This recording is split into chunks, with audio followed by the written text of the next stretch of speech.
annual returns and Gstr 9 and 9C. I hope and wish all of you are safe and good in terms of wealth and health by following all precautions. Members, it's almost more than 3 months. We didn't make even in physical meetings due to this pandemic. I'm very happy to see all of you. I wish the Almighty should shower His blessings on all of us for a happier and healthier life. Coming to today's program, I welcome Chairman of Finance Branch, CA Machara Menavalli, to come on to dais, please. And also please escort today's program director and speaker of the first session, CA Gstr, sir. Please welcome, sir.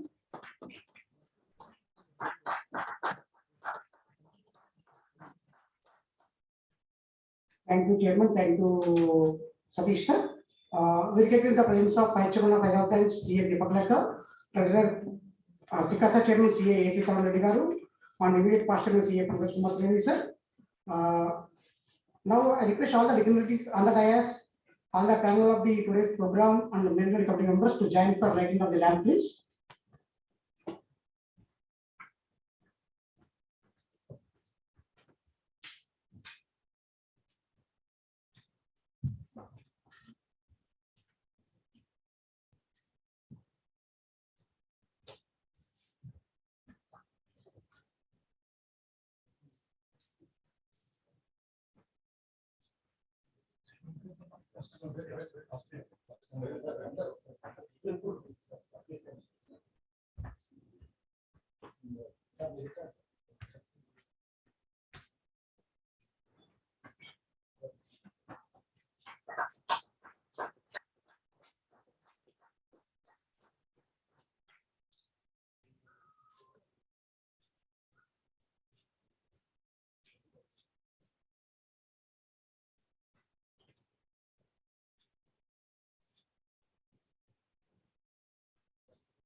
Thank you, all of you.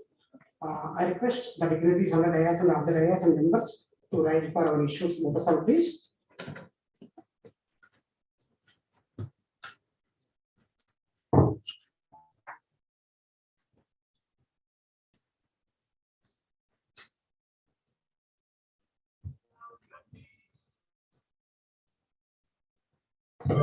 Yeshu Sukteshu Jalakrati Kamam Kamam Kamam Kamusho Pusho Nirmimana Nirmimana Adeva Shukram Adeva Shukra Brahma Adeva Mritamuchade Asmin Lokaha Asmin Sarve Tanunatyavi Kasjanatyavi Kasjan Etat Dvaita Etat Dvaita Etat Dvaita Etat Dvaita Etat Dvaita Etat Dvaita. Thank you, all of you. Kindly please be seated. Now I am requesting CA Machara Menavalli, Chairman of Finance Branch, to give his welcome address and overview of the today's program, please.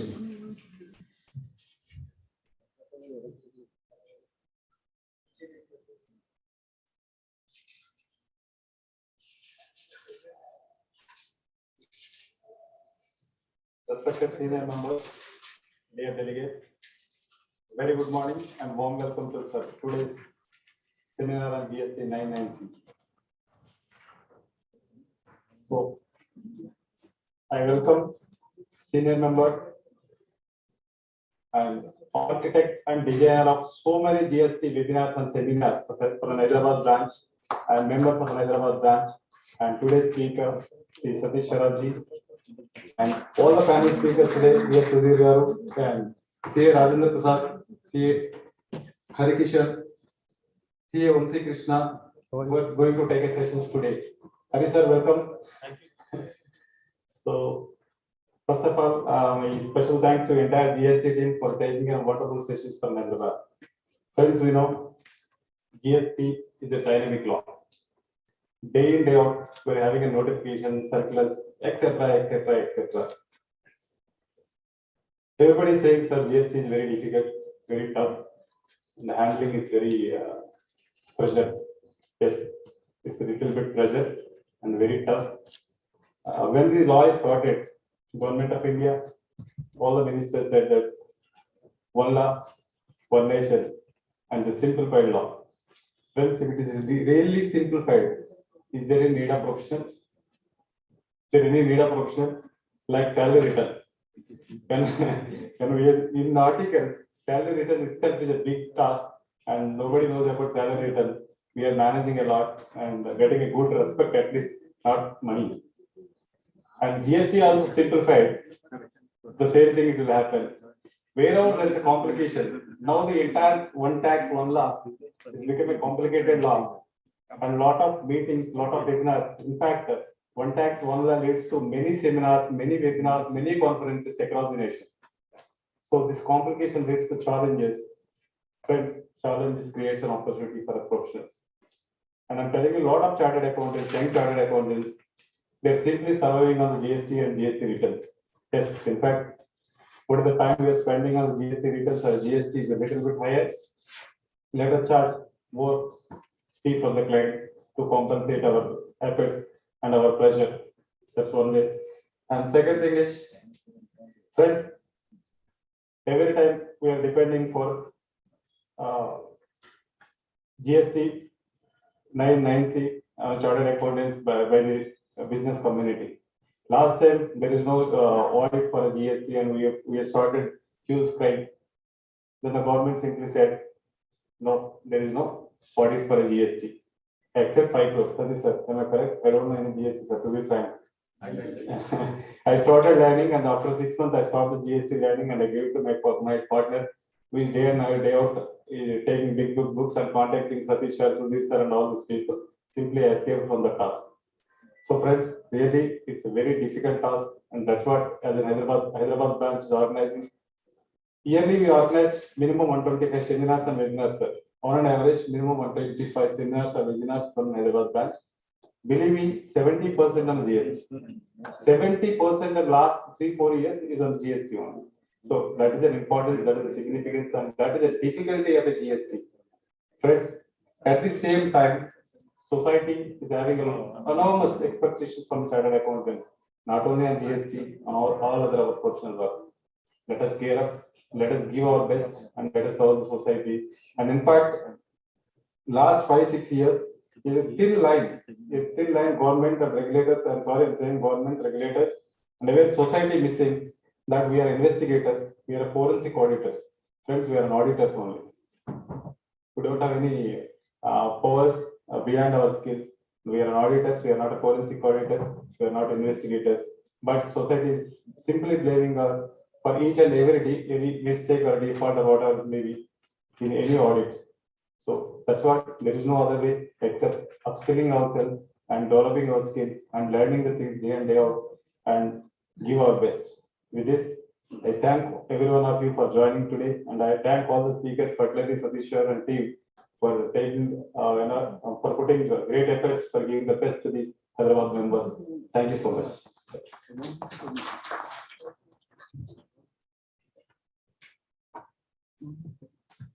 Thank you, Chairman.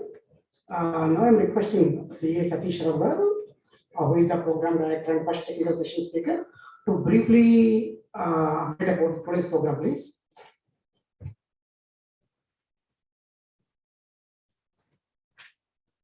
Very warm good morning to one and all. The first member of the branch, Vinavali Acharya garu, Secretary of the branch, Mayur Satish garu, Treasurer of the branch, Vice Chairman of the branch, Deepak Ladda garu, Treasurer in absentia, and SICASA Chairman, ACS Reddy garu, and my learned friends and seniors and my fellow brothers and sisters. Today we are going to have next maybe 6 hours of sessions, 4 sessions. The first session I will be taking over, giving the overview of the annual returns under the GST law, and then followed by detailed discussion on GSTR 9, where our learned speaker Javaji Vamsi Krishna is taking us through. And then post lunch, Sudhir VS will be taking us through detailed discussion on GSTR 9C. At the end of the day, we are going to have a open house discussion on various aspects, may not be relating to annual return, but all other aspects under the GST law, we are going to have a discussion on that. Today, fortunately or unfortunately, the government has removed the responsibility from our shoulders. I call it as fortunate only. So we are now, let us not keep the burden of the taxpayer on our shoulders and discharge that responsibility. But without the help of a chartered accountant or a consultant, filling up the form 9 and 9C and filing it is not possible. Unless you have the skill set and the command over the subject and the provisions of the GST law, it is very difficult to fill the form and file the annual returns. Moreover, the mechanism at the GST IN level, where the forms are, how to upload and how to download and keying the data, it is very, very Herculean task. I am to that extent, I am blessed that I am out of the compliance levels. So my office partner or maybe other chartered accountants here, where we are hiding outside my office, they'll be doing that. But for these seminars and to continue my professional education, on and off, I will be looking into those forms also. But I can understand the tremendous stress and the pressure what they undergo, those who are dealing in day in and day out, those GSTR 1, GSTR 2B, GSTR 2A, GSTR 3B, GSTR 4, ITC 4, and 9C, and then you have so many forms to be filed, and the compliance is become a very big task now.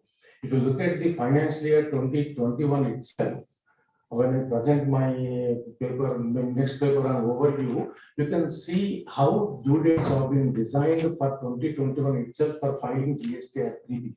So the India is divided into parts.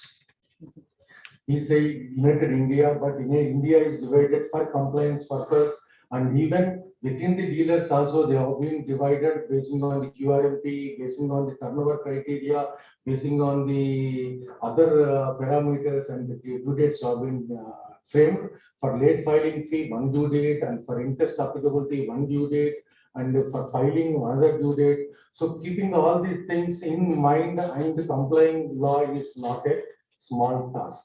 And I hope what if the normal chartered accountant earns while filing the income tax return, comparatively by filing GST returns, we are getting maybe bigger or maybe a small, more than that comfortable amount we are receiving. I think none of us are filing less than 5,000 rupees or 4,000 rupees per month for filing monthly return. At least we are charging this much. If it is organization is bigger one, maybe we are charging 20,000 or 30,000 per month. But when you compare with income tax, filing 1,000 rupees return or 500 rupees return for salary employees, but a respectable figure we are getting. I don't want to take much time in inauguration session, so I take leave and I'll continue my session once the vote of thanks for inauguration is conducted. Thank you very much.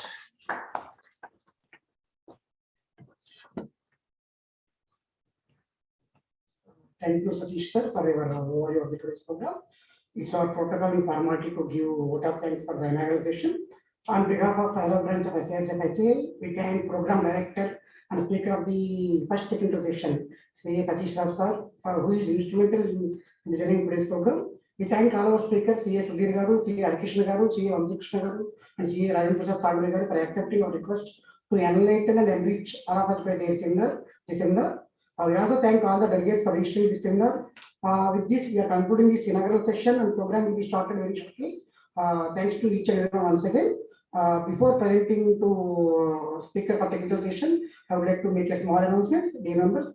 As you all know, for the benefit of all, we have arranged a panel discussion in terms of open house for question answer sessions, where our eminent speakers will answer all our questions, which will be moderated by C. Harikishan Garu, post tea break in the afternoon.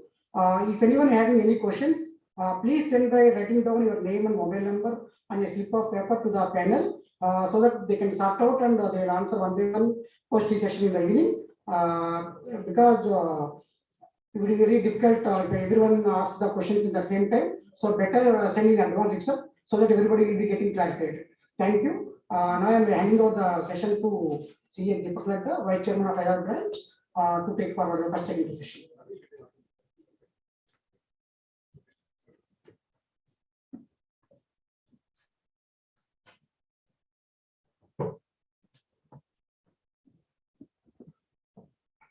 Thank you, Secretary Sir. Good morning, members. It is my privilege to chair the session for the first technical session. I welcome you all to our 6 one-day-long program on seminar on annual returns in GST. May I now request CA Bendis Leader Sir to present book bouquet to our speaker of the day, CA Satish Saraf Sir.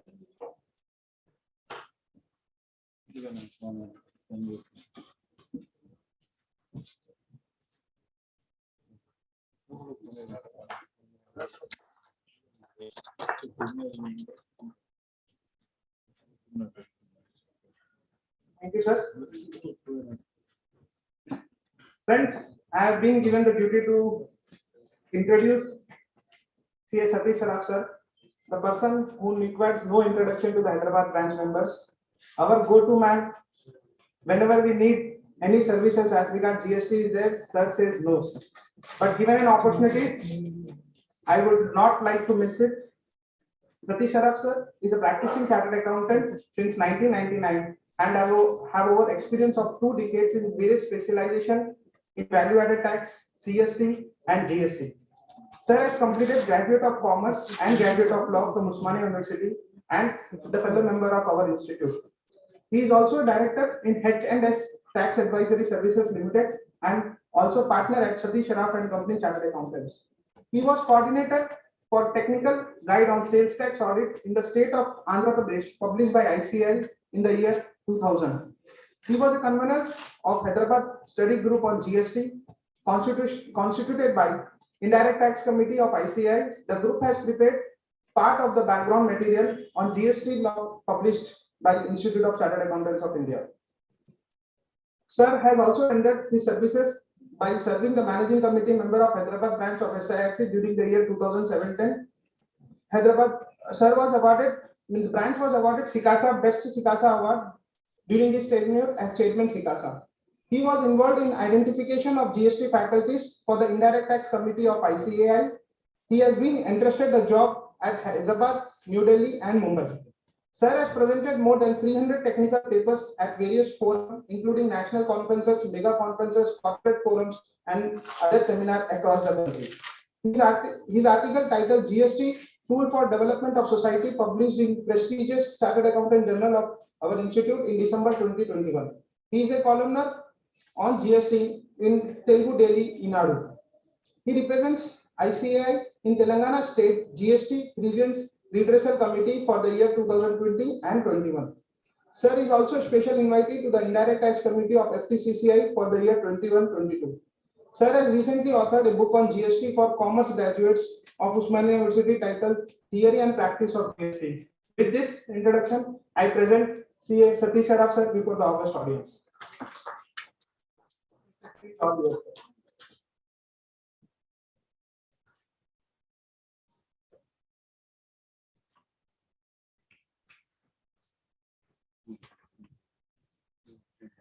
Once again, a very warm good morning to one and all.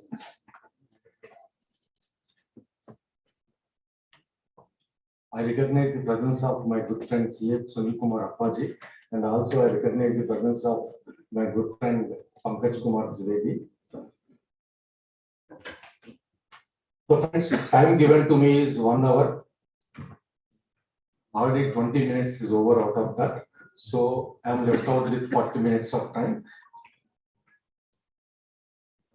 The topic today I'll be taking you is overview of GST annual returns for the year 2021.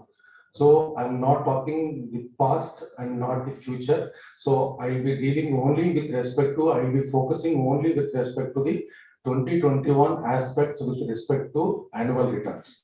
And if I encroach the other speakers area, that will not be fine. So I'll be restricting myself only to the overview of GSTR 9 and not 990 overview. It is only overview of GSTR 990. That's all. I'm going to talk on annual return aspects only.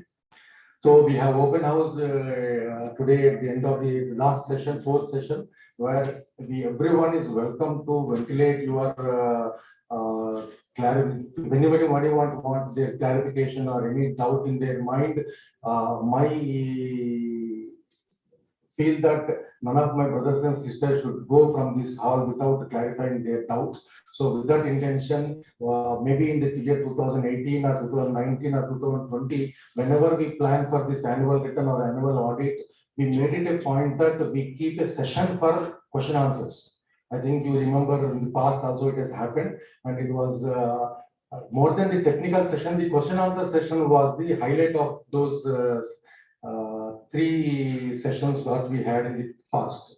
I think for the year 2018, we had it on 13th May 2018 for annual returns, and 2019 we had it on 3rd June 2019, and the year 2000 it was only a webinar. We could not make it as a physical seminar. So after 2 years a gap or maybe 1 year, where the present chairman was installed, and then immediately we had a seminar in Park Hotel. That was my last public audience, public meeting, where I'm seeing the people physically. And today, after 1 year of gap, I am once again in the front of you.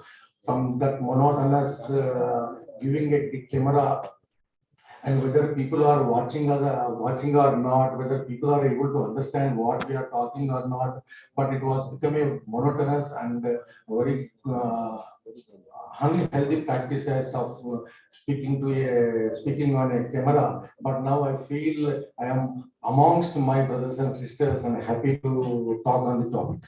So we'll move to the subject.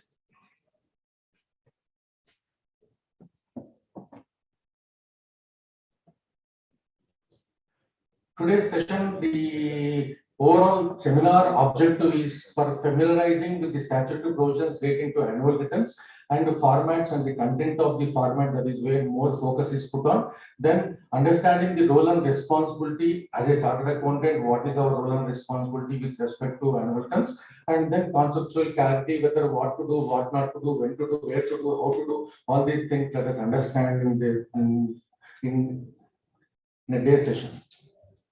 First, before going into annual return, let us talk about the change.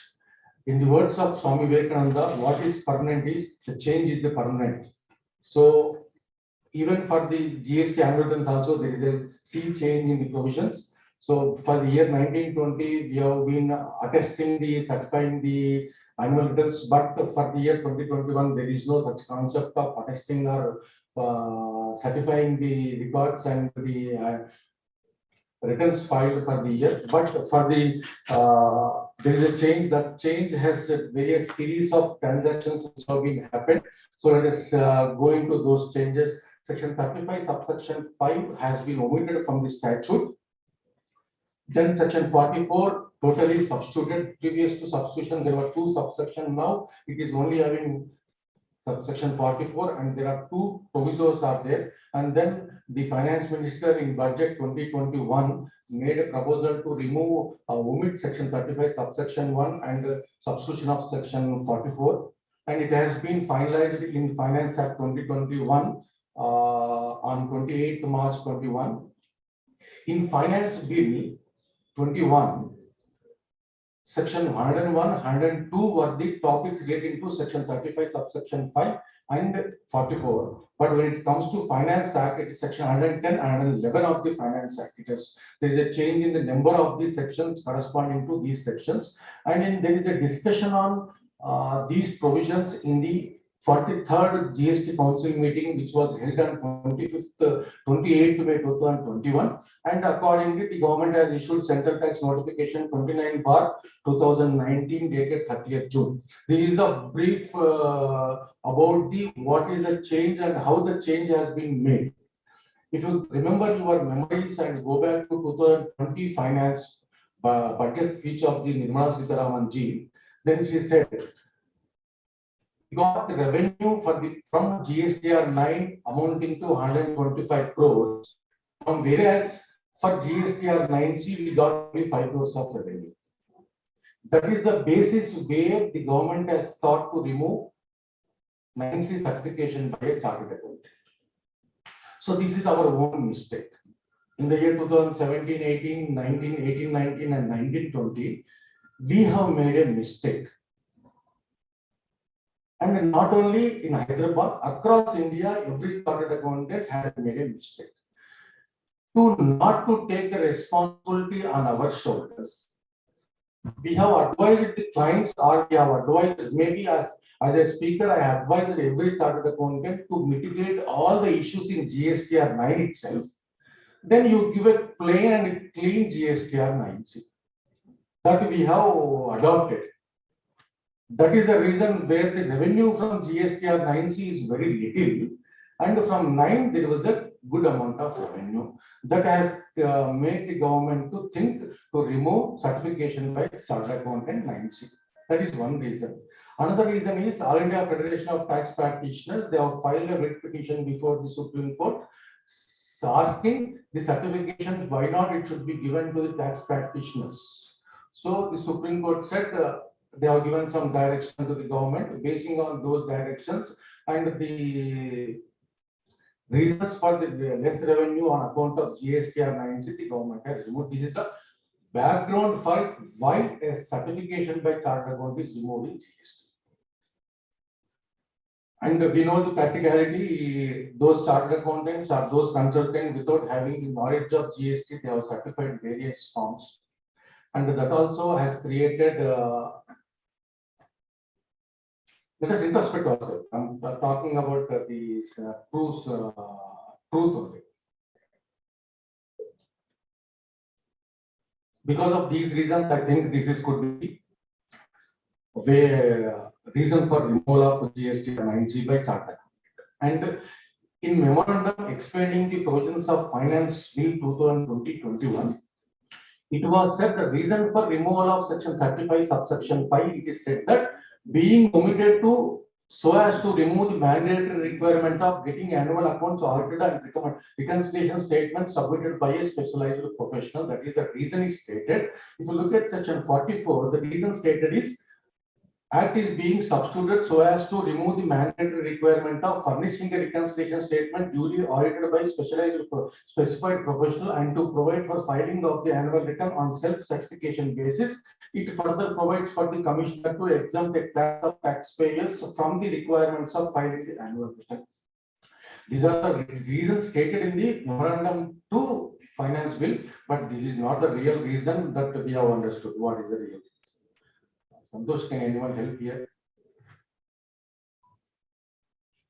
Some video is coming.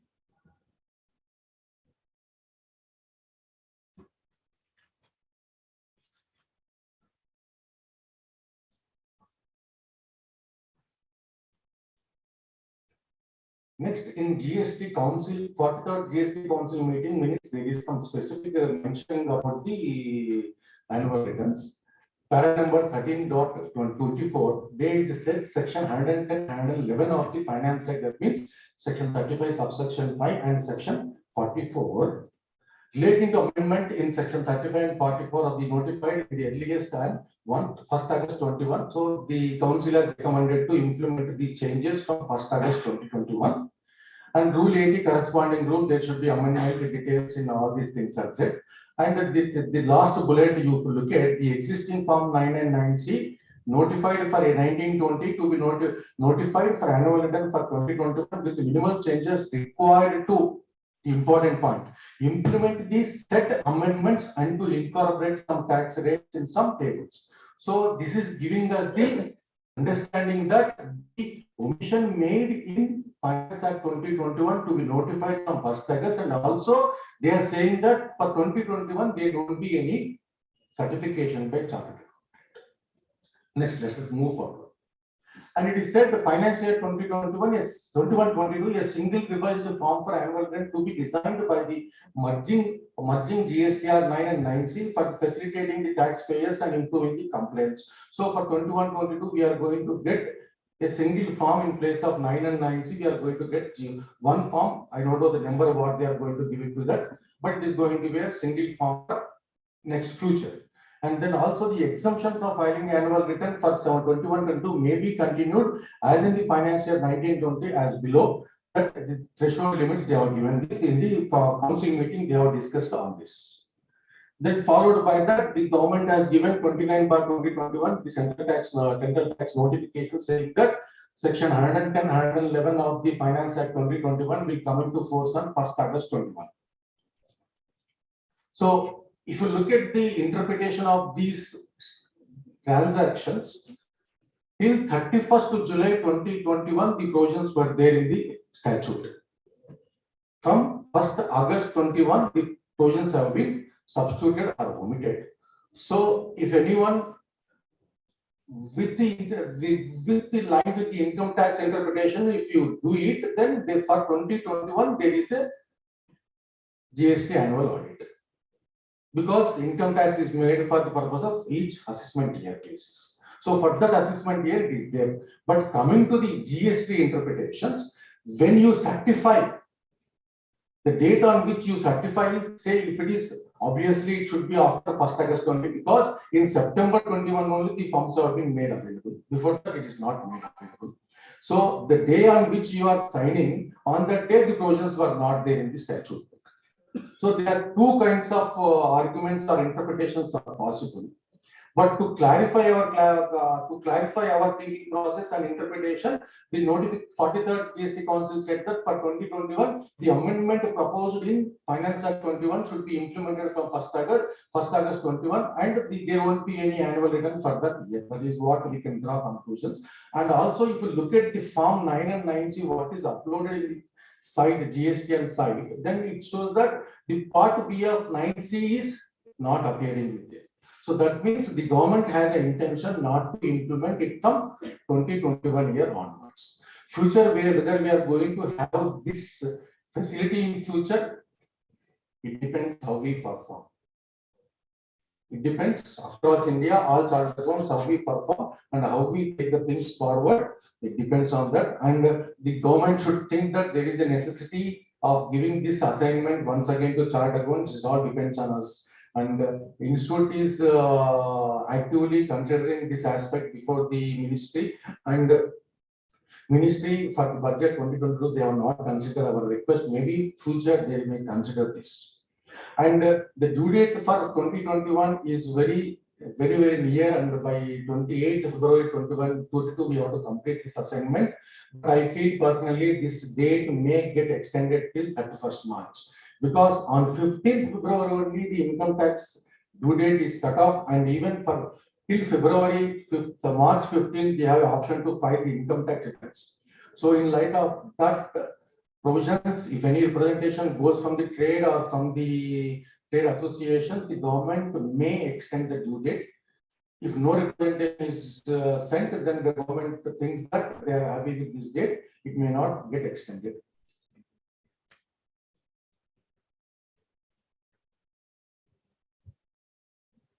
Just these things I wanted to discuss with respect to the changes which are being made with respect to annual audit. Then we'll go into the annual returns. Section 44, the governing provision, which says every registered person other than input service distributor, the person paying tax under section 51, that is the person who is liable to TDS, liable to pay TDS, and the person who is registered under section 52, that is for the TCS purpose, and every person who is registered under section 11, that is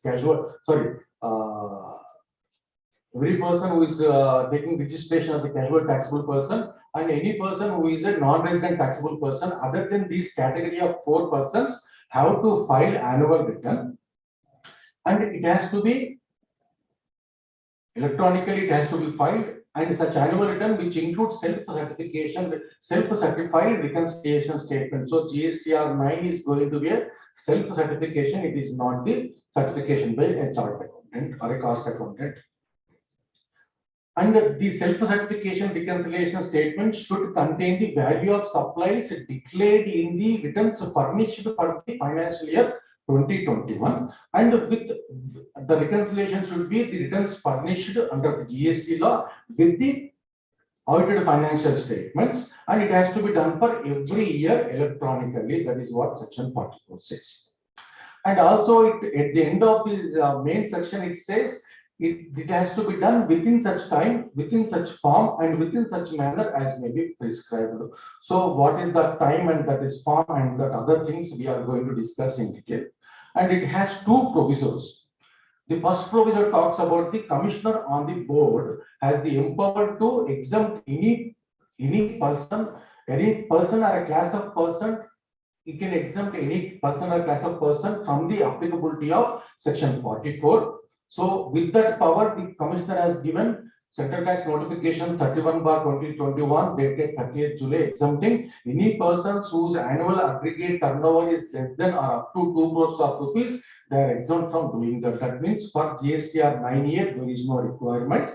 And those who are regular dealers having less than turnover of 2 crores, it is not only option for 17, 18, 18, 19, and 19, 20. It was an optional. Now it is an exemption from filing the annual return. That is what the commissioner says.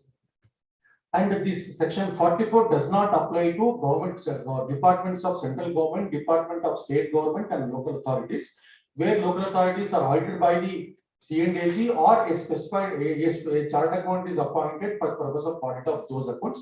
These are the entities which are exempt. So the right hand side, the government is is out of the preview of the annual return, and the turnover annual turnover less than 2 crores they are exempted. The remaining only are applicable for the purpose of.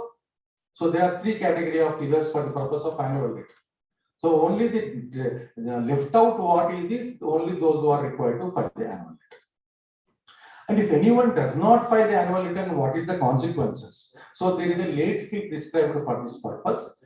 Under GST law, under the CGST Act 100 rupees and SGST Act 100 rupees, that is 200 rupees per day of delay beyond 28 February 2022, and it can go up to 0.5% of the state turnover. So under CGST 0.25%, under SGST 0.25%, that is 0.5% of the turnover of the state. There is a maximum amount of late filing fee is applicable. And if there is any specific penalty for this purpose, yes, there is a specific penalty. If the specific penalty does not apply here, even section 125 is there, that penalty of 150,000 rupees can be levied. Under CGST 25,000, under SGST 25,000, 50,000 penalty can be levied for this. And what are the forms to be complied with for filing for the purpose of annual return? GSTR 9, GSTR 9A, and GSTR 9B, and GSTR 9C. So after the exemption, GSTR 9A, nobody is required to use it. And GSTR 9B to be filed by electronic commerce operator, this form has not been yet notified. So only now we have only two forms, GSTR 9 and GSTR 9C, and these have been notified with those dates and those notifications. Let us move to quickly understand what is aggregate turnover, because everything is dependent on the aggregate turnover for the purpose of filing compliant with the annual returns.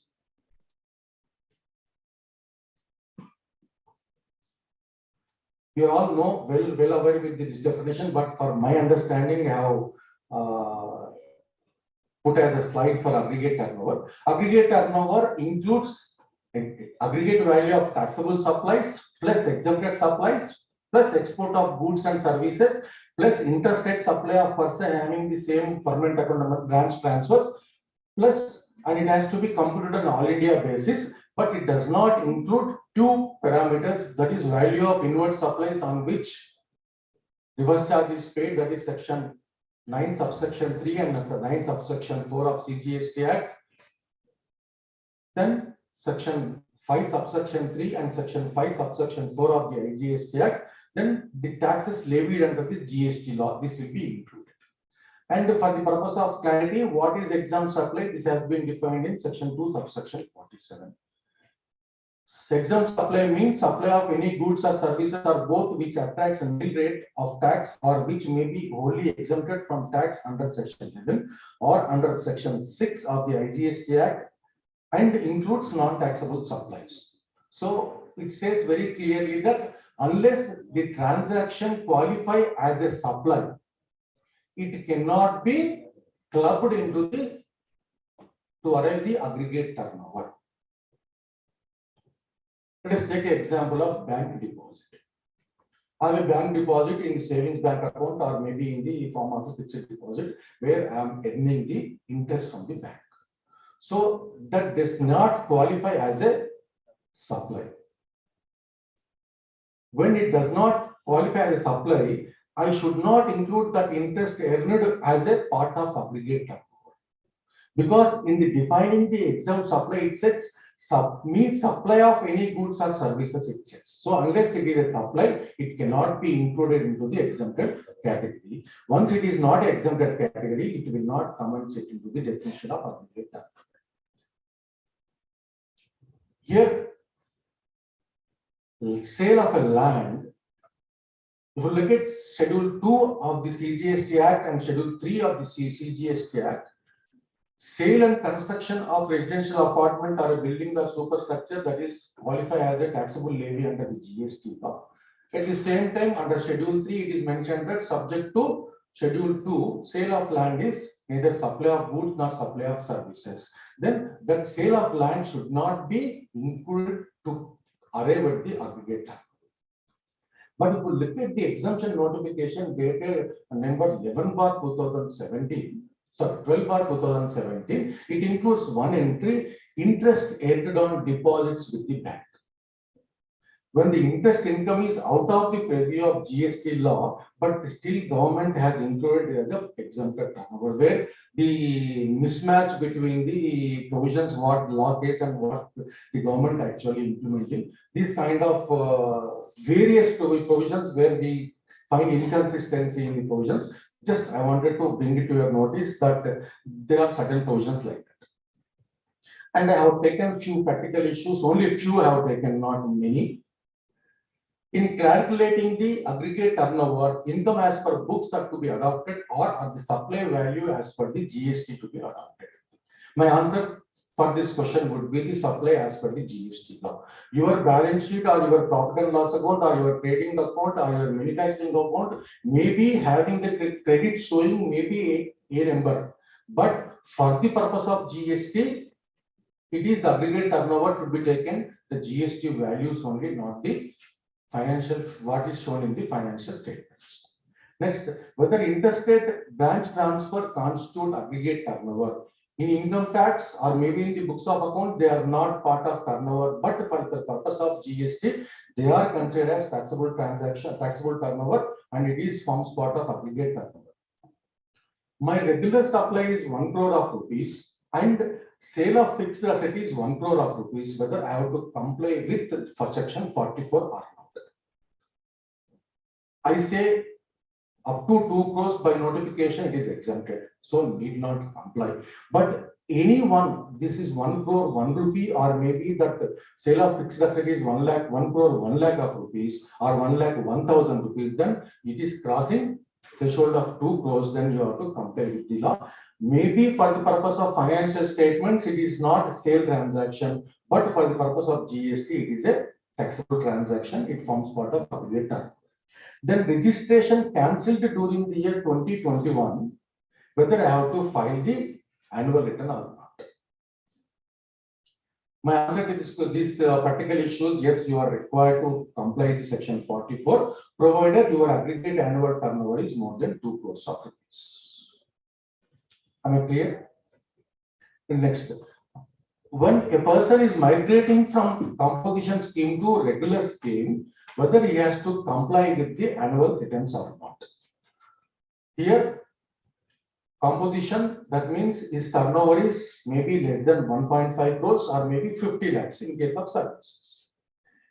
Then if it is purely in composition, he need not comply with the law. But when it move to regular scheme from composition, because in middle of the year we can move from composition to regular. But if you want to move from regular to composition, only it is from the beginning of the financial year that we are aware.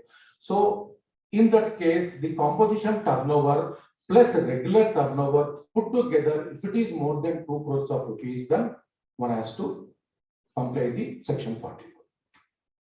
When GSTR 9 is required and when GSTR 9C is required, that is only a silly question which I want to pose to myself, not to you, because you are aware that between 2 crores plus to less than or up to 5 crores, it is 9 only. More than 5 crores or plus 5 crores, then it is GSTR 9C. Both have to be submitted.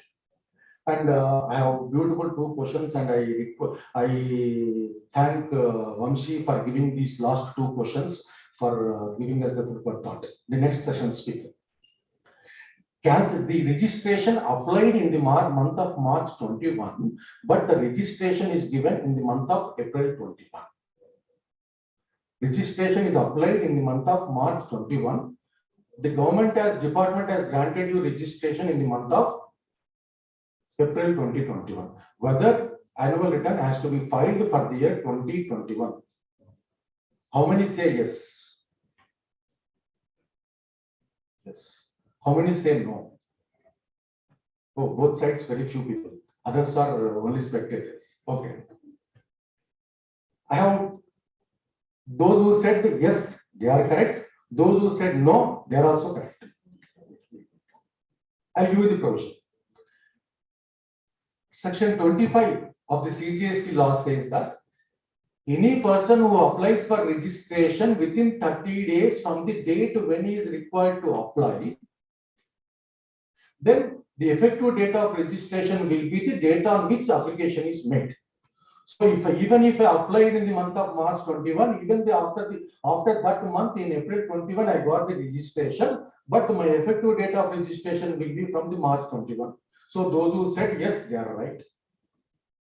And if I apply beyond that 30 days of time, then date of registration will be the date on which the registration certificate is granted. So for the year 2021, I am not required because I am not at all registered.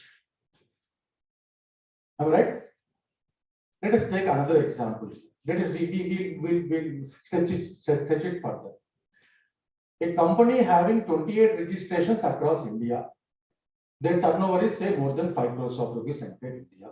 This particular branch applied in the month of March 21. They got registration in April 21. Now your answer is what?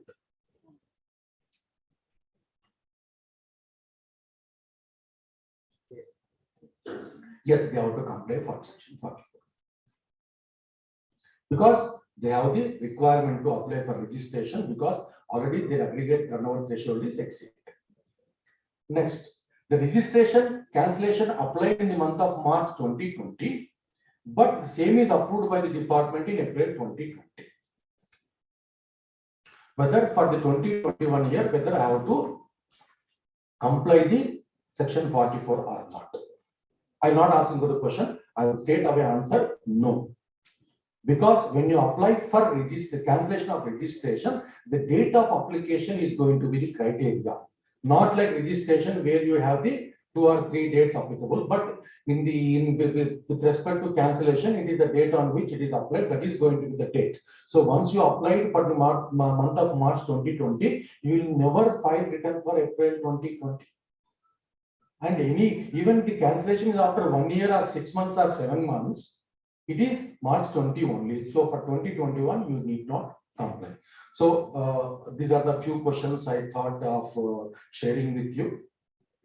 And before we move further, the entire our role and responsibility with respect to GST annual returns is only to compilation of data submitted to the department. What data has to be compiled? The data what is already provided in GSTR 3B return, GSTR 1 return, GSTR 2A return, GSTR 2B return, books of accounts, refunds applied, refunds sanctions, refunds dejected, refunds granted. any demand or adjudication order passed against the registered person, all this historical data now has to be complied with. And there is a provision in GSTR 9 which will allow us to increase or reduce our tax liabilities, input tax rate. It will not allow us to increase, but it has the option to reduce it. So those corrections can be done in GSTR 9, but that correction is not possible in GSTR 9. But if let us go back to a notification number 26/2017 dated 28 December 2017, it is a 11 pages notification. Beautiful notification. It is saving so many people from a lot of confusion.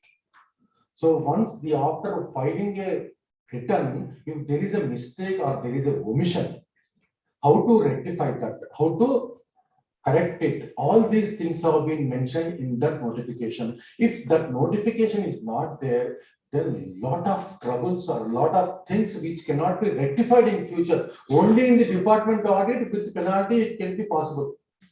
In the absence of this notification, the registered person on his own motion, he can rectify those mistakes and correct them. So please go through that notification before starting the assignment for this year.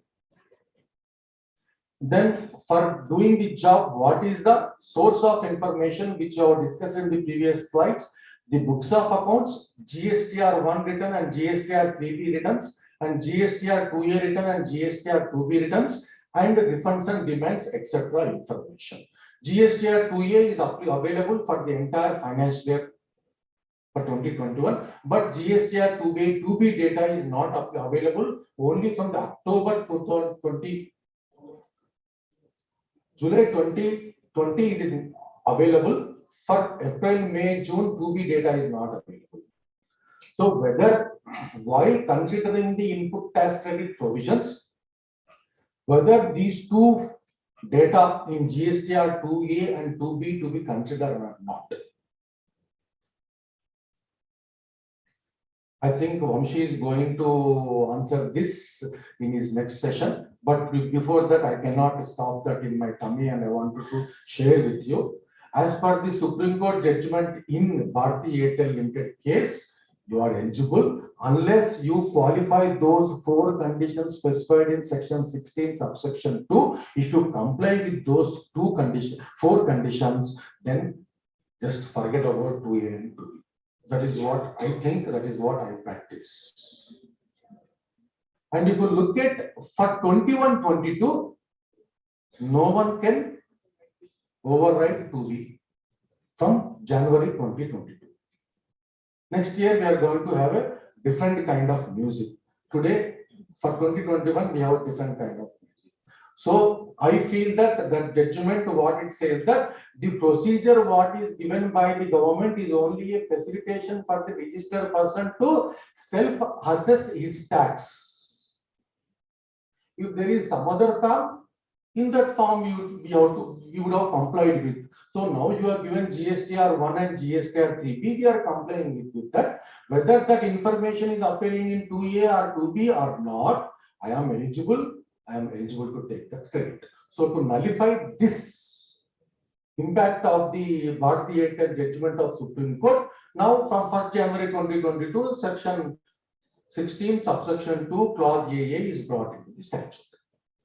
That is what the background for that new clause to the GST Act. So I advocate saying that 2A, 2B, please don't consider. You are eligible.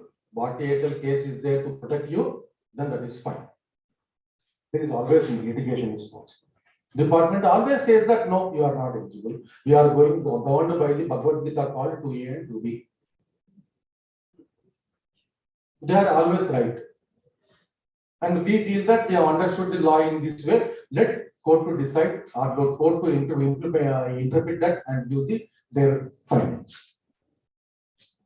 And let us quickly look at the process what we have to follow for complying the job of annual returns. Consolidation of GSTR 2A, 2B, 3B, all these data in month-wise format. Then then keep the financial statements to be divided into GST and wise. If all the financial statement like profit and loss account and balance sheet is not possible to divide into GST and wise, maybe trial balance can be divided basing on it. Trial balance is possible basing on the GST and wise. You have to divide and then arrive at the comparison possible. And prepare basing on these two information, prepare and fill the GSTR9, then file GSTR9. Then after filing the GSTR9, if there is any tax liability is there, you have to use the form DRC03 and comply those deficiencies. If the filing GSTR9 return, if there is any refund attributable to you. So in GSTR 3B, you have shown 1 crore of turnover, but actually, when you close the books of accounts, it has proved to be say 90 lakhs of rupees. On 10 lakhs of rupees, you have paid excess tax. The government is not going to give you by way of GSTR 9. Once the department comes and do the audit and then they pass the adjudication order, that amount may come back to you. If it is paid by way of cash, credited to cash ledger. If it is by ITC, then it will be credited to ITC. 2017-18, we are awaiting for the department audit to undertake. Till it is not happening. So how much time it will take, we don't know. But if there is any excess liability or discharge, we can discharge it by DRC03. And once you file the GSTR9, and then those GSTR9 figures to be compared with the financial statements. If there is any discrepancy, then that has to be mitigated. How it is to be answered. That one has to prepare the answer for that. Then prepare the attachments, financial statements have to be attached with all GSTR9s. Then fill the form GSTR9C. Very offline tool is available. Also, if you have the private software, it is also helping to upload the data, and then obtain the digital signature or the OTP from the registered person. Then you can find the GST. So in slide, Satish is able to execute that in 9 steps, but it involves 900 steps when you do really. See, I'm telling you, frankly, I'm confessing before you that it is not a small job. Very big task. Data for 12 months have to comply, and each invoice level information has to be compared. It is very big task. I have no words to express it, but it is very tough. Hats off to those who do really in real time. And let us go to due dates. I'm left out with 3 minutes. Let me try to complete, or I take 5 minutes extension for that. So for GSTR 9 and 9C for the financial year 2021, the due date as of now is 28 February 2022. This is very simple due date, which is wanted to take from this slide. Then these are the due dates for GSTR 9 for the 2021. So I have given this presentation to the branch. I think I request the branch to circulate among you, because for GSTR 3B, this is a very big task to understand what is the due date. I spent more than 2 days in compiling what is the due date for GSTR 3B for 2021. I have to refer not less than 45 notifications. So this is only for the respect to April, May 2020. There is a late fee waiver for these 3 months only. After 9 months, for the rest 9 months, there is no late fee waiver for GSTR 1. Just I wanted to share with you, there is a notification 53/2020. With this notification, there was a late fee waiver for GSTR 1. Then coming to GSTR 3B, it is very difficult task. It took more than 2 days of my time. In this table, the categorization is made on turnover more than 5 crores, turnover less than 5 crores, category 1 states, turnover less than 5 crores, category 2 states. That is for due dates. And for late fees also more than 5 crores, different late fee. Less than 5 crore, category 1 state, there is a different late fee date. And for late fee, category 2 states, there is a different date. For interest also, there are 2 various dates.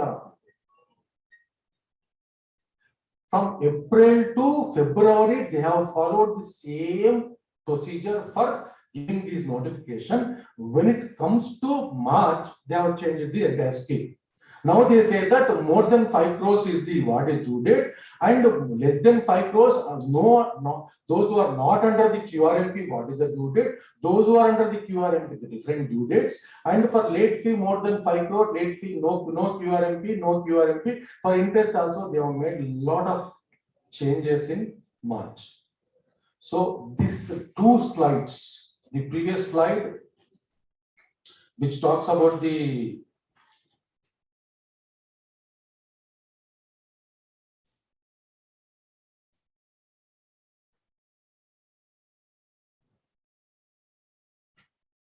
due date for let us see, March due date itself is containing so many parameters to comply with.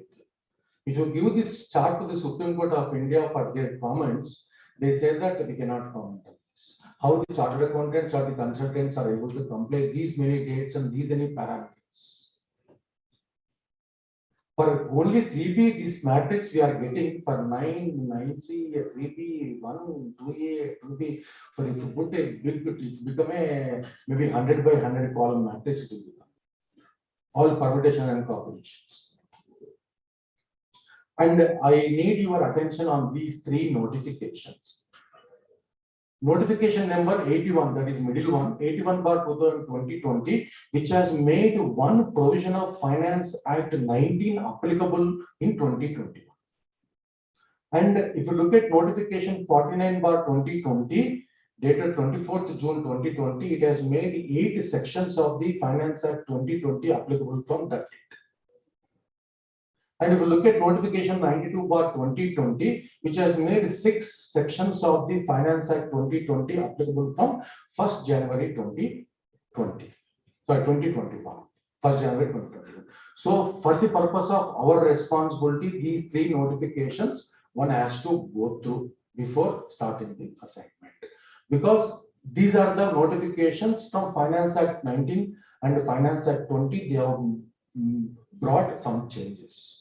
With respect to section 39, section 40, section 16, and section 85, so many changes are notified in these sections. Around there are totally 18 sections which got affected by Finance Act 19 and 20. So please go through, because of paucity of time, just I'm giving you the reference of those notifications. If could have been my session for 2 or 2.5 hours, then we could have discussed in detail these notifications. But I want your attention on these notifications. Please go through before, and then accordingly you take a decision to what is taxable, what is not taxable, what is eligible, what is not eligible, what is to be claimed, what not to be claimed. So these 3 notifications are going to guide us. So with this, friends, I conclude my presentation saying a big thank you. And for all question answers, please wait till the last session. So we are reserving all the questions to the last session. Please write it on a piece of paper with your name and mobile number. If you want to, does not feel to share the mobile number, at least mention your membership number and name, so that if in 1.5 hour session of question answers we are able to answer you, then we will contact you and clarify your doubts. So once again, I say thank you and hand over the proceedings to the organizers.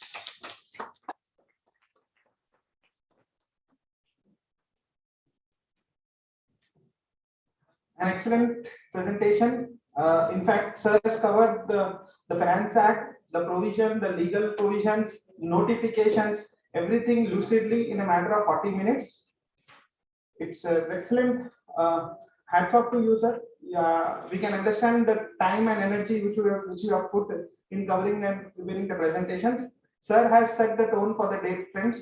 Now, I'm sure that you all will be more excited for the next line of speakers to give you more insights on the annual returns part.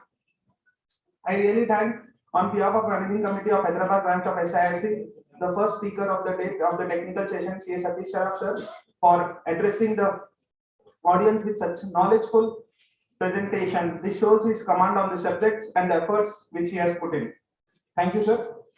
Friends, we will break for the tea, but as the sir has already informed, the last session is an open house session. We request you to kindly present your questions in advance near the dais or any of the managing committee members. We will share it with the members so that it can be covered with detailed submission so that your queries will be solved. And the speakers are kind enough to answer your queries not only on annual returns, but they have told and said that any queries on the subject on the GST Act other than annual returns are also welcome. We are really thankful for the speakers for getting it extended beyond the annual returns topic.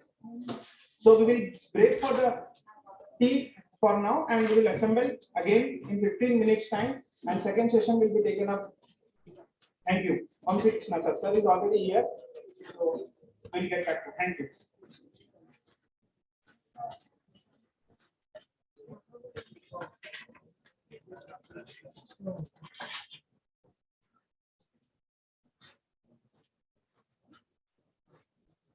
అంతా certificate Delhi పంపిస్తారు ఇక్కడ కాదు అంతే ఆ planning happy with you me happy నేను ఇంకా అక్కడ ఎన్నో అట్లా The back side 30.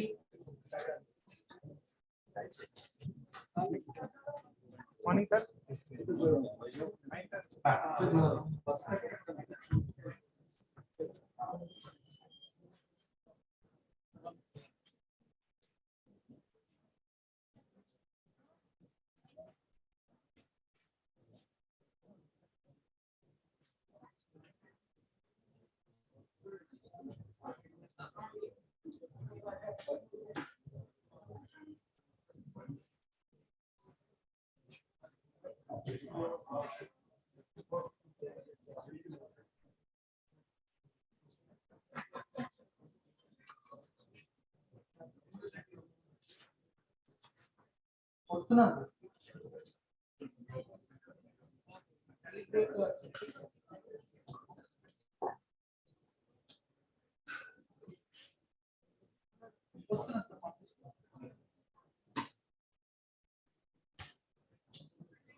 చూడండి ఎవరు లేరంట ఇక్కడ ఎవరు లేరంట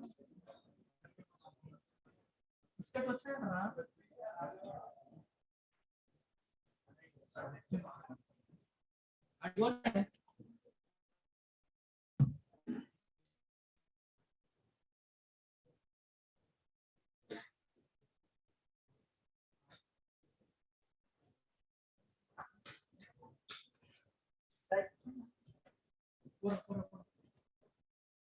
వస్తుందో బిస్కెట్ ఏమైనా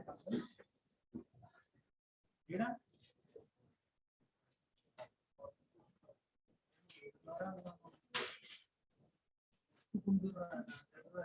బ్రేక్ కరా బిస్కెట్ అయిపోతుంది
సరే ఇంకో ఇదే కదా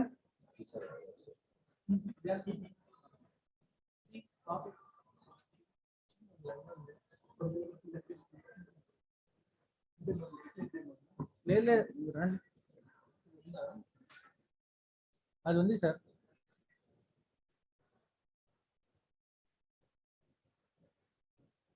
రూమ్లో కూడా ఇచ్చిన లైవ్ యూట్యూబ్ ఏదో సెట్ అన్నట్టు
Good morning, members.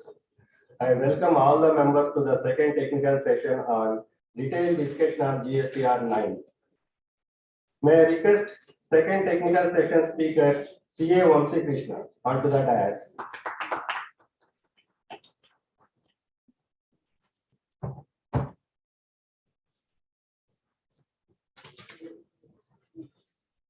I request CA Subram Reddy to present a bouquet to the speaker of the technical session.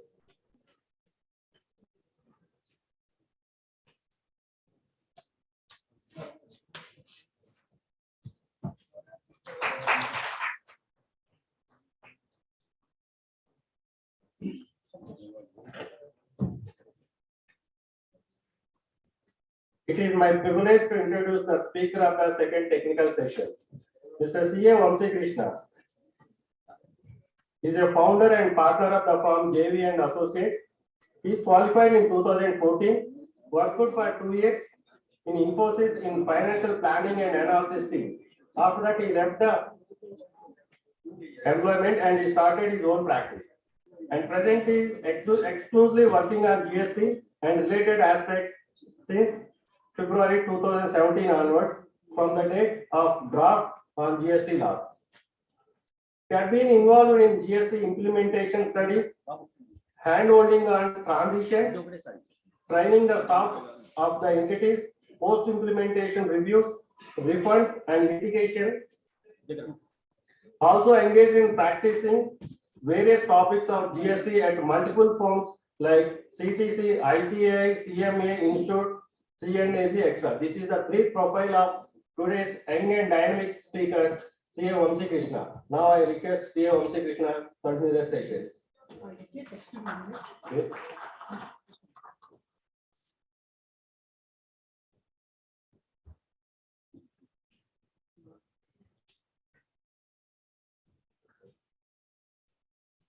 Yeah, good morning. Small interruption before the speaker takes over. Friends, we had planned this seminar in Park. So sincere apologies that we have to shift it at the last moment to this venue. So I hope you understand, because when we tried to do it at Park, there was a minimum attendance. And what happened was, till yesterday morning, we had only 75 people registered. And there's no way we could have done the program at Park. On behalf of the managing committee, well, I thank all of you for being here for the seminar. I have one humble request. Please don't wait till the last moment to register. It creates a lot of problems for us, which also involves some financial implications. So I would also like to come up with one more announcement. We are planning to have the bank audit seminar on 16th of March. And unofficially, Honorable President and Vice President, both of them are likely to be present in that seminar. And seeing the importance of it, we are planning to have it at Shilpakala Vedika, where we would like to have more people to also listen to our President and Vice President, along with best of the speakers lined up from all over the country. So again, it becomes very difficult for us to manage for food and all if people come on the last day. So I think this time we have decided that come what may, we are going to stop the registrations 3 days before. We might go with loss, but we might not take anyone after 11th or 12th. So a humble request to all of you who would like to be part of the bank audit seminar to register early without waiting for the last day. And once again, our sincere apologies for shifting the venue, which was a forced decision from all of us. Thank you. Sorry, Speaker. It's obvious. Yeah. Sorry. For the last session of Q&A, whoever has got any questions, kindly just note it on a paper and hand it over to anyone from the branch who are here, so that the speakers can discuss about it in the lunch and they can plan for the answers and they can distribute it among themselves. Thank you very much. Okay.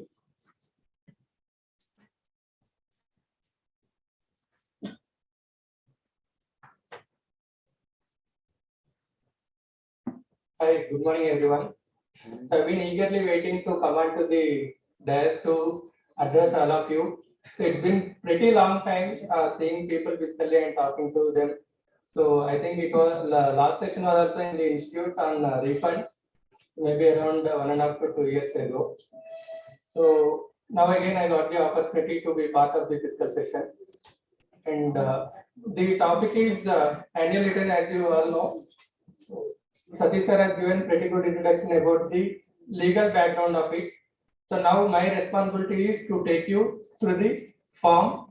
So explain each and every table or field of it, and to address most of the common issues. So I have listed all the common issues as well as the practicality, like when a transaction has happened, 2021 related transactions, we have disclosed in 21-22, how it should be considered for GSTR 9. So all those things are also being covered with examples. So regarding GSTR 9, like annual return related, if there are any doubts, you can make a note after completing this session. If the doubt is still persists, then you can send it for the clarifications at the end of the day. So Just to give brief of this GSTR 9 annual return, what is the objective or what is the way we have to understand it is like opportunity for us to rectify our own mistakes. We are not committing anything there. It is not a like something which we are writing in the GSTR, then it is like we cannot change it later point of time or anything like that. This is specifically in reference to the notices. So there are notices circulated by Telangana state government based on the data filled in the annual returns. So post that I feel like people have started caring more about the data in annual returns. So annual return, one of our clients they have filed themselves, they missed to fill ITC in annual return itself. So department was asking like entire 3B input, you have not disclosed anything in 9, please pay it. So that notices are sent just like that. Actually, what they have to do is they just have to ask us the basis. Like there is a difference between the 3B and 1 or between the 3B and 9 or 1 and 9, whatever. So please explain how you have considered the data for your GSTR 9 or how you have considered data or why there is a difference between 1 and 9, all these things. Instead of that, they have just circulated notices asking us to pay. Okay, so even though there is a mistake in annual return, we don't have to worry. We should know what we have done in annual return and we should be able to explain why we have done that in the annual return. If there is 0 filled in all of the tables by mistake, we should explain that and that will be accepted. There is no other way. They can't say like, no, you are not put it in annual return, so you are not eligible for any credit. Because annual return is not there to, nothing mentioned in the annual return affects the liability ledger or credit ledger or cash ledger. It all remains in the annual return like GSTR 9 and few of the amounts flows into 9C for the reconciliation statement purpose.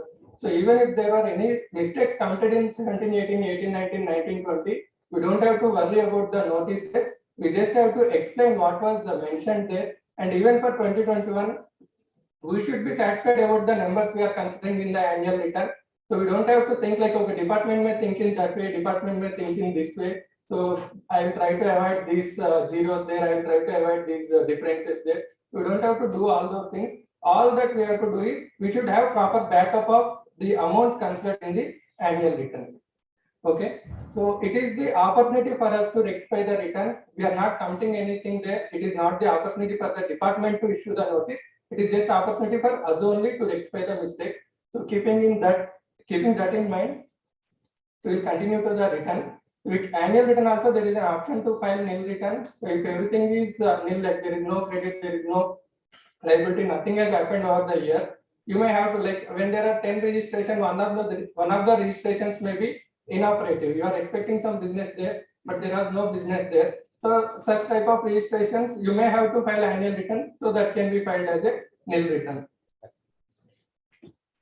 So now let me get into the form because all the legal things, all the applicability related things, everything was covered in detail by the sir, Sadish sir. So that's why I'm getting into the tables directly. So in annual return, the total annual return has been bifurcated in 6 parts and 18 tables. So first part is as usual basic information. So we don't have to fill anything is there. Automatically it comes. Second part is like outward supplies. The third part is about input. Then the fourth part is about liability, tax payable and paid details. Then fifth part 5 is about the transactions of 2021 which are like reported in 21-22. So spillover disclosures if there are anything is there to disclose that part 5. And then part 6 is other miscellaneous information which was entirely made optional. It contains the HSN summary, refund related details, supplies received from composition dealers and all. So that entire part 6 has been made optional. So part 4 and part 6 there is nothing to discuss. So outward, inward supplies and tax paid as well as spillover transaction related details we will be discussing. So in these 6 parts entirely 18 tables are there. So these 18 tables I have arranged in the order of turnover and liability and then the input related tables. So I am not going in the order of 1, 2, 3, 4, 5, 6. So I am discussing about the turnover and liability first. All the tables related to turnover and liability I will complete first and then I will discuss about the input related tables. So Table 4 and 5 are the tables where the turnover and liabilities are disclosed, and table 9 is about the tax payable, table 10 and 11 about the spillover transactions, and table 14 spillover transaction related tax payable and paid. So apparently 4, 5, 10, 11 are the tables where the turnovers are disclosed. So table 4, what it says, details of advances, inward and outward supplies. So instead of reading entire table, because we have been filing this for 17, 18, 18, and almost 3 years are done, and fourth year also most of you might have filed a lot more lines. So instead of reading entire thing, I will be explaining the crux of the table, and then I will explain the issues. So in table 4, our entire liability for the year should be mentioned. So the entire liability means outward supplies which are made during the year. So all that liability should be disclosed along with the advances also. If there is any advance received and the invoice for that advance is yet to be issued, like advances which are yet to be adjusted, that entire amount also should be disclosed here. Along with that, inward supplies liable under RCM. Whatever the RCM we have paid during the year, that also should be disclosed in the table 4. So while disclosing those turnover details, they are asking for the breakup. This entire breakup, all these terms we are very much aware. While filing GST1, we were giving all these breakups. So B2C, so we were giving that. So in that B2C table, they are saying plus and minus of all amendments and adjustments, debit notes, credit note, that net amount. So net amount should be disclosed in this table 4A for B2C. So next table 4B, C, D, E. So all these are amounts which were disclosed in B2B. So SEZ supplies and B2B regular supplies, as well as deemed exports and exports with payment was disclosed in a separate table. So all these tables were being disclosed at invoice level in our GSTR1, for which we were making amendments, and also amendments where it could be positive or negative, and we were also doing some debit note, credit note related things. So in that situation, what they are saying, first you mention the invoice details here. If you have done any amendments or corrections through debit note or credit note or positive negative amendments, you have to fill in tables below. So for till financial year 2021, they have given an exception for these tables I, J, K, L, where this credit note, debit note and amendments to be mentioned. So what they said is, for these financial years up to 2021, for all the financial years we can say, you can mention the net amounts here. Okay, you don't have to look for your amendments, all those things. You can simply mention the net amount here. So this, but I suggest you to disclose debit note and credit note separately. Positive and negative amounts, we can show the net amount in respective B2B or export or SEZ related tables. Then at the end of the table, if you see that 4N, the 4N is the total of the table. That total is the total tax payable for the financial year. Then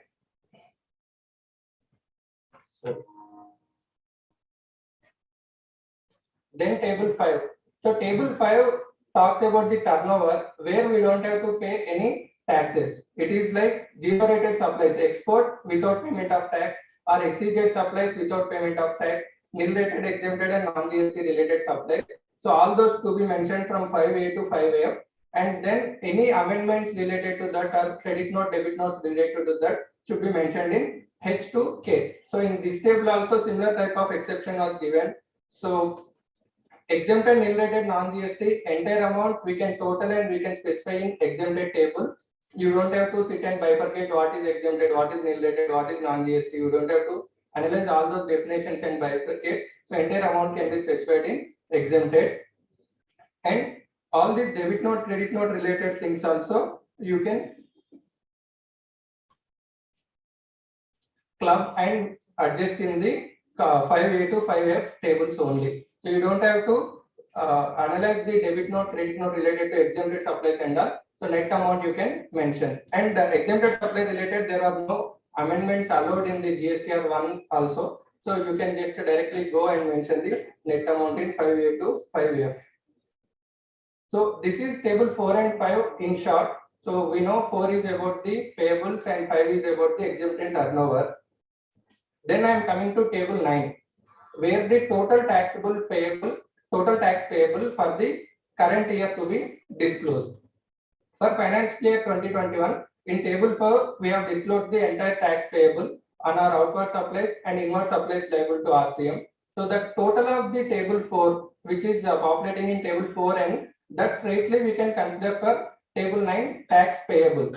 So what about the tax paid? So paid through ITC, paid through cash is auto populated. So only we have to fill tax payable. So that tax payable is also auto filled based on the total of tax payable paid through cash and paid through ITC. This is plain understanding of the form where all the transactions of 2021 has been disclosed in returns of 2021. What if there are any adjustments made? What if I have missed to disclose some transactions? If you have missed to disclose any transactions completely, you have missed in 2021, you are not adjusted it at any later point of time. That also you can disclose in table 4. That related liability you can disclose in table 9. So here payable will be more, paid will be less. The differential amount you should be paying through your DRC 03. So whenever there is any query raised, in spite of having the DRC 03 with annual return classification there, they may not look into all those things. If at all there is any query raised, you have to answer them stating that, sir, we have paid the differential tax through DRC 03 already, and this is the reference number, please consider. And what if there are any transactions of 2021 which are considered for returns of 21-22? So we have done 2021 returns were done in during September audit. Auditors were told these are the transactions missed. So in September 21 returns, we have rectified all our mistakes. We have missed to declare few invoices in our regular returns. So that was considered in September 21 return. So how to disclose those things? Or we have missed to consider few credit notes where our liability should be reduced. So that was considered in September 21 returns. How to disclose that? So for that purpose, they have given separate tables. Okay, table 10 and table 11. So in table 10, what you have to disclose is any positive amendments made, any increase in the turnover or any increase in the liability. Okay, in table 4, you have disclosed supplies made during the financial year, and also it should be considering only supplies which are considered for returns of 2021. If anything considered in 2021 turnover, but partly disclosed in 2021 and partly disclosed in 21-22, that 2021 related part you put it in table 4. 21-22 related portion you have to get to table 10 and 11. Okay, so table 10 is about increasing the liability, table 11 is about decreasing the liability. So all this entire mechanism is based on GSTR 3B. It's not based on GSTR 1. So for picking the amounts, you can consider GSTR 1 for that breakup, B2B, B2C breakup, all those things. But since the liability has been discharged through GSTR 3B, so when I am saying 2021 transactions considered in 21-22, I am talking from the perspective of tax payment, that is from the perspective of 3B only. It is not from the perspective of GSTR 1. And someone says, sir, I have paid in 21-22, but not in September. I have paid it after September using DRC 03. What should I do?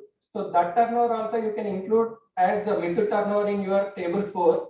Table 9 shows excess liability and the short payment. So then the differential amount should be matching with your DRC 03s. And here table 10 and 11 talks about the turnover and taxes. Table 14 is like table 9 of current year. What table 14 says is, due to these adjustments of table 10 and 11, how much is the tax payable? That should be disclosed in column 2 of table 14. And how much is the tax actually paid? Column 3 of table 14. So if 2021 related liability, you have missed in 2021, you have paid it in 21-22, you will have to fill this table 10, 11 and table 14. Okay. So overall turnover related, we have to look at table 4, table 5, table 9, which is about payable, table 10 and 11, which is about the spillover transactions, also table 14 about the tax payable on the spillover transactions. So all these things I have also explained with some examples, so we may get better clarity through that example. Before getting into examples, few practical questions which have been asked or which have read when I have Googled about the FAQs on annual returns. So these are the practical questions which I have seen more frequently. Whether I have to get the data from books or I have to look at it from GSTR1 or I have to look at it from GSTR3B. So answer is like you have to look at everything. Okay, you have to look at GSTR1 as Sir has mentioned. It is not so simple. So you have to look at GSTR1, you have to look at GSTR3B, you have to look at books, and you have to understand why books are different from GSTR1 and why books are different from GSTR3B. So if there are any corrections required in GSTR3B, whether that corrections are done in 21-22 or not. So we have to understand this reconciliation, and then only we can go ahead for filing the filling the details in annual return. So that's how I do. So first I do the, I take the financials, and first I will see whether the financials are matching with tally or not. So then if the final tally and financials are matching, then I will start reconciling those turnovers with GSTR1 turnover and GSTR3B turnover. And if there are any disclosures of 2021 missed completely, like there is an exempted turnover, they have missed it completely, or there is any zero rated turnover, but in 3B they have disclosed it as a regular turnover. Like that, if there are any disclosure errors, that I classify properly for my GSTR 9. But if there are any corrections which are made in 21-22 already, that also I will correct accordingly. And if they have missed something completely, that I will consider in GSTR 9. So here coming to this question, source is everything, but primarily books and 3B. Okay. And short payment due to error or omission, can we pay now? As I mentioned, you can disclose the liability in table 4 and you can pay using DRC 3. Annual return automatically does not calculate any liability. Don't feel like, okay, I have shown excess liability, but it has not validated anything, it has just filed. So that compute liabilities table is only for late fees related. It will not compute these short payments or excess reversals, nothing like that. Nothing is being validated there. Then paid excess tax, can I claim refund? So you can't claim any refund also through GSTR 9, but you can say like I have, when you mention the tax payable will be less and tax paid will obviously auto-populate, which is higher than tax payable. So in that situation, when you file a refund application for excess payment of tax, you can use your GSTR 9 as one of your supporting documents, but GSTR 9 itself is not a document where you can claim refund of excess tax paid. Then errors of disclosures with no impact on liability, can I rectify? Yes, you can rectify. So these are the like general errors which I mentioned as B2B wrongly disclosed as B2C, or deemed supplies wrongly disclosed as regular supplies, zero rated wrongly included in regular supplies. So all those type of errors, anything you can rectify all those errors. Then paid IGST instead of CGST and SGST. So this is one of the errors. So if when you pay IGST instead of CGST and SGST, the process as per the law is to pay the correct tax and claim the refund of wrong tax paid. So when you pay the correct tax, you don't have to pay any interest also.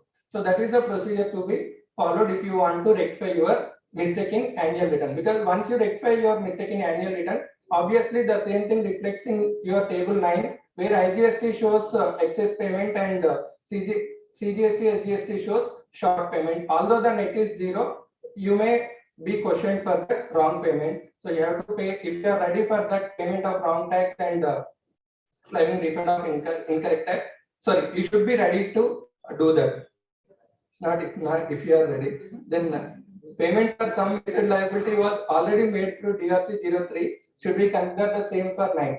So in one of the press release, it was clearly clarified that you don't have to, if something is paid through DRC 03, please don't consider it for annual returns purpose. And you can consider the same thing in 9C reconciliation. But that was the press release only. As per my understanding, I am considering it in my annual return. In my table 9, payable will be more, paid will be less.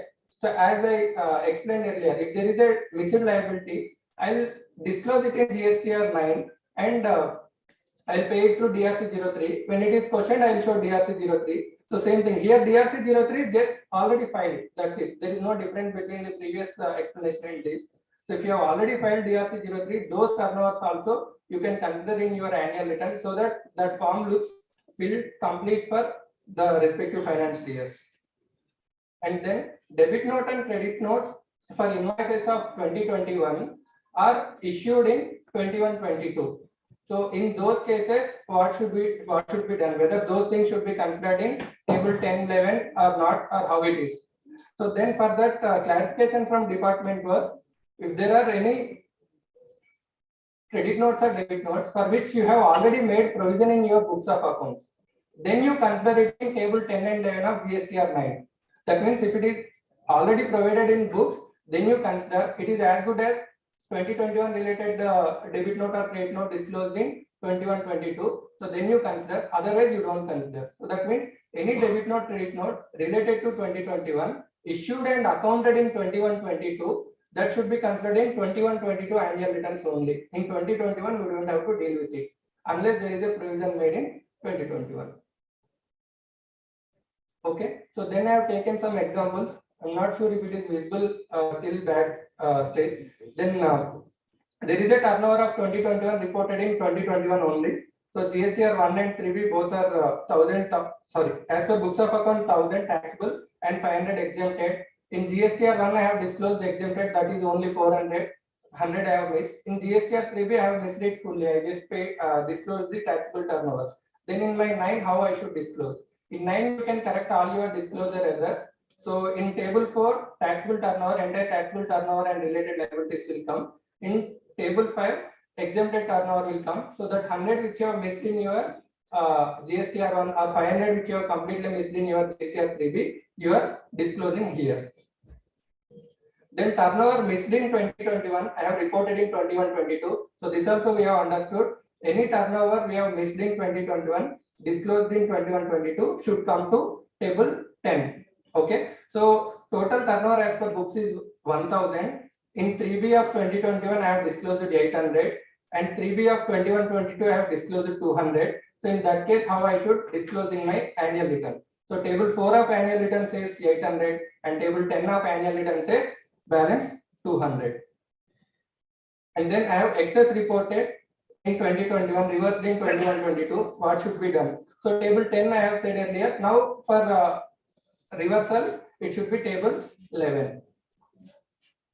Okay. Then turnover missed to report or paid in DRC 3. So this I have explained. You can consider it as part of your table 4 and table 9.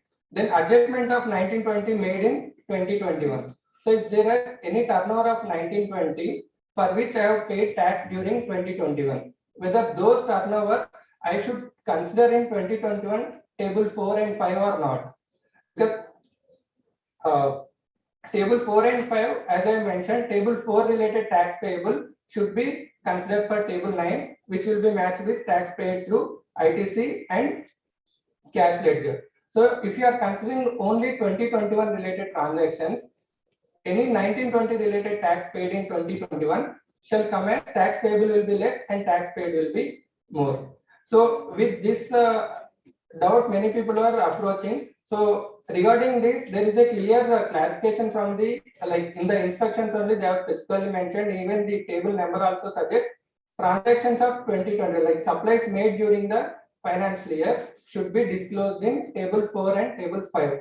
So previous financial year related transactions, like 1920 related transactions disclosed in 2021 were already considered in table 10 and 11 of 1920.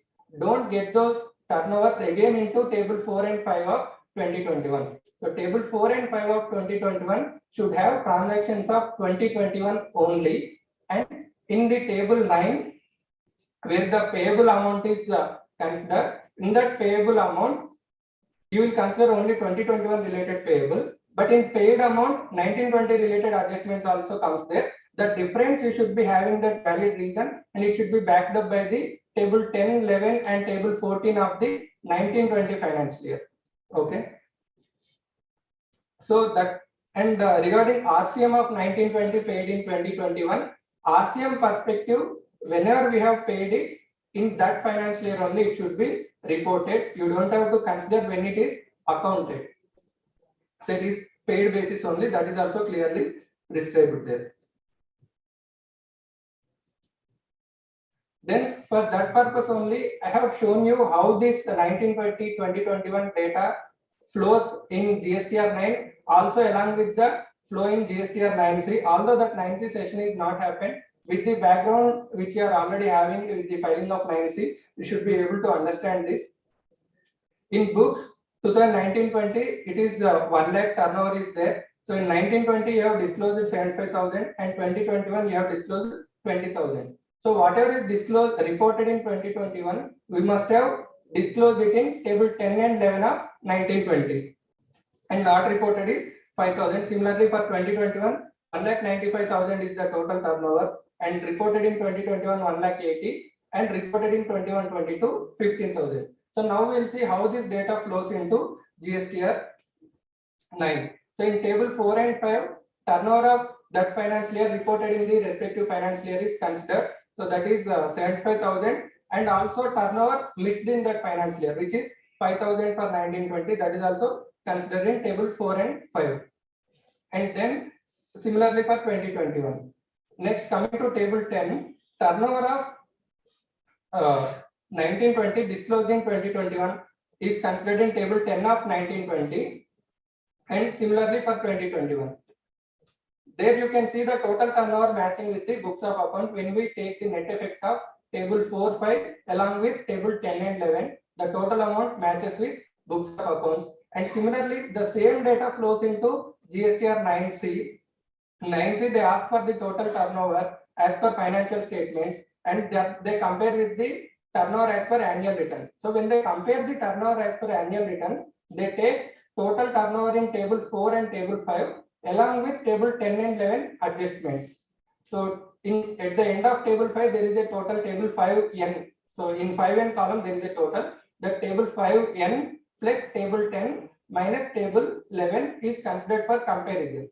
So this, whatever the disclosure I have explained, that helps you, that data flows in that way, and in that way, if you consider, the net difference is 0. But if you include 1920 turnover in 2021 related table 4 and 5, this entire flow gets disturbed, and I feel that should not be done.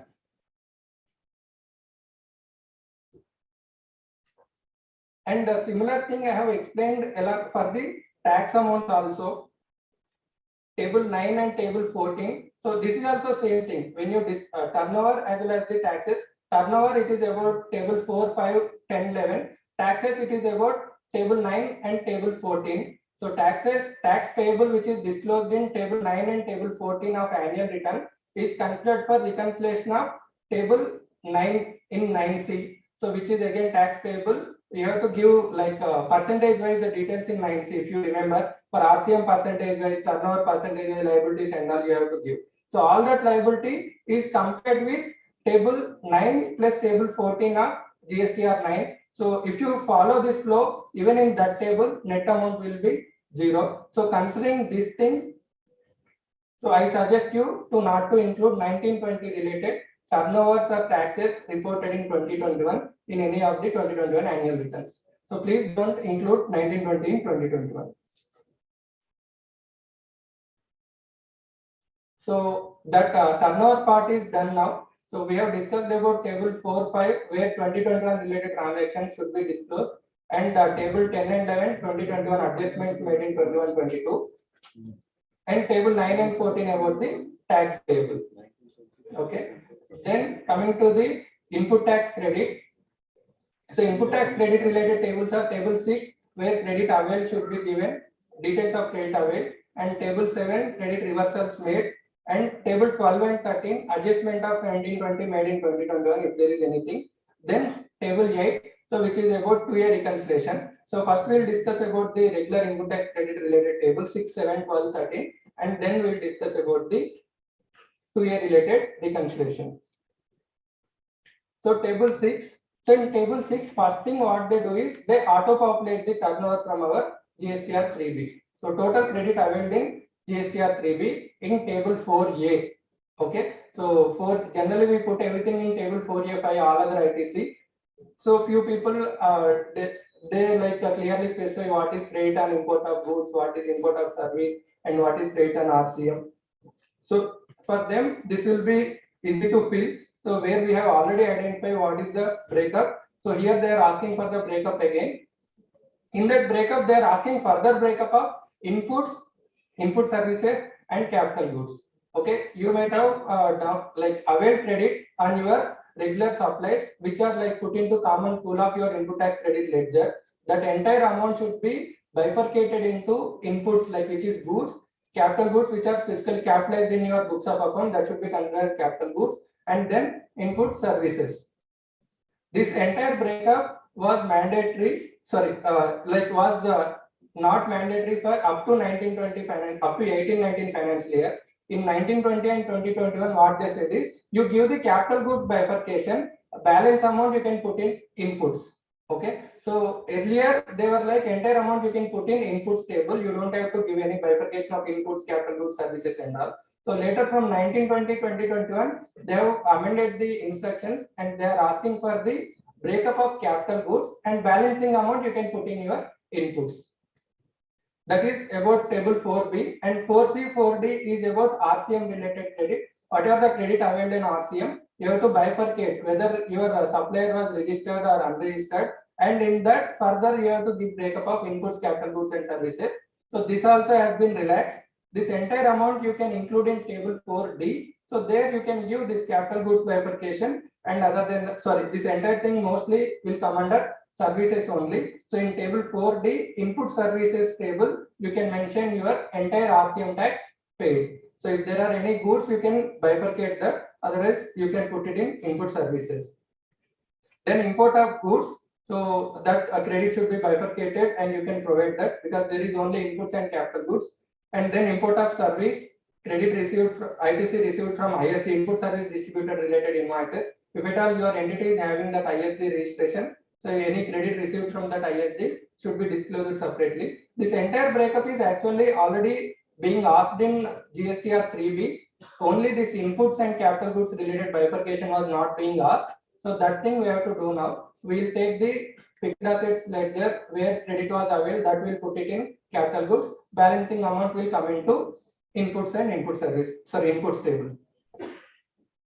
Then amount of ITC reclaimed other than B above under the provisions of the Act. They say like if there are any reversals made for more than payment not being made within 180 days for any other reason, and you have claimed first, then you have reversed, and now you are reclaiming that credit. So such reclaiming of credit is there for your client. If there is anything like that, that you can mention in table 6H. So next is subtotal 6B2H, and difference is I minus A. So what is this I minus A difference?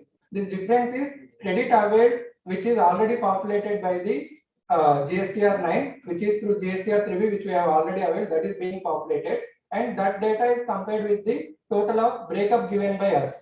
Okay, if there is any difference, that means we have excess availed or we have short availed. So that can be the case. So you should be careful while filling this table. Then further to that, any transitional credit availed through tran 1, tran 2, that table, mostly it is not relevant now. And then in M, any other ITC availed but not specified above. So this any other ITC, they refer to credit availed other than by way of 3B, or other than by way of 3B and also tran related. So what else could be there?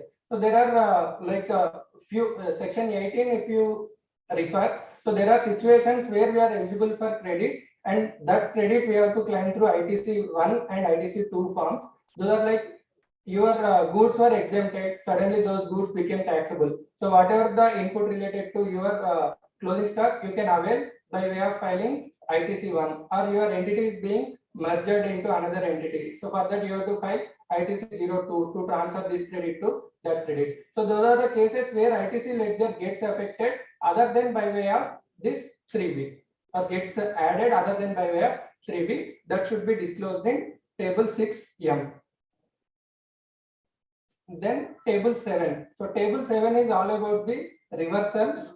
In GSTR 3B, we always see is only table reversal for 42 and 43 and others. But here a detailed bifurcation was asked. 37, 39, 42, 43, 17, 5, if at all it was already included in credit availed and reversed, and then reversals through tran 1, tran 2, all these things. So all these things were again made optional. So if you want, you can give that bifurcation. Otherwise, you can put that entire reversals in the bracket of 7H other reversals. So here at the end of the table, total credit reverse is being like A to H 7I, and 7J shows net ITC available for utilization. 6O minus 7I. 6O is total credit availed, 7I is total credit reverse. 6O minus 7I. This amount should be your net ITC for that year, and that will be considered in your 9C reconciliation also. Then coming to next year adjustments, 2021 related credit you have accounted in 2021, but you have availed in 21-22. If there are any such corrections, you have to do in your table 12 and 13. But this table is also optional. So unlike our turnover related data, table 10 and 11, so those are not optional, but this table 12 and 13 are optional. One more thing for this is table 10 and 11 are considered while doing the reconciliation in 9C. So I have explained while doing turnover reconciliation in 9C, table 5N plus 10 minus 11 will be considered. But for the ITC reconciliation, they consider only table 7J. So 6O minus 7I, so that net credit only they will consider. So whatever the adjustments related to your books of accounts is asked in a separate table in GST or 9C. So that's why they are not considering this table, and they also made these tables 12 and 13 optional. But I suggest you to fill these tables, table 10, 11, 12, 13. So 12, 13 also I suggest you to fill this. And this is a short summary, like if 2021 credit is availed in 2021, it will go to table 6. It is availed in 21-22, it will go to table 13. Similarly, reversals. So it is availed in it is reversed in 2021, same financial year, it will go to table 7. It is reversed in next financial year, it will go to table 12. So same, all the discussions I have explained through form of examples. So if it is in the same year, then it will come to table 6. There is no issue at all. Then if we have missed something and we have availed later, it will come to table 13. So availed in the same year will come to table 6, and availed in next financial year will come to table 13. Then excess ITC of 2021 reverse. So that reversal will come to table 12. Then there are few questions. In 3B, net credit was mentioned in 4A5, all other ITC. Can I bifurcate now? Yes, you can bifurcate, but total should be matching with the credit availed in 3B. Primary source should be books or 3B. So this is one of the questions where people say like, sir, as per my books of accounts, whether I have to take this bifurcation of inputs and capital goods and disclose it in table 6A, or my disclosure in table 6 should be matching with the credit already like auto-populated in 6A. Example, there is some credit in my books of accounts which are not availed at all. But in 3B, like let's say as per books it is 1 crore 10 lakhs, as per 3B it is on 1 crore. So when I give breakup of inputs, capital goods and services, whether I have to give breakup of 1 crore 10 lakhs or I have to give breakup of only 1 crore. The answer is you have to give breakup for 1 crore only, because the table 6 is asking about the credit availed. Okay, it is not asking about the credit as per your books of accounts. So unless it is availed in 3B, you don't have to consider it for GSTR 9. Then 2021 credit reversed in 21-22 should be considered same in table 7. No, separate table is given. 2021 credit availed identified now as ineligible. So how to reverse the same?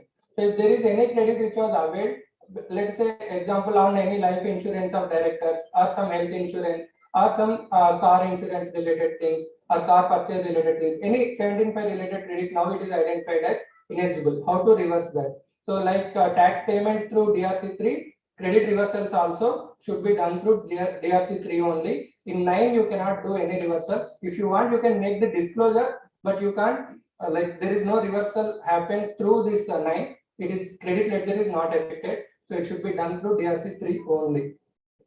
And in 3B total credit was, sorry, and adjustment of 1920 in 2021. So here same question, sir, 1920 related credit I had availed in 2021. So should I consider that here or not? Answer is yes, you have to consider. So answer changes when I spoke about the turnover. I have mentioned no, you don't have to consider.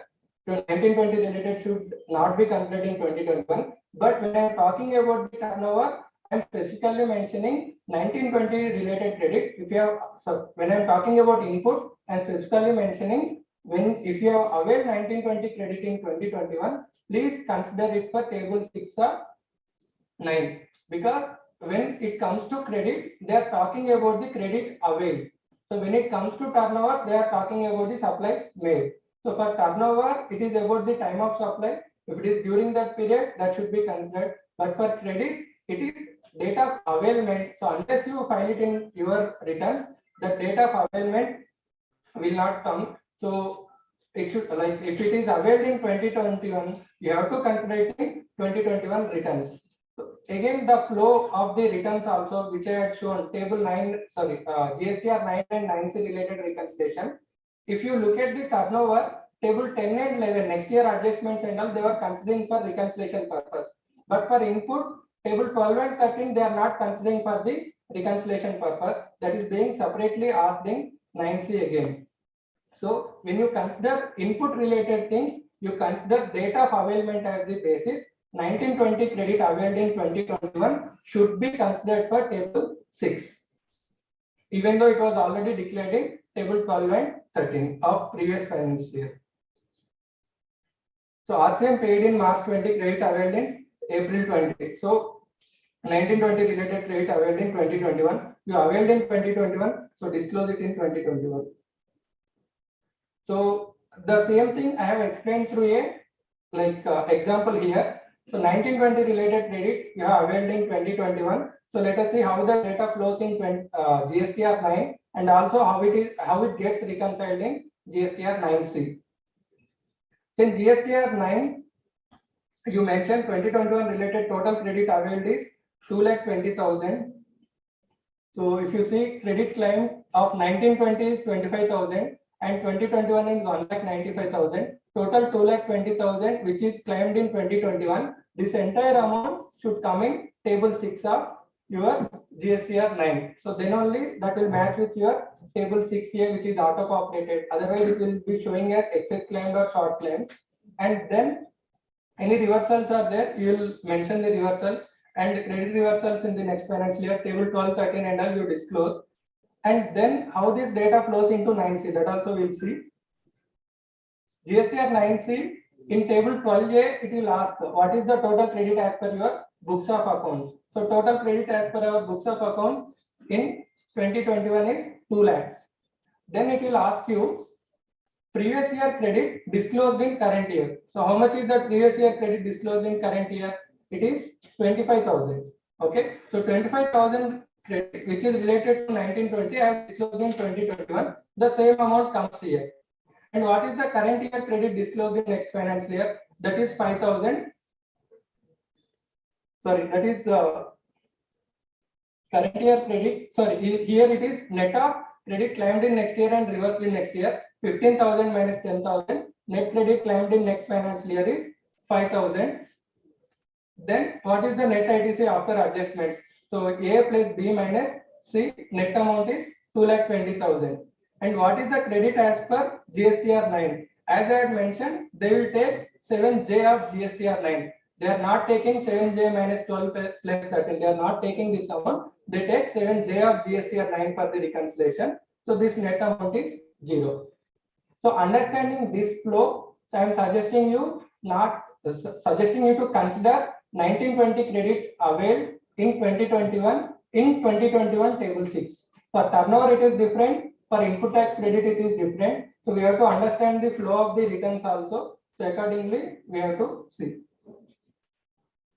So this is about the input tax credit related tables. table 7, sorry, table 6, 7, 12, 13. So we have also understood how the data flows into 9C and how it gets reconciled for the year adjustment also, inter-financial year adjustments also.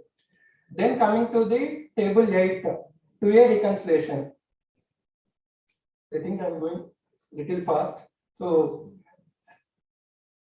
coming to this 2A reconciliation table. So this was the table where majority of the people were filed with the notices where 2A, as per 2A your credit is less, but as per 3B your credit is more. Please let us know the reason, or it is not like that. Please pay the same. It is not please let us know the reason. Please pay the same.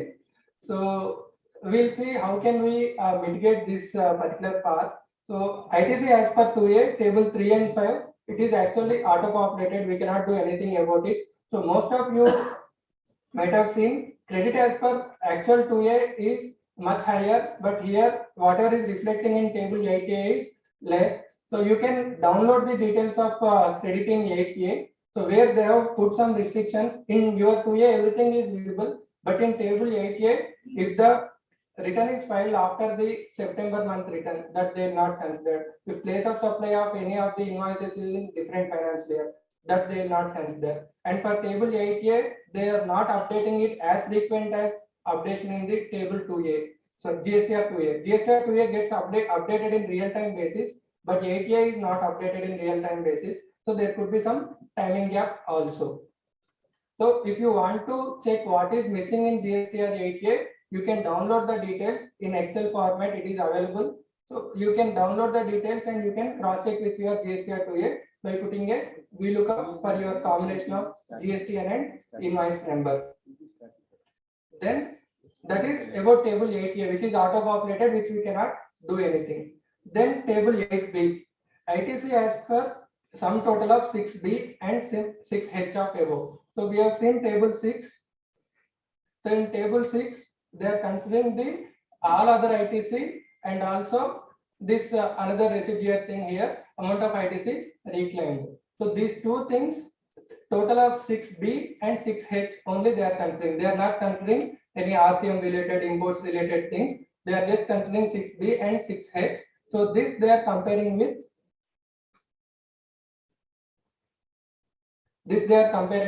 GSTR 2A.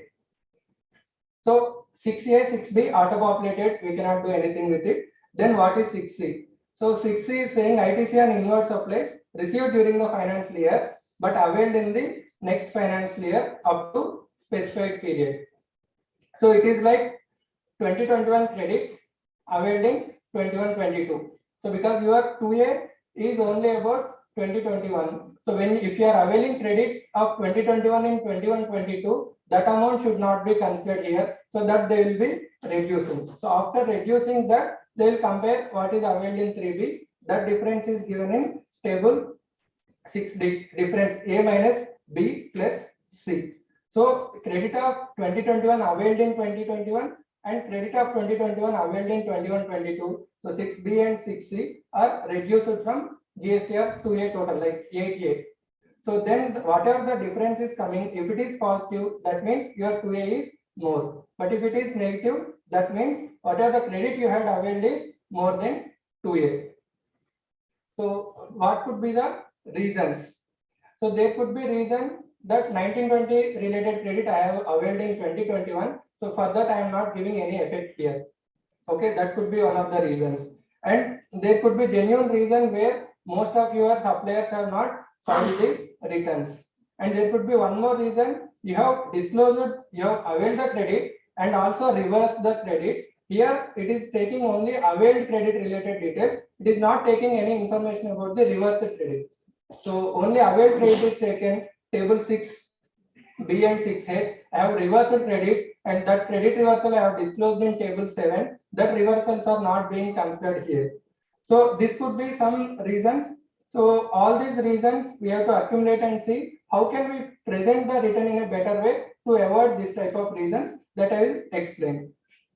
Then let us complete the table and then I will explain the disclosure part of table 6, which could help in reducing these things. Table 6 and table 8C. together. What that is what we can alter. We cannot change anything else in here. So that we'll see how we can disclose it better and reduce the differences. And next table 8E, ITC available but not availed. If the 2A is higher, okay. So in the 2A there could be invoices which are not eligible, or there could be invoices where you did not receive GST invoice or you did not receive any invoice, but in your 2A that is reflecting. So if in your 2A it is reflecting but you are not availed, those things should be disclosed as 8E, ITC available but not availed. If there are any things which is ineligible like car insurance, all these things 17.5 related, those should be disclosed in table 8F. Then up to that it is related to 2A. Then they ask about the IGST paid on import of goods, that maybe in next financial year it may be auto populated, but till now we have to specify it on our own. So IGST paid on import of goods, also credit availed. So both the things are being given by us. Credit availed we give in table 6, that they get here automatically. So and whatever is the difference, that they will add to lapse of the credit. So this is about table 8. Earlier, I was also suggesting, sir, you don't have to fill anything in table 8. The department themselves has given a press release stating that it is only for information purpose. So no aggressive action or decision will be taken in this figure. But now that we have seen so many notices without applying any law or any, maybe I can say any brain over it. So we have to be more diligent in specifying the details in table 8. How can we reduce this difference in amounts? So that we'll see with some examples. Sir, in my presentation I have just mentioned, sir, if there is any 1920 credit availed in 2021, so that credit is also contributing to the difference in table 8. Okay, but there is no specific field given in table 8 to specify those details. So I suggest we can use table 8C for giving net impact of 1920 credit availed in 2021. Also 2021 credit availed or reversed in 21-22. Table 8C very much allows the negative values also. If you mention the 1920 credit availed in 2021, so that amount will be reduced from your 3B value. Net amount will be compared with your 2A. So that will reduce your difference.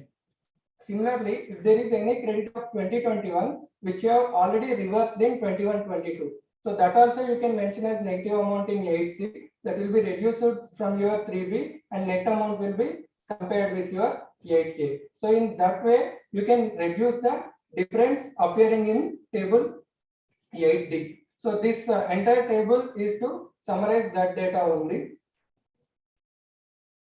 And then disclosure in table 6 and table 7. So as we have just discussed, in table 8, the comparison is done with table 6B plus 6H. So it is not considering any of your reversals made in table 7.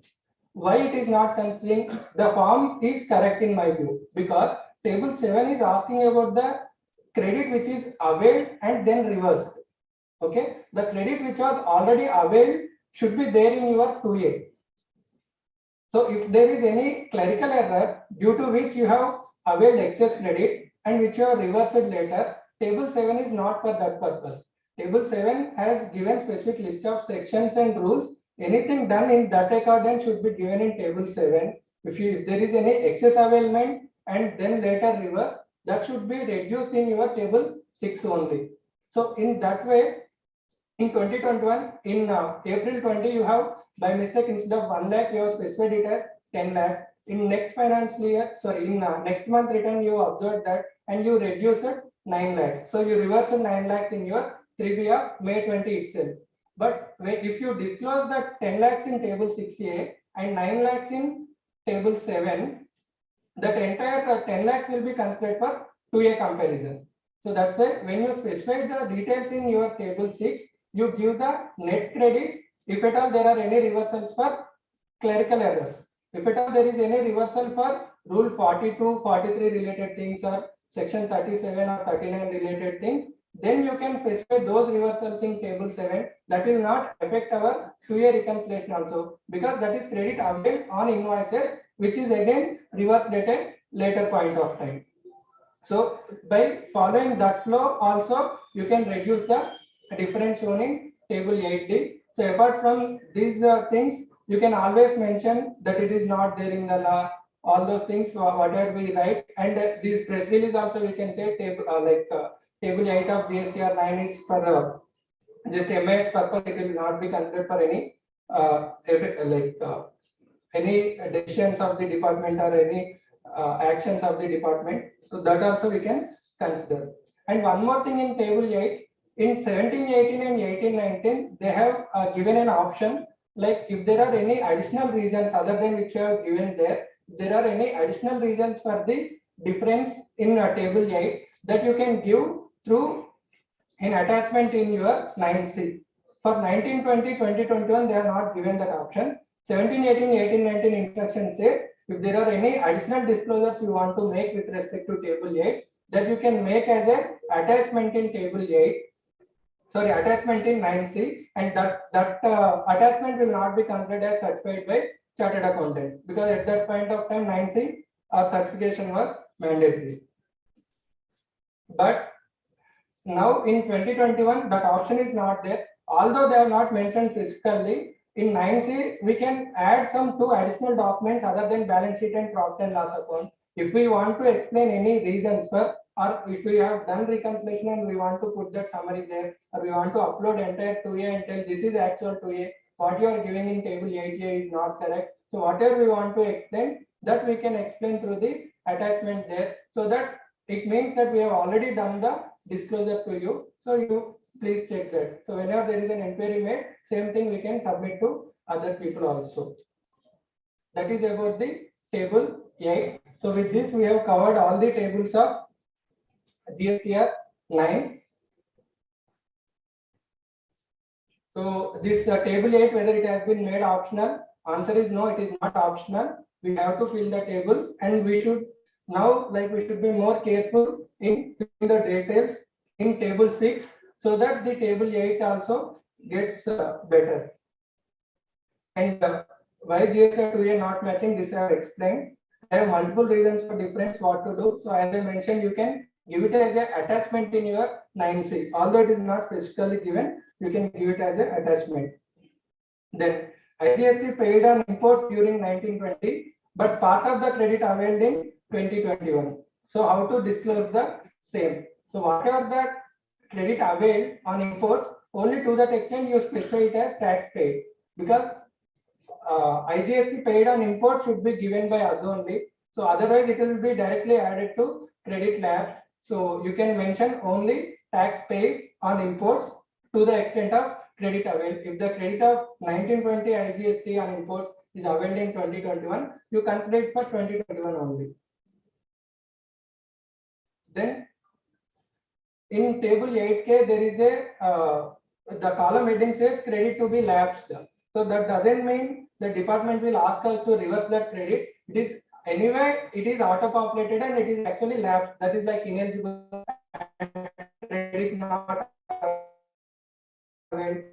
Those kind of availed by us, department cannot ask us to reverse that. So that will not be there. So that lapsed word may be creating some confusion. So after table 8, table 9, we have already discussed. And table 10, 11, 12, 13 also we have already discussed. And coming to the last part, so this entire part is optional. So table 15, they ask about the particulars of demands and refunds. So from the beginning, we are used to ignore these tables. So the same thing can be continued for 2021 also.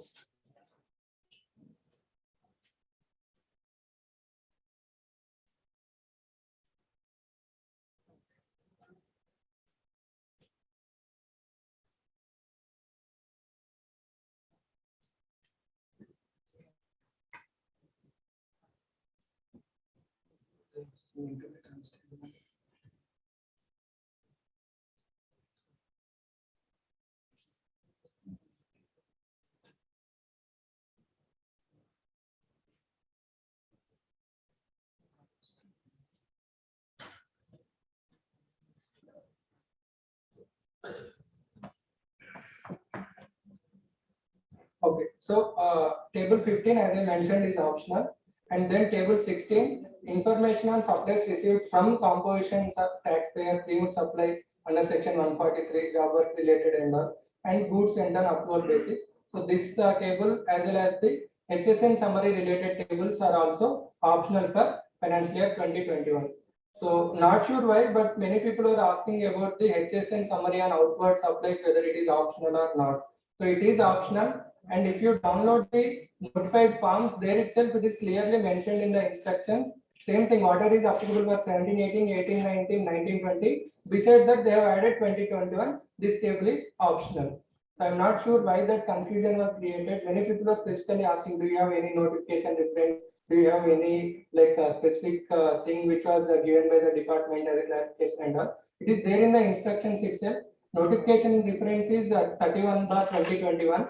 So there they have just mentioned in para 8 for all the cases 1920 is there, 1920 and 2021 will be added.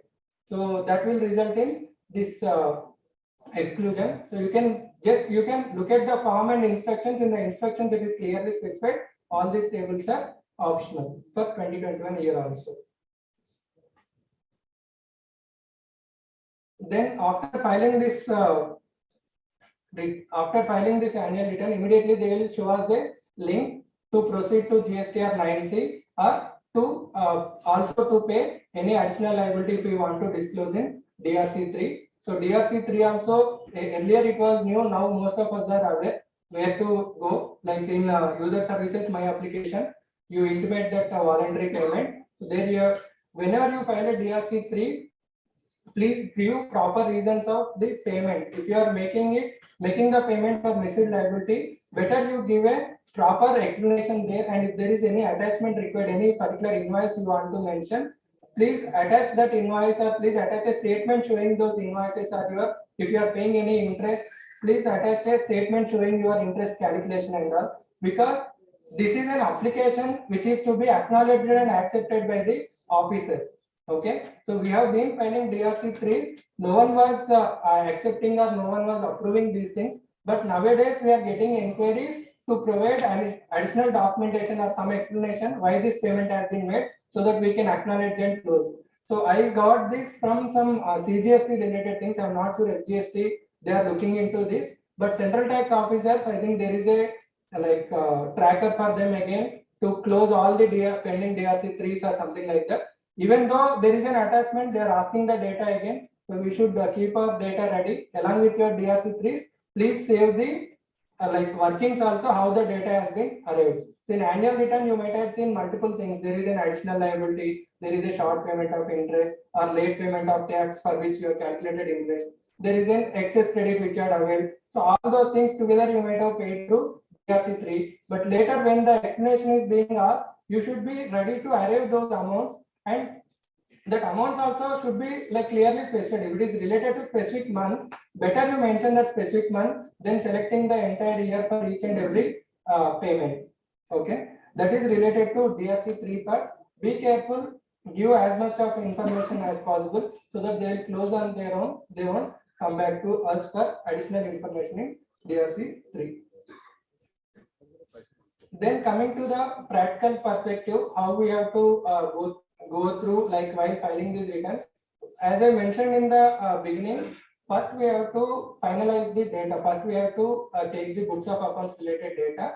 You do the reconciliation with your GSTR1, do the reconciliation with your GSTR3B, then finalize the errors made or errors which are already rectified.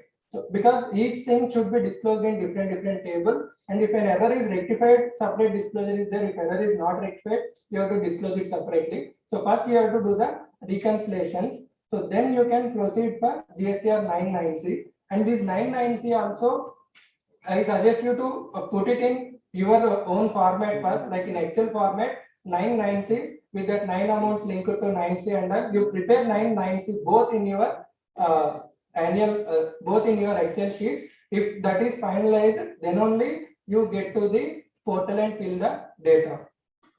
And then coming to the filling of the data in portal, almost all the tables are open for filling the negative amounts. You can fill the negative amounts in the portal. if it is required anywhere, you don't have to be doubtful for that. And in GSTR 9 related, you can fill the data in portal directly, or you can use the offline tool for filling the GSTR 9 related data.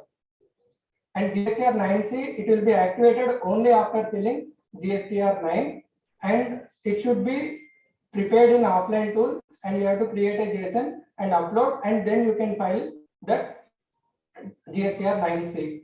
So for me, when I have done it in the both ways, like I have done using our GST portal offline tool and all, and I have also done the same thing using the outside software vendors. So when I have used that software, it is pretty much easy to fill the forms GSTR 9 and also 9C and file the same. So few portals, from there only you can generate the OTP and you can file it. So I suggest to use some software, then going to the portal and that offline tool. For each 9C, you may save like 9 also, you have to fill a table, save, come back and go to another table, save, come back, go to another table. So it around like 16 to 18 tables are there, in which we may fill at least 10 tables. So at least you can save minimum of 20 minutes for your each GSTR 9 and 20 to 30 minutes for each of your 9C if you can use any of the outside software. And those softwares also help you to get the data GSTR 1, GSTR 3B, auto-populated GSTR 9 and GSTR 2A, GSTR 2B. This entire data, most of the softwares are giving this entire data, and they are also applying something like GSTR 1 versus 3B, GSTR 3B versus 2A. So all these things also they are giving as part of their reports. That makes our job pretty easy. So better you use some software.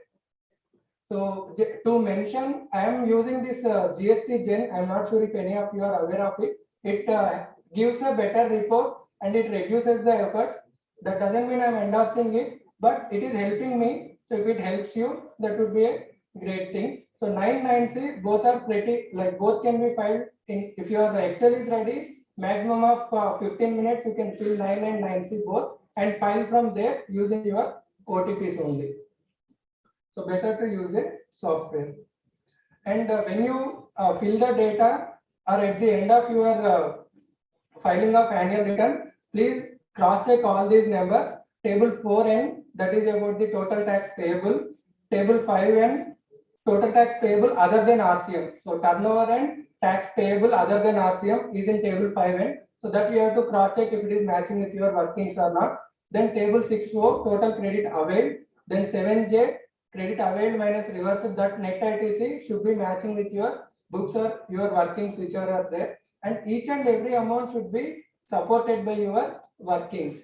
See, whatever the form I have explained so far, that is all in my view, or whatever the points I have discussed with the different people who regularly deal in 990s.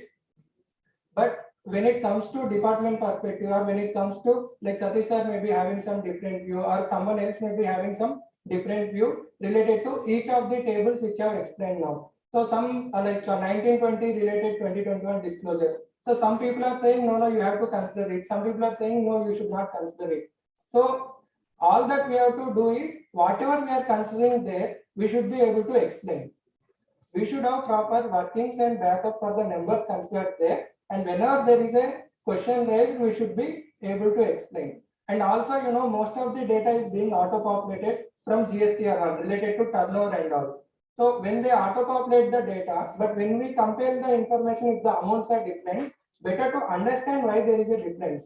That you can understand when you do the reconciliation between books and GSTR1. So same, those differences only will come here auto-populated versus our final returns also. So better to have those explanations also be ready in the annual return also. Beside each table in your Excel, you have to write what is the source of data, or if there are any adjustments made, better you write the adjustments made there. So that if there are any notices flooded like this at a later point of time, because 2021 also they are already given, but that is based on 3B and 1. So once you file GSTR 9, they may rerun the software again. They may give the notices again. So we can't spend same time again and again, and digging the old things will be much more difficult. So make a standard format, make everyone to follow the same thing. Same article may not be there in the next year. same person who is accountant may not be there in the next year. So better you, and also storage of the data.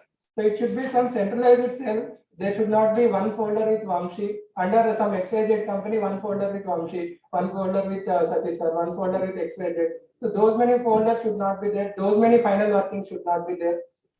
Put a one single folder with one final data. So like maybe Winman, your final data is stored there. So something like that, you have to do something where you can store your final data and workings, and accordingly plan your entire system of working in according to that. Then only we can save our time, even at the time of these notices and all. Because for same notice, they may not pay again and again. They say, sir, it is same copy paste, they'll say. But all those numbers we have to analyze. They say, sir, you have only filed 990. But again, we have to analyze those things. So better we be prepared for all those explanations. So with that, sir, I can conclude or I can continue. Some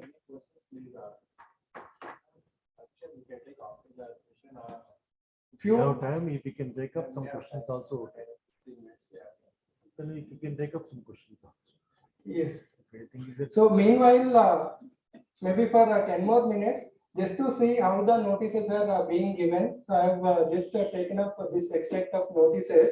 So this notice is a comparison between GSTR 3B and 9, where they have taken contrary view to me. 1920 related credit should be disclosed in 2021 or not. So it is not that whatever we take that should be accepted by everyone. I wanted to make that point specifically. They are not, their understanding is different. We just have to explain them. Sir, our understanding is different. So we have understood it in this way. We have filled it in this way. Just to see this. Shift up. Those are hidden.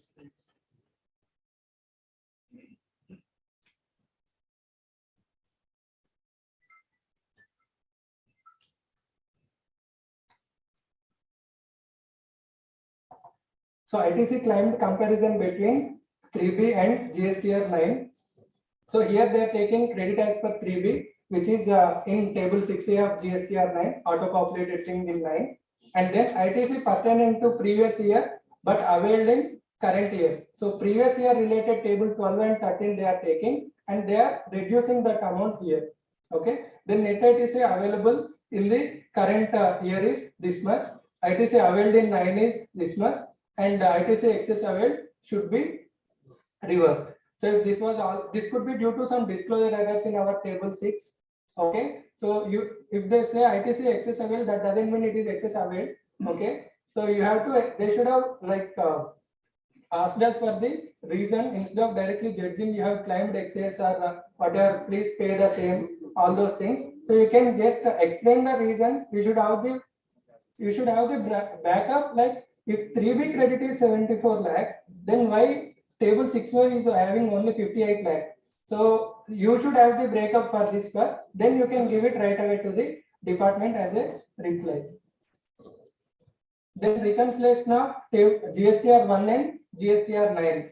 So I feel they are comparing 1, 9 and 3B, whichever is higher they are taking. Also the e-way bills.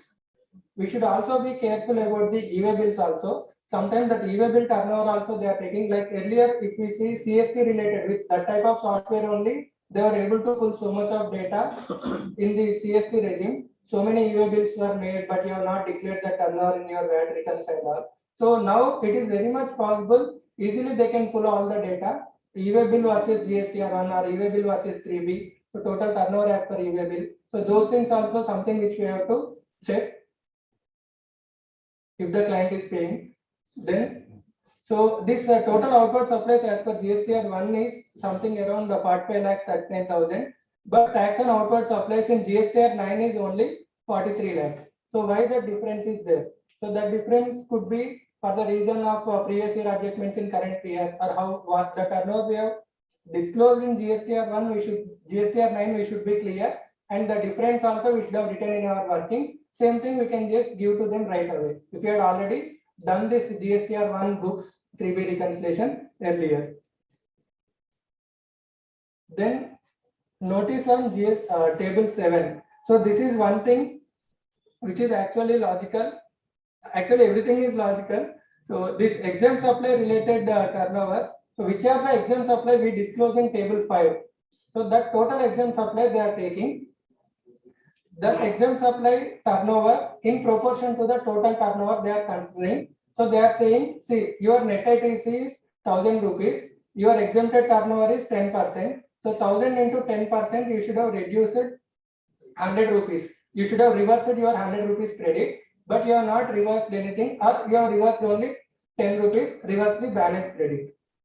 Okay, logic is correct, but the way the logic has been applied is not correct. They can simply take the total turnover of exempt supplies into a total ITC they are considering as common credit. So total turnover into total ITC into total exempted turnover divided by gross turnover. So that is not the way it should have been applied. They should have said this much exempt supplies are there, but there is no reversal observed here. So kindly explain the reason. So we can say, sir, that exempt supply, we have not availed any credit related to that exempt supply. There is no common credit. That's why we have not reversed anything. So first thing they should do is like asking us to provide the common credit related details or something like that. They can simply get to the conclusions like this. Logic is correct. So this logic we have to apply while filing our returns, and we should be ready with the reason why we have not reversed the credit. Okay, so now itself, when we are filing the returns, if we are showing anything in exempt supplies, we have to see why any credit is not being reversed.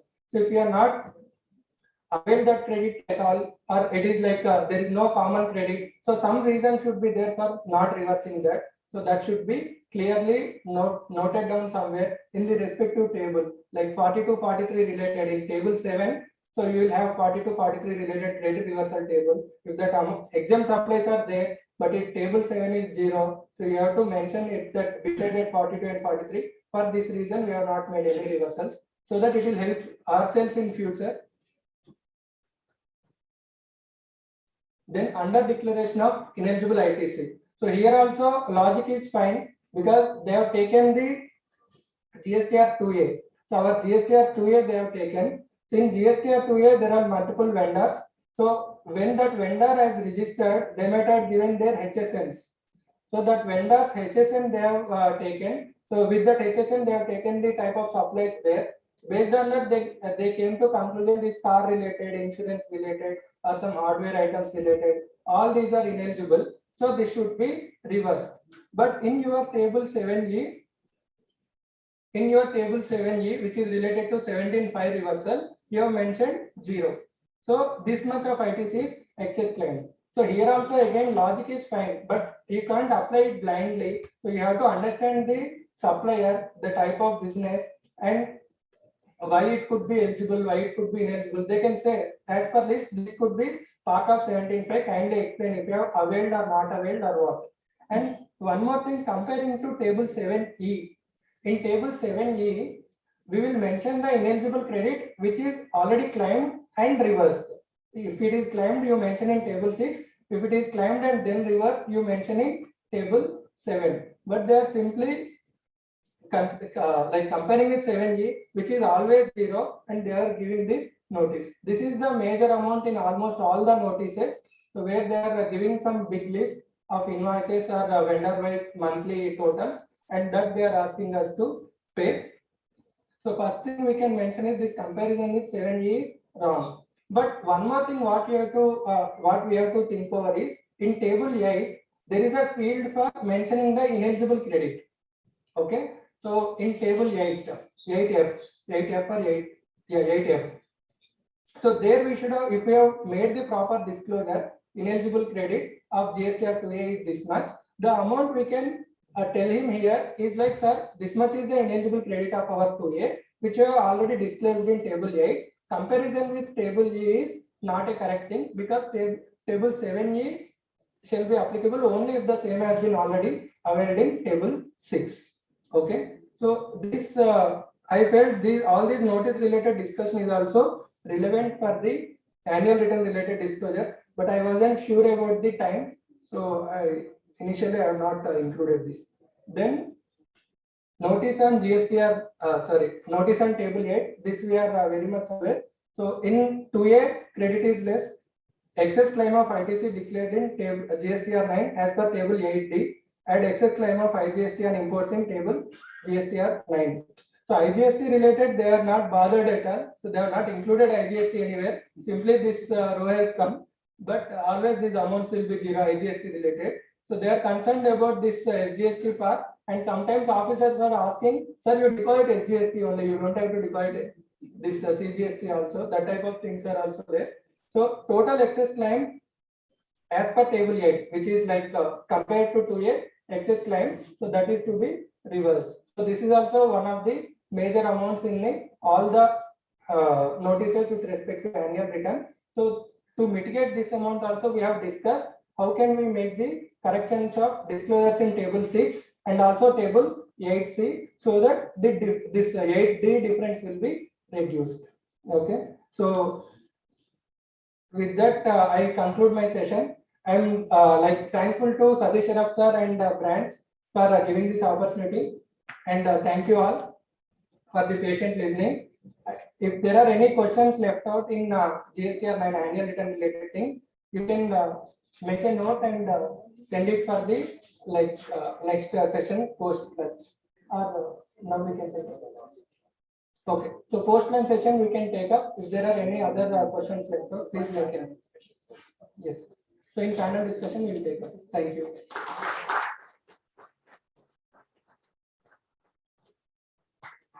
Thank you, sir. It's a wonderful session, discussion on detailed discussion on 9. And you have taken up the how to handle the notices for each tribal wise. That is really wonderful, and it's more helpful for the members also. Now we will go for the break, and 1 to 2 are the break, and after 2, Sudhir sir will take up session on detailed discussion on 9C. Thank you all.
Time for applying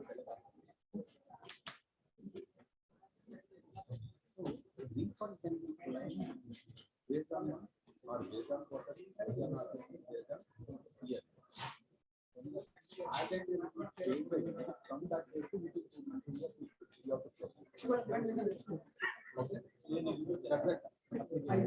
Suppose April monthly pay, next again April.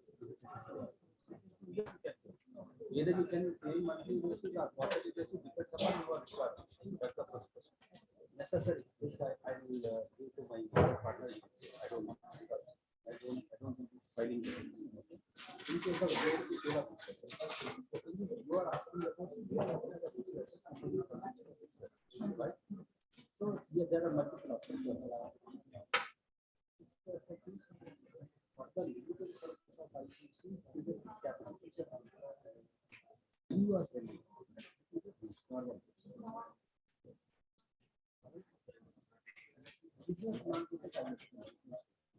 Let us consider when you are selling your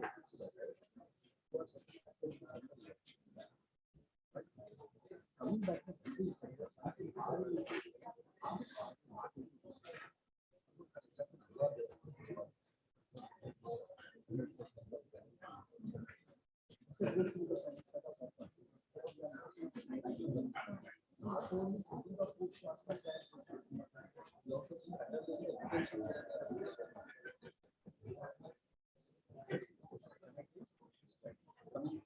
if I clear this one, then all of questions we can answer.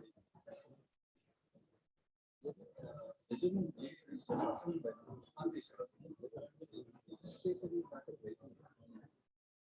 that the rules are taxable or are you in the rules? So if you are not, you also need to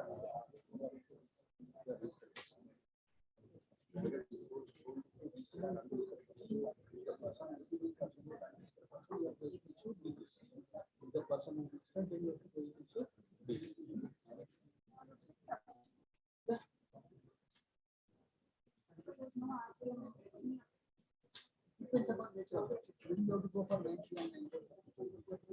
You see the general criteria. Suppose if you are reverse chart method, then you have to go for R square. Yes, exemption notification.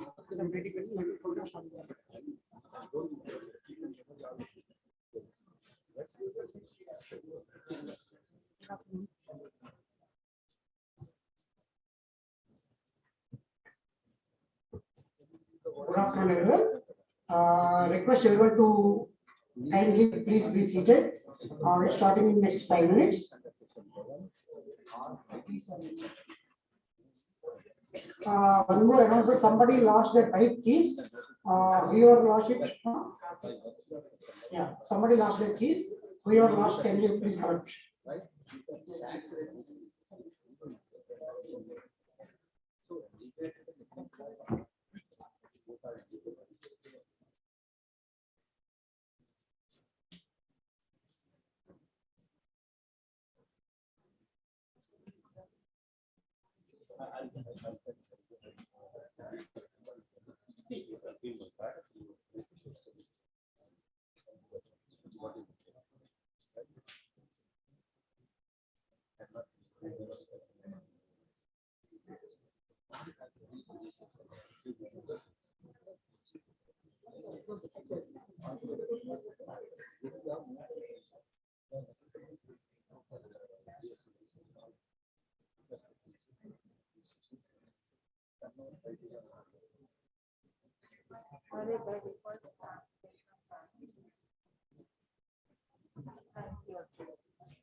Good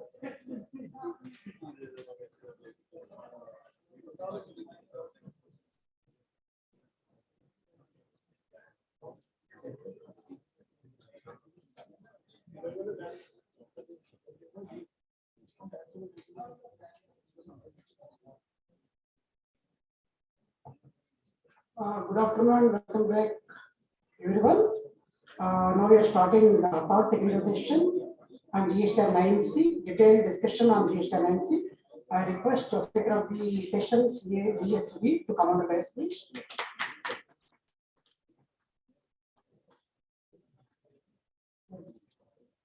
Thank you, sir. I request CA Sharasanaha sir to present a booklet to the speaker of the session, please.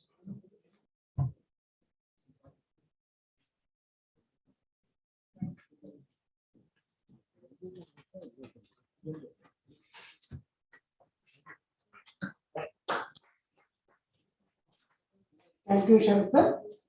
Before handing over to the speaker, it's our privilege to introduce Sudhir sir. Sudhir VS become LLB FCA, aged about 37 years, he is California. He is a core partner of Aggregate Assets, heads the another branch, which provides consultancy, audit, and litigation services in GST, customs, and FTP. He completed his schooling and graduation in Bengaluru. He qualified as a chartered accountant in the year 2006. And then he is an entrepreneur development program at Indian Institute of Management, Ahmedabad. He has contributed various articles for professional issues like ICA, Institute of Cost Accountants of India, Trade Journal, Service Tax Review, and Manupatra. He has presented papers at various branches of ICA, ICSI, and ICWA. He is a master trainer for the ICA in New Delhi and a faculty of the National Academy of Customs, Excise and Narcotics, which trains the departmental officers. He presented papers in various trade forums like ASSOCHAM, KSCAA, FACSI, AP Plastic Manufacturing Association, etc.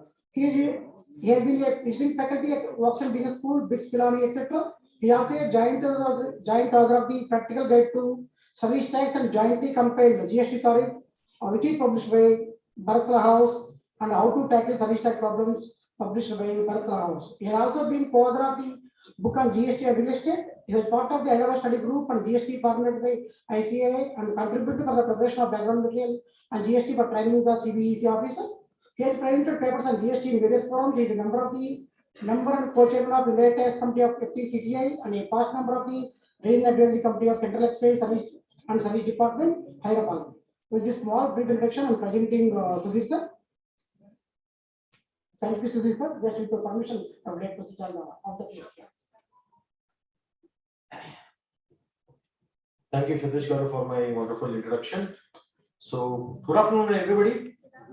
Oh my God, everybody's afternoon doesn't seem to be good. Good afternoon. So, this is a very, very tough call. So, Satish wants to put me under a difficult situation. So, always he wants me to put post lunch. So, he wants to check who is better, whether the participants in sleeping or Sudhir not making them sleep. So we will see at the end of the session what is going to happen. And yeah, so one other challenge which I'm having is either to GST or 9C was your responsibility.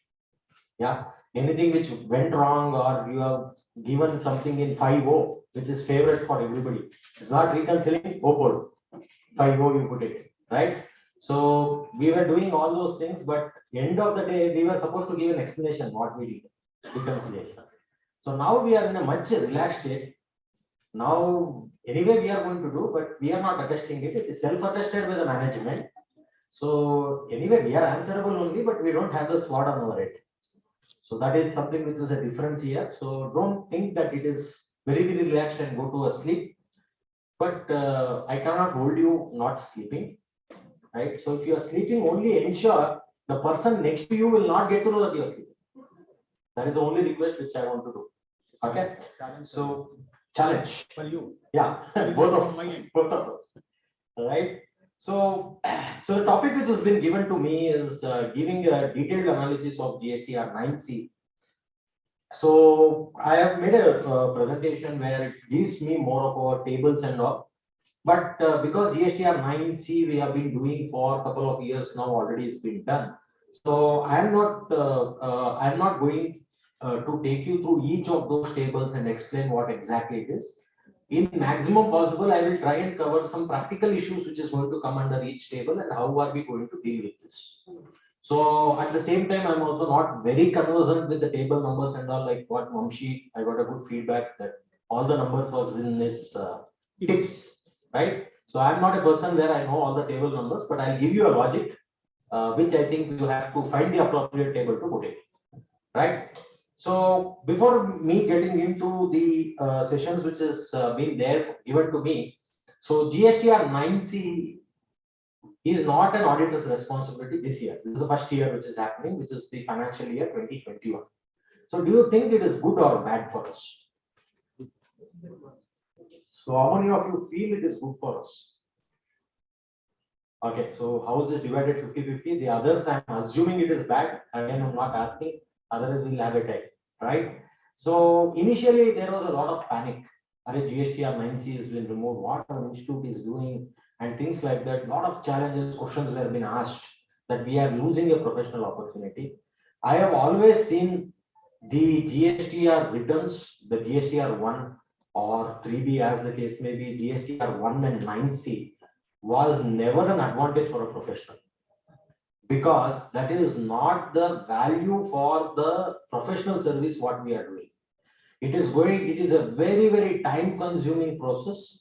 Client will not understand anything. He will say, you are only audited, you are only filing returns, you only have to do it. Is very simple. I don't know where is the complication coming from. But if we start taking him through these tables now, till 5A is good. Okay, turnover from financials, it's still there, it is good. The moment you start second one, 5B, he says, Arey, why are you explaining all this to me? No, I don't want to understand. Finally, I want a solution, right? So that is how an approach has been there. Although the work was being done, it was not, the value was not being perceived. So to some extent, removing the audit has taken away a substantial risk of the chartered accountants. At the same time, if you look at from the revenue point of view, taking out the audit is the biggest loss for the revenue, because they made a simple analysis. Then they wanted to remove 9C. They told how much of the amount has come from GSTR 9 additional liability, and they compared what is the amount which has come from 9C, which was negligible. Then they told auditors are not doing anything, but on ground reality, what we were doing, we were not putting that in 9C. We were only telling, boss, you put this in GSTR 9 so that your 9C will be clear, right? So all that amount which was coming under GSTR 9, credit goes to us as an auditors, which has not been identified by the board, and thereby they are withdrawn this GSTR 9C attestation. And I'm sure 2 to 3 years they'll get to know what is the gap which is there and how it was being diligently done earlier because of an attest function. So that value would be perceived in the interest of the revenue. What we were doing was commendable efforts, right? But whatever it is, we have to accept that this time GSTR 9C we need not attest. But however, client is giving us the assignment to do 9C also, because their in-house team may or may not be capable. Even if they are capable, now the MD or CEO or vice president is attesting it. So he always wants a third party confirmation. He's saying, right? So that is how it is happening. And when we are getting into it, there are a lot of issues which is coming as far as the reconciliation is concerned. And we are finally ending up adding value in this particular assignment, and thereby whatever the fees or something which we have been charged has been pursued some value now, because now they are coming on their voluntary to us. Earlier they were coming without having an option. They're saying, this has to be attested by a CA, let's go to a CA or CMA, whatever it is. So now they are coming on their own will. When they are coming on their own will, we have a better value being perceived, right? So with this, what my entire session is also looking at is that this GSTR 9C assignment, although attestation is not there, we all here may have to look at how I can make a GSTR 9C assignment as a value addition to the client, so that he is perceiving that value, and the client and this assignment stays with us irrespective of whether the attest function is there or not. So I'll be bringing certain points there. which may not be mandatorily required for you to disclose here, but this is something which at least you have to give one interim report or an ad hoc report to the client saying that these are all the issues which we have found. So this is what will count. I'll also be touching few points there. So I'll be taking you through the legal provisions which has been there, which requires us to file the GSTR 9C. And I will also taking you through some tables and issues thereon. And there is a general practical issues which is there. I'll be taking on. So any questions, anything which you are there, if you feel that is very important, you can raise your hand and ask the question. And if I feel that it takes a lot of time, I will request you to reserve that to our panel discussion. So I think everybody have started giving the questions to the panelists for the discussion which is going to happen. So here also, Satish sir was very clear that all the speakers now they'll come and go, no accountability. So they also have to undergo one test exam after they have addressed it. They have to answer all the questions which has been asked. Then only they will pass. Right? So he has kept a panel discussion. Then only memento will be there. So here memento has to be earned now. Right? So make the panel put the panel into as much discomfortable as possible. Ask all the tough questions which you are having. So we will try and give you some approach towards it. I don't know whether it is right or wrong. Admission will agree for it, but we are going to give you an approach for it as to how we like to tackle. Right? Right or wrong, not decided by Supreme Court itself. Yes. Okay. So now let's look into some provisions which is there, which is relevant for us to understand the implication. As most of you would be aware, GSTR 9C would be applicable only if the aggregate turnover is more than 5 crores in your previous financial year. So if it is not exceeded 5 crore rupees, then you are not required to file GSTR 9C. And GSTR 9 also is exempted if it is not been, it is below 5 crores. For 2 crores. Below 2 crores, it's exempted. After 2 crores, you have to file 9, but 9C is only above 5 crores. So now question comes up is that what is an aggregate turnover? Whatever the terminology which has been used is an aggregate turnover. So aggregate turnover, if you look at the definition, it includes taxable surplus, which most of us are aware. All the taxable surplus which has been made will be included. However, they are saying that it should not include the value on which you are paying GST under reverse charge mechanism. That is, I am a manufacturer, I am taking GTS service, I am taking legal services. Whatever the services on which I am paying tax, I need not add in my aggregate value.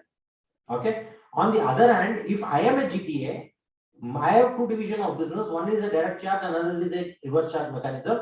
In such case, that turnover, both the turnover will be taken. Only from a recipient point of view, this will be removed for computing the aggregate turnover. This will also include not only taxable surplus, the exempted surplus also. Now we may have to look in depth what an exempted supply means. Exempted supply covers three things. One is which is subjected to nil rate of tax. Second is which is exempted by way of a notification, either partly or fully, which is exempted by way of a notification. And the third one is a non-taxable supply. So all these three things, although you are not paying tax, please mind, although you are not paying tax, that has to be included for computing your eligibility of 5 crores. So that is what the law says. So nil and exempt is not a big challenge for us. Everybody understands that. Now comes this, what is a non-taxable turnover? So non-taxable turnover also has been defined under the Act, which says these are the supply of goods and service on which the levy is not been there. That means to say that there has to be a supply of goods and service and the levy should have been excluded. So two examples which we get is, one is the levy has been deferred for the petroleum products and another is the alcoholic liquor for human consumption. To that extent, the levy has been removed, but they are still being a supply under the definition of the GST Act. So only these two things will come under a non-taxable turnover and has to be included. So the very common question which I get often is that, sir, what happens to a Schedule 3 item? Now, what is the Schedule 3 item? These are the item which is considered neither supply of goods nor supply of service, right? Example is your sale of land. Yeah, because this is commonly you will going to get. So I have a client who is selling land and you're also doing a trading, but the land sale itself is a 10 crores value, but the trading value is 2 crores or 1.5 crores. Now, whether the 9C is going to apply for this case, because the sale of land, irrespective of whether it was there as an asset or as a trader, inventory, as a trading stock. So, irrespective of that, what is going to happen here? So, if you look at this particular provision, my view is that because it is not a supply at all, Schedule 3 is not a supply at all, it will not come under within the meaning of the non-taxable supply. So, to that extent, you can keep it out. Please mind, what I am saying is only for the computation of aggregate turnover. This is not for you to add in GSTR 9, right? Once you would have been explained, there is one particular column where you are going to tell all exempted, non-taxable, non-supply, everything has to be included there for the purpose of disclosure. But GSTR 9C per se is not going to apply. For when calculating the aggregate turnover for the purpose to check whether the GSTR 9C is there, this is not going to be applied. Your export of goods and services also to be included in the aggregate turnover. That even includes the supply for your SEZs also. Any SEZ supplies which has been made, that is also been included. So all this put together, if it is more than 5 crores, then you are supposed to do the GSTR 9C, and all this aggregate turnover would be computed on a PAN level basis. Okay, so most of you would be aware as far as the GST is concerned. If you are having a 2 units, 1 unit of your the same PAN, one in Telangana and another in Karnataka, these two are treated as a deemed distinct legal entity. That is, these are two different entities for the purpose of GST. However, for the purpose of aggregate turnover, he says, no, both put together under single PAN, if it is more than 5 crores, then both the entities, GST and 9C has to be made. So one of the questions which was asked is, sir, my main business happens in Telangana. I do a stock transfer to Karnataka, which is only 10 lakhs. I'm doing 4.5 crores here. 10 lakhs I'm sending there, and from 10 lakhs I have sold there. So both, whether should I be taking, or I'll put it the other way, it is 1 crore, 4.5 plus 1 crore, it will become 5.5 crores. Both has to be taken. Although if you look at your financial sales, how much it will show? It will show only 4.5 crores. Because 4.5 crores only 1 crore you have made a stock transfer. From there you have made a sale. You will not show 5.5 crores sale in your financials. Even then, your GSTR 9C is going to apply. So this is one of the common error which I have seen few people have done, that they will see 9C whether to be filed or not. They will ask to send the financial statements. The moment the financial statement comes, they will go, okay, what is the turnover? Turnover less than 5 crores. Don't worry, no GSTR 9C. Please don't make that error. You go into in-depth, you look at their GSTR 9 summary of both and look at what has been disclosed. In some cases, they are not disclosing the exempted supplies in GSTR 9, but because in GSTR 1 it was not there, and thereby it has not been compiled in GSTR 9 summary, automobile summary, or whatever it is not coming there. So thereby, for you to answer whether GSTR 9C is there or not, it is not a 1-minute job. You have to spend about half an hour. You have to look at all the documents. You have to understand their entire business, then come to a conclusion whether it is applicable or non-applicable. So that is, we have to keep in mind. What gets excluded is the taxes, CGST, SGST, IGST, which has been paid, and the cess paid excludes. Now, if there are any taxes which has been paid other than the GST, okay, so those taxes has to be included. Say, for example, maybe a stamp duty is applicable, or any other tax which has been local taxes which has been applicable, that also has to be included for the purpose of computation of the aggregate. So these are the few sample exclusions which has been there. One is your Schedule 3 items, which I talked about, like the land which I have given an example. Those things will not be covered under the aggregate turnover definition. Duty drawback. So there is a foreign trade benefit which has been given when you are exporting. A certain amount will come as a duty drawback. That is also not to be considered because there is no supply at all for this. Dividends.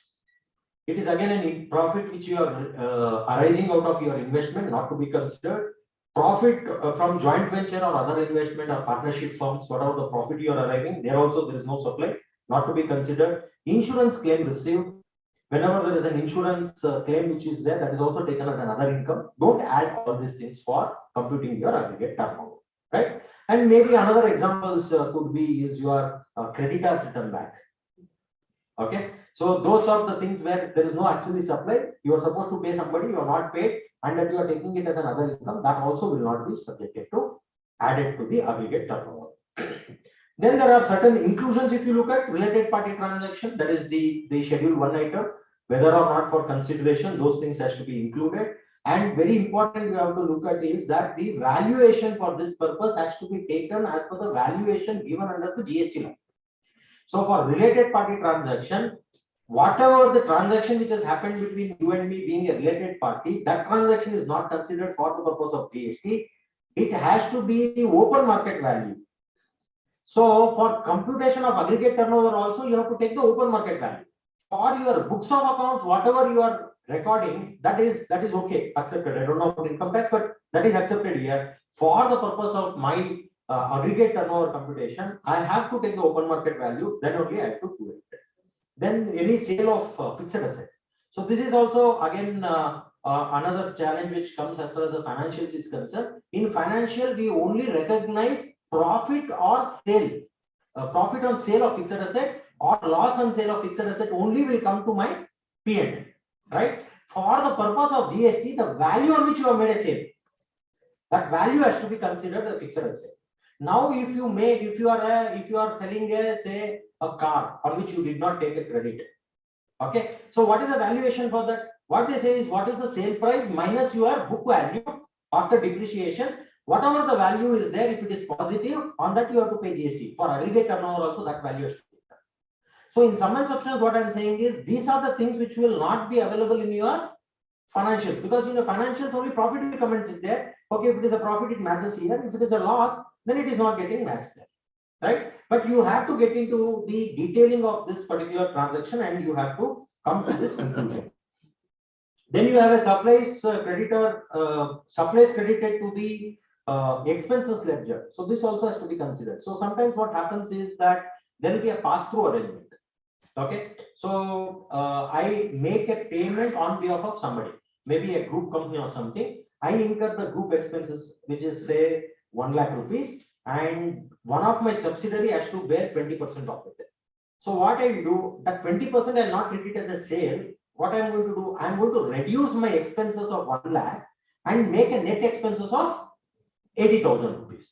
But if you look at the schedule 1 transaction, this is a supply which has been done by you to your subsidiary or any other company, whether related party or otherwise. So that 20,000 has to be considered as an outward supply. The fact whether the assessee has treated as an outward supply, paid tax on it or otherwise is all a different story, which we need to come.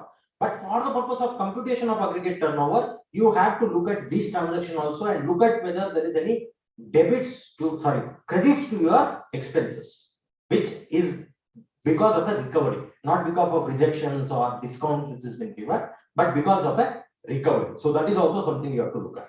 So these are the few items which you have to look into it for computation of a aggregate turnover. Next, legal provisions for where the GST of 9C which is going to be there is section 44, which has been amended, where they have removed the reference of an audit which was supposed to be required. So there they are saying a self-certified reconciliation statement has to be filed, reconciling value of the supplies declared in the returns from list. So if you look at section 44, they are only talking about value of supplies has to be reconciled. But 9C, what all it contains? It contains not only the turnover, it contains tax payment, it also contains ITC and any other amount also, refunds and any other amount, everything is covered there. But section 44, if you look at it, is making a mention only of the value of supplies declared. That is only the reconciliation has to be there. 80 subsection 3 gives the prescribed format. They say that 9C has to be given. That 9C is having all other reconciliation. So whether technically they are asking us to reconcile ITC tax payment, which is not provided under section 44, is also something which is open for us to question. So all these things will come not for you not doing the reconciliation. By chance there is some challenge in the reconciliation, you can say that is not to be required at all. What is required was only a value of services. So only the table 5A and whatever that table 5, that is sufficient. 5 and 6, that is sufficient, not beyond that. Right? That is something which we could look at, but we should be aware where the legal provision is coming. The due date is 31st of December, but for 2021, they have extended it to February.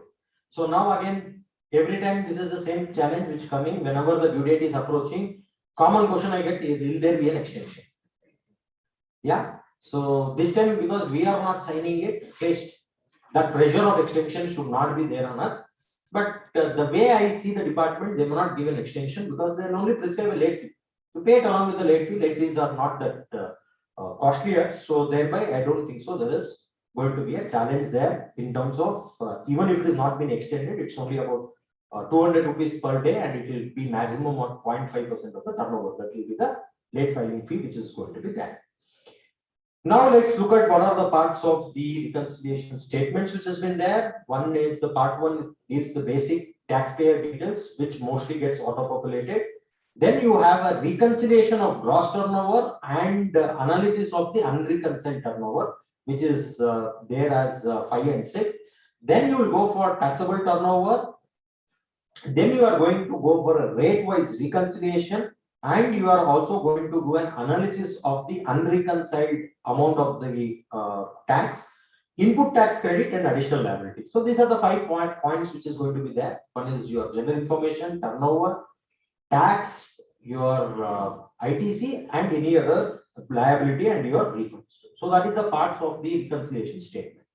So if you look at what are the basic steps for doing the GST or 9C, I'm sure Vamshi would have also touched upon it on this particular subject. What is an approach should be? The approach should be always to do the reconciliation from your returns to the books. That is where you have to look at. Don't look at a GST or 9C as an what you call a standalone procedure for doing it. It has to be always in sync with GSTR 9. So many of the rectification can be done in GSTR 9 only. Now this is also where the auditor's recommendation and all will not be there in 9C. So you have to look at where the difference has gone, and all those difference, the rectification has to happen in 9 so that the reconciliation statement will not show up any differences to the best possible way. So start with reconciling your books versus 3B versus GSTR 1. So this could be the first step which is going to happen. And basically, which is the final thing which you are going to consider? Books 3B or 1? Books, because there is an audited books which you are looking at for your Companies Act or your IT. So that is what has been finalized, right? So if that is what has been finalized, then your books should have been, what is there in the book should have been reflected in your 1 and 3. And if that is not happened, then we have to look at what is the rectification methodology which is available. For something, the rectification time limit has already elapsed. Wherever, say, for example, you have not taken the credit, or you have not amended it, or you have not given a credit note, time limit has already been elapsed. For many other things like debit note to be issued and things like that, you still have a lot of time available there, and you have to look at how you can make this reconciliation. So this is something first you need to start with. Then you look at the turnover and ITC to be reconciled on a GST-IN basis. First is on the entire entity as a whole. Second is you look at a GST-IN basis. So one of the challenge which comes here is that our financial has been always prepared at a PAN level basis.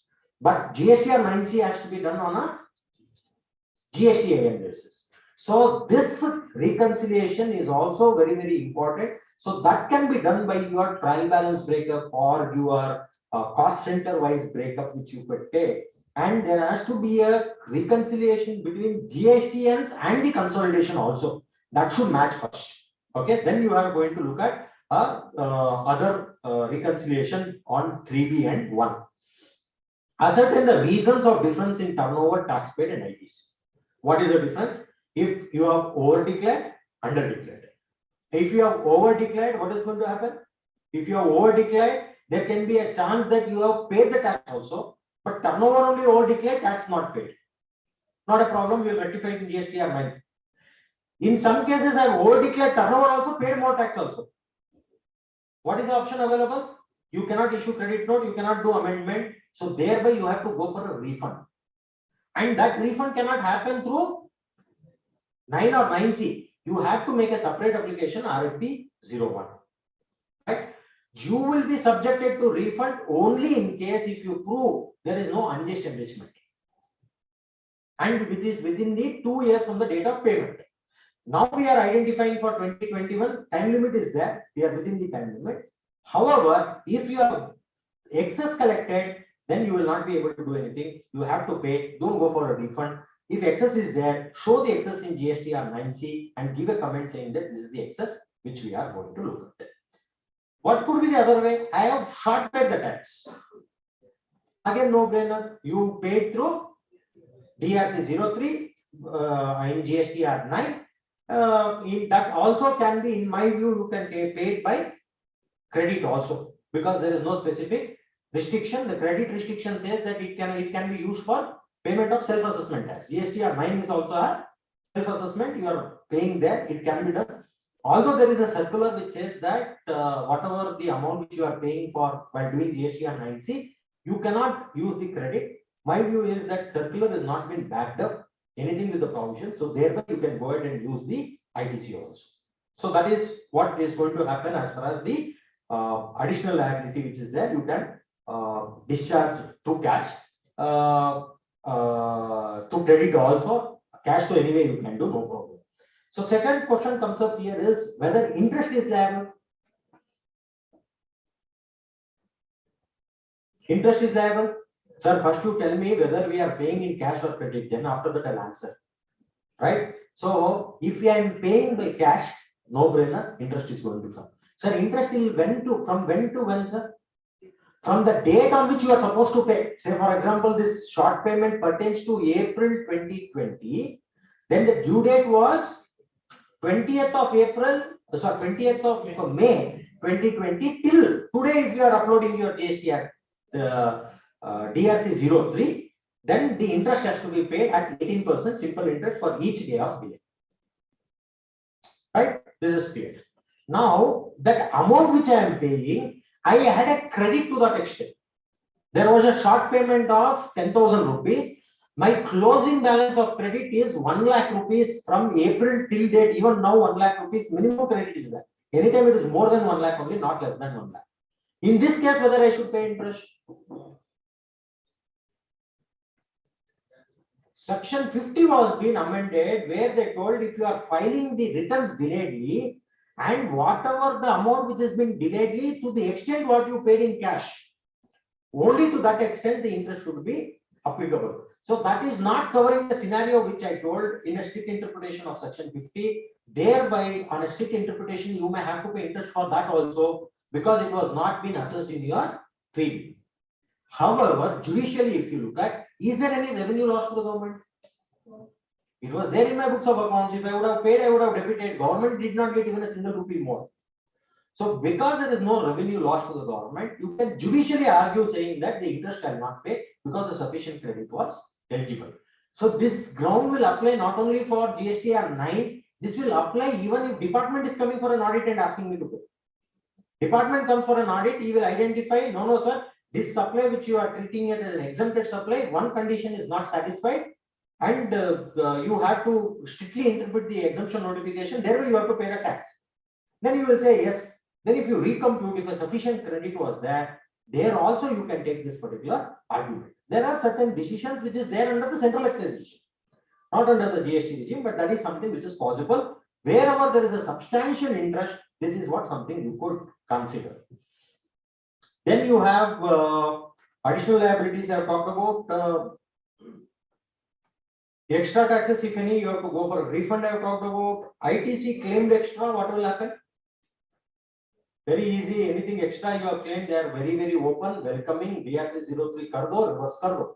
Very clear. But what if I have taken short? Sorry, sir, time bar. I not give you. Yeah, what I for which I want to get the revenue, no time bar. For which I have to give you a benefit, it is going to be a time. So again, whether the time bar is it correct or not? Input tax credit is a vested interest. So how can that be a time limit? So these are all been tested in the courts. They have told input tax, although it is a vested interest, you cannot say the government cannot put the conditions and the specification for taking the credit, limitations for taking the credit. So it is subject to such conditions and limitation as may be imposed. Not satisfying the conditions and limitations will not entitle you for input tax credit. So the limitation is the time limit which has been given. So although judicially we can say that it is a vested interest which has to accrue to me, but that is subjective. I don't think so. We will be having a good case. So whatever the credit is lost, that is lost here. Unless until you have some other way of doing an adjustment internally and redoing, reclaiming, reclassifying it. So that is something a different story. But legally, you don't have any route to take this particular credit which has been lost. Somebody told me, sir, it is anyway lost now. Can I go for refund? For availing only time limit now, refund within 2 years is there. Can I go for refund of it? Whatever, very good. But refund will be available only in two scenarios. One is in case of exports and inverted duty structure, or it is an erroneous payment of tax. Unless until there is nothing of this sort, you will not be eligible for refund also. That means it's gone.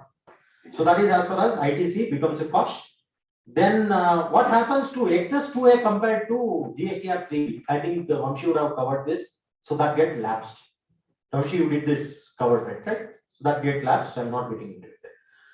Whenever there is a challenge, whenever you look at, there are certain items which could be a subject matter of interpretation. This is something which you could recommend your client to take a legal opinion. After taking legal opinion, intimate to department your stand. Very important. So these are all the certain value adds which you can give when you are doing a reconciliation. You know that there is a certain amount which could be subjected to GST. There are a lot of advance rulings against that or whatever it is. So if it is a matter of interpretation, always back it up with the legal thing so that you can prove your bona fide and you can save yourself from penalties, harsh penalties. Then certain important reconciliation beyond GST and 9C. Sudhir Vaskar, what is there in 9C only we are not able to do? You are saying beyond 9C. Yeah, so this is again all the value addition service if you want to give it to your client.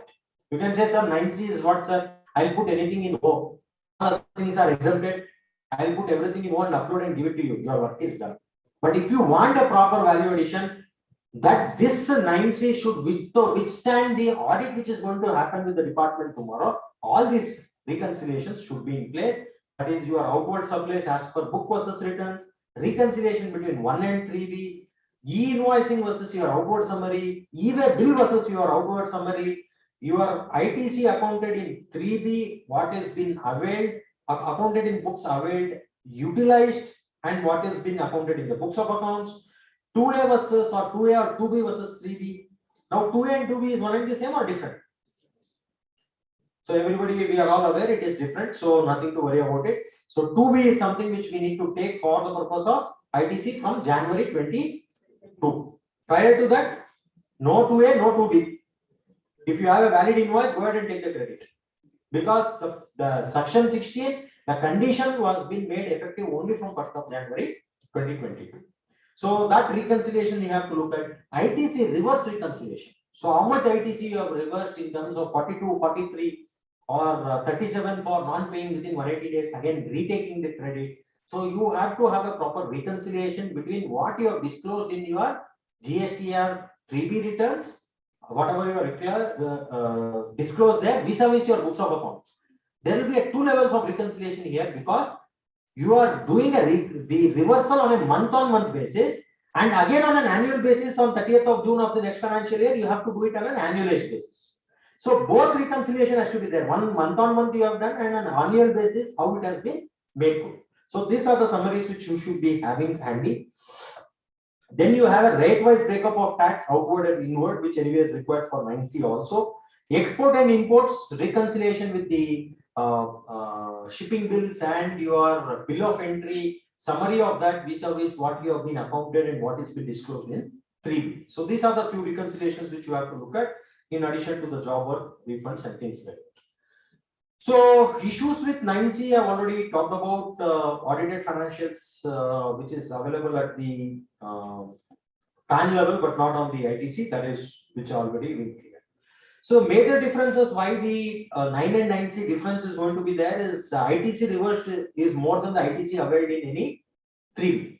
So this is one of the challenge which happens is that in one particular 3B, you had a credit of 1 lakh rupees, but you identified you have taken a ineligible credit for past 6 months or 8 months, and that is 1.5 lakhs. So 1 lakh was credit, you are reversing 1.5 lakhs. So what will happen? This 50,000 rupees will go and sit as my liability. So that gets auto-populating into my payment in GSTR 9 and it will come into my GSTR 9C. So that is one of the difference which is there, which the difference is going to be there, and you have to explain. There are certain adjustment of 1920 which was being done. Okay, which you had disclosed in 2021. So that will also have an impact for your difference in 2021. There is a circular which is very clearly told that whatever pertaining to 1920 adjustment, you leave it. That is the previous year adjustment. You only file for 2021. The press release or something has been given. So based on that, when you are doing only for 2021, but the adjustment of 1920 has been ignored. So there are certain challenges which is going to come, which is leading to the differences. Additional liability not declared in GSTR 9. If you are not declaring the additional liability there, then the difference is going to be there. Same with the tax liabilities and liability relating to current financial year, which has been discharged in the next financial year. So that is, first one was 1920 adjustment, another is 21-22 adjustment. So those are the main things which is there as far as the what you call the few issues are there. So let's now deep into the dive into some tables. So as I told, this table is not visible also, I think, right? So most of you would be aware what exactly the things are there, but I'll take you through. So this is a table, serial number 5, table 5, which talks about the reconciliation of the total turnover, which has been there. It will start with the turnover taken from my audited financial statements. So here, when you are taking a turnover, you have to take the total turnover, including the non-operating income also. Now, where is it written, Sudhir? Where are you telling this? It is not written anywhere, but this is how the approach of the department people is going to be there when they are coming for an audit. So they are looking at the entire income. Okay, income is given in your financials, 2 schedules, Schedule 8, Schedule 9. Schedule 8 is direct income, Schedule 9 is other income. Both put together, have you paid tax or not, is there. Should we pay for everything? No. Wherever liable only you have to pay. But they want to understand what is that you have not paid. So that is a good approach to take even a non-operating income also there when you are taking your financials figure which is being taken there. If you have a foreign branch and that income is there, that also you take it and later you deduct it. So balance, basically what I am saying is when a comparison has been made, and you also have to understand now everything is a IT era.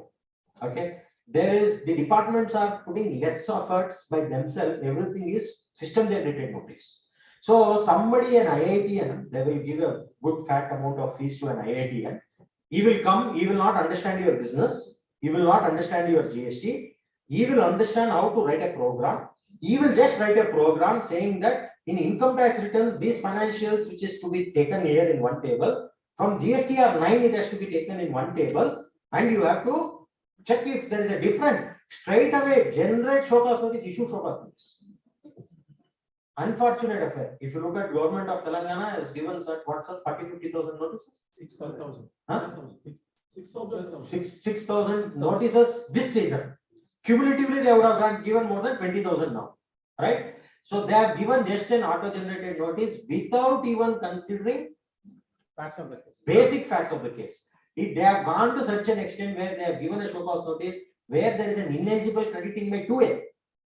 Sir, 3B में नहीं लिया. अभी prove करो 3B में prove करो कैसा नहीं लिया.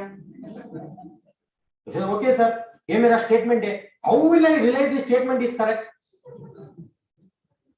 So this sort of a challenges which is coming. So considering that, one of the best way of doing is take everything so that at least these differences are not being populated.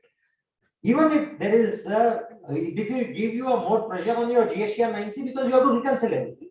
But you have certain fields where you can remove and add. If the common financials, based on the books of accounts, bifurcate the details. Ledger MIS and bifurcate based on the GST. Yeah. So all the backups has to be taken whenever you are splitting it, which I have already talked about. Next is your unbilled revenue. So unbilled revenue is having both. One is at the beginning of the financial year, at the end of the financial year. One was not billed then, but revenue was accrued in the previous year that you are going to pay now. Add it.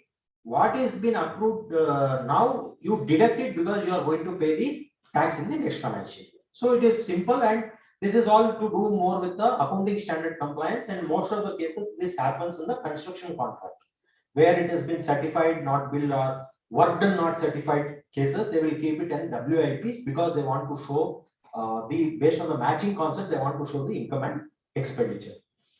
So that is something which is there in 5B. Then you have an advances also. It is the same thing. Advances against goods was not subjected to GST, so don't worry about it. If it is a pure trader, don't worry about this table. But if it is a service provider, please come into this particular table. So where you have already received a advance which has not been adjusted, so to that extent you already paid tax, so you will not be again paying it, reduce it, and what was there the previous year advance that you added here. So that is something which you have to look at. And if you have got any advances towards the exempted supply, don't consider it, because that will again become it will not get reconciled to your GSTR 9C. Same with the supplies to SEZ. 5D talks about the deemed supply under Schedule 1 to be added. So this is Schedule 1. What is it? Whether or not for consideration. So mostly when it is not for a consideration, it will not come in your books of accounts, but you would have paid the GST. A solid example is your stock transfer, right? So whenever you are making a stock transfer, that will not be there in your financials. So add it here for the purpose of reconciliation. And by chance, if it is already part of the financial year, because Schedule 1 says with or without consideration. So if it was with the consideration and it was already there in your financials, don't add it again. Okay. So here again, one of the I'll say one of the method people have adopted is that they will take a trial balance.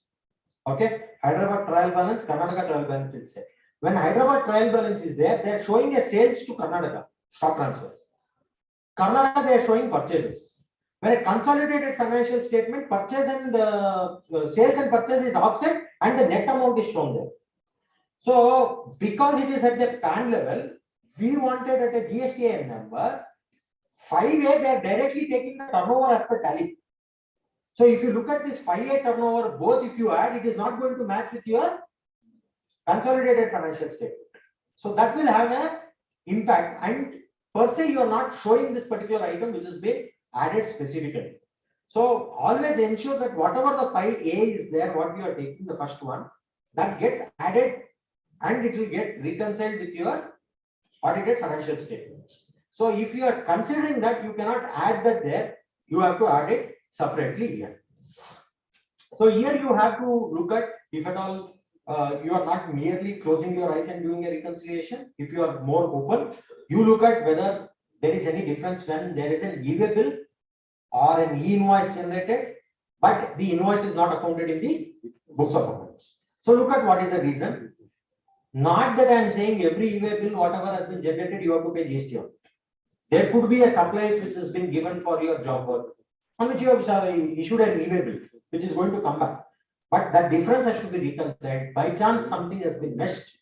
This is something which you could give it as a valuation. Next is credit note, which is issued after 31st of March. So this again is a rarely occurring scenario where, because if you have issued the credit note after 31st, you are not going to show that in the GSTR 9 for that year. You are going to show it in the next year only.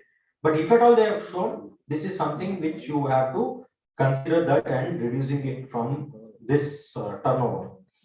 Trade discount accounted in financials but not allowed in GST to be added. So discount, you may be aware, section 15 talks about allowing the discount as a deduction from your value only subject to condition. There are certain conditions that this discount should be known at the time when the supply was made. Second, whenever you are giving a credit note, your recipient has to reverse the credit. Okay, original invoice was 1 lakh plus 18,000 GST. Now I am giving you 10% discount. So 11,800 rupees of credit note I am giving, 1,800 has to be reversed by my customers. If he has not reversed, you will not get the deduction, right? So there are certain people who will think that, array, why will I go back and check there? So I will do one thing, I will not take a deduction of 1,800 at all. I will give a financial credit note. So when a financial credit note has been given, my financials has been adjusted, turnover has been reduced. Because I never showed it in GST or 3B, that was not visible there. So thereby that amount I am going to reduce under 5F. So here you have to look at one more point is that whenever you have deducted it, okay, you also have to check whether the conditions which is required under section 15(3) has been satisfied. So that is something you have to look at. Then you have 5G, which is there for only 17-18 financial year. So I'm not taking here. Unbilled revenue, which I talked about, adjustment I already talked about, both put together. Then credit note, this is the other version of the credit note which I have told that I have taken. Supply of goods by SEZ to BDA. This again, a lot of people get confused. This serial item will come only when you are SEZ. The GST 9C which has been filed is an SEZ, and whenever the sales is being made to a DTA, the DTA is paying and treating it as an import. Only in such case you are going to reduce. But if you are a DTA, you are making sale to SEZ, this is not applicable. Don't write that and get confused that my things are not matching. So that is not covered here. So turnover of composition to be deducted. When I started with composition. After that, I crossed the composition limit and I came to a regular. So whatever is there under composition turnover, that has to be deducted because separately I have to file ITC 04 for that particular thing. GSTR4 for that. Separate.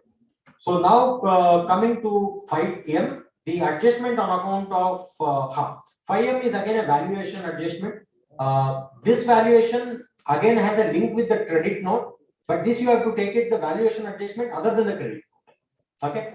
So wherever you are not making the payment as per the transaction value, you are taking a deemed value which has been given by the notification which you have to adopt. So, but your financials can still have your value what you are having commercially agreed. But for the purpose of GST, you can always add or deduct whatever is required. So that addition and deduction is something which you have to look at. Example will be your pure agent concept.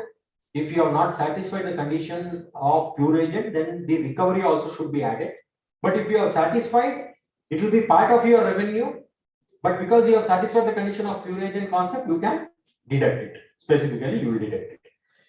Similarly, the other municipal taxes which has been paid on the rental, then transaction with related party, construction 2/3 value only you pay, 1/3 you take a deduction of the land. So those sort of amounts is going to come here for the purpose of deduction. Foreign exchange fluctuation that gets added or deducted here for arriving at this turnover. Then you have 5O. So it has been made very clear that you have an option not to declare anything up to N. Whatever is there, you can directly write under 5O, whatever the adjustment. So 5O working should be there. How you have done. The 5O can be a net amount. That is something you are adding, something you are deducting. Net amount you are showing here.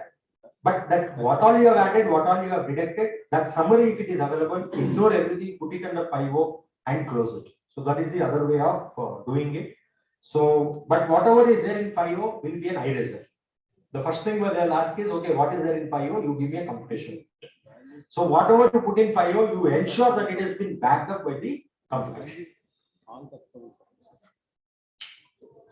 So that completes 5, and now the second one is your taxable turnover.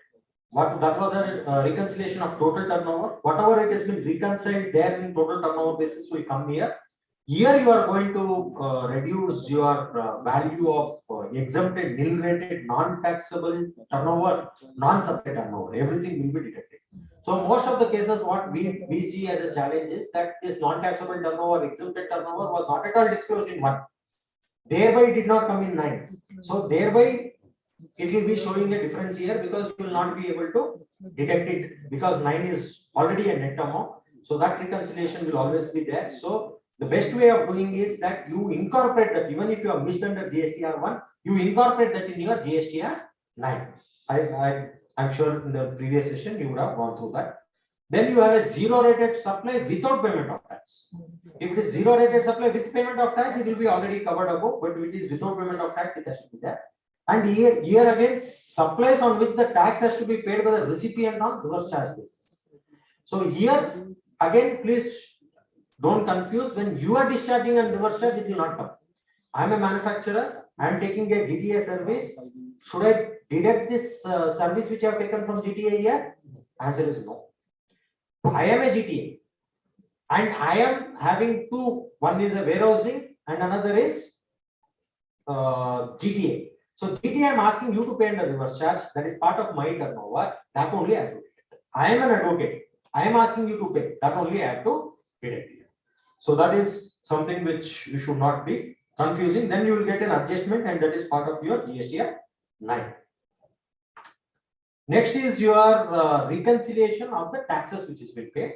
So here it is not the value is not been considered, only the tax payment is considered. However, if you look at it, there is a rate-wide bifurcation both under reverse charge and forward charge. What you have paid under forward charge, that value should match with this value, the previous table, taxable value. That should match.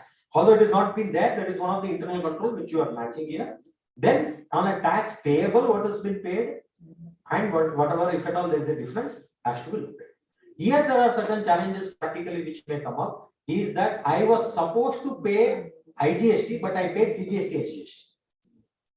Right? I rectified it, but my books of accounts I did not rectify. I passed the rectification entry in the next financial year, but the correct payment of tax has been made. So nothing to worry there.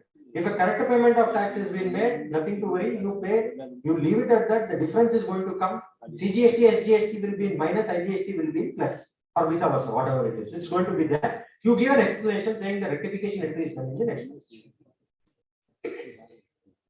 But if there is no rectification now made, even in your GSTR returns and even in the books of account, the error is continuing like that.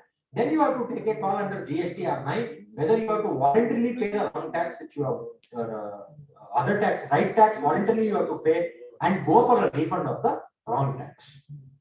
Okay, so there also there is a thought of interpretation because that particular section says when it is held that it is wrongly paid. So voluntarily whether we can say it has been held or it is be only through an adjudication process. So that confusion is there. You can go ahead and rectify. I don't feel that for rectification you will be penalized. Or you can wait for the order and do it because there is no interest and penalty on this. It's a neutral, but cash outflow will be. One of our client had done some crores together payment under wrong tax. So some 1.5 crores or something was supposed to be paid upfront, then go for a refund and take it after 2-3 months. So that sort of a cash flow problem is going to be there here. But yeah, once there is an error, we may have to face it. Then you have an ITC. So ITC is at the gross level. You need not go into the IGST, CGST separately. Total gross ITC, whatever is there, which is taken as per the books, and financial year adjustment previous year, next year, plus or minus, which you are going to do, and your ITC is going to come as per the books, whatever you have taken. So sometimes you have taken more in the books, but you have not taken in 3B. Disclose it. Okay, it's there in the more. I am mistaking in 3B. Sometimes it's taken in the next financial year, that gets adjusted. This is again an optional table which has been there, which has to give a summary of all the annual returns, all the purchases and the ITC thereon. So most of the people are not doing, but if you have the records available, it is always encouraged for you to do that. So this is again any other unreconciled item, additional liability and all those things will not come because it will be taken in 90. So here this is a verification which has been verified by the what you call the assessee, not by the chartered accountant. So that completes my talk as far as the GSTR 9C is concerned. So I have completed about an hour. So if you have any specific questions now, we will take or we'll take it in the panel. Yeah, yes, please. My question for relating to interest. Just before you said that section 51 amendment is not to be given. Yeah. Starting there, you have a balance of 1 lakh rupees the credit ledger and cash ledger. Then your liability will be 10,000. So, Correct. So 90,000 you have already excess. In your example, what has happened? 1 lakh was the credit In my cash ledger. electronic Ledger. cash ledger, credit ledger. Credit ledger and cash ledger having it 10,000. Okay. So 1 lakh 10,000 is my balance. And my liability is only for 10,000 rupees. So there is a, after deduction of 10,000 rupees, 1 lakh is balance between my cash ledger and electronic ledger. Actually, the interest on liability will be applicable on the tax. So in your case, 10,000 was payable. I'm summarizing for everybody. 10,000 was payable. In the month when the 10,000 was payable, he had 1 lakh rupees in his electronic credit ledger. He also had 10,000 rupees in his electronic cash ledger. But he missed to pay. After 2 months, he identified and now he wants to pay whether interest is applicable.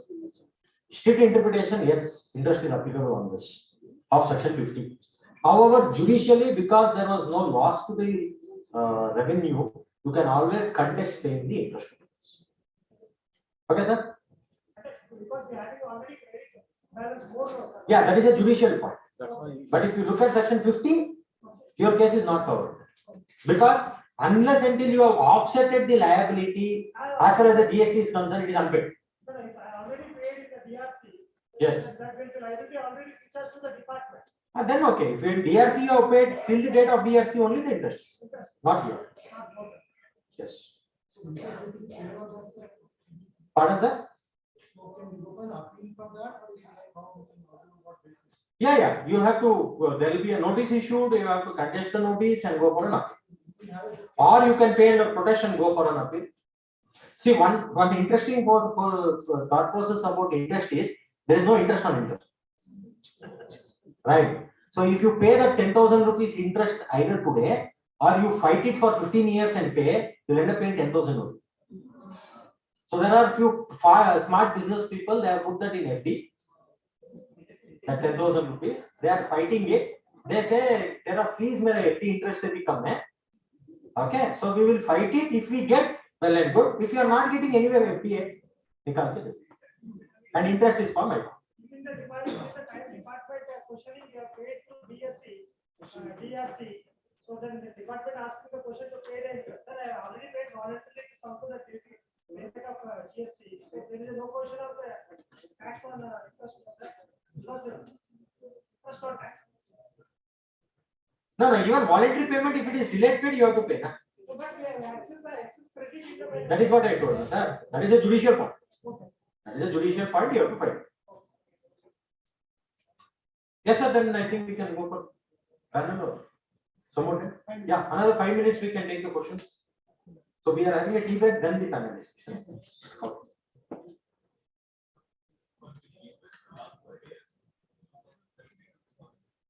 Based on what? Delayed payment, and this is on the only to the extent what was paid in cash.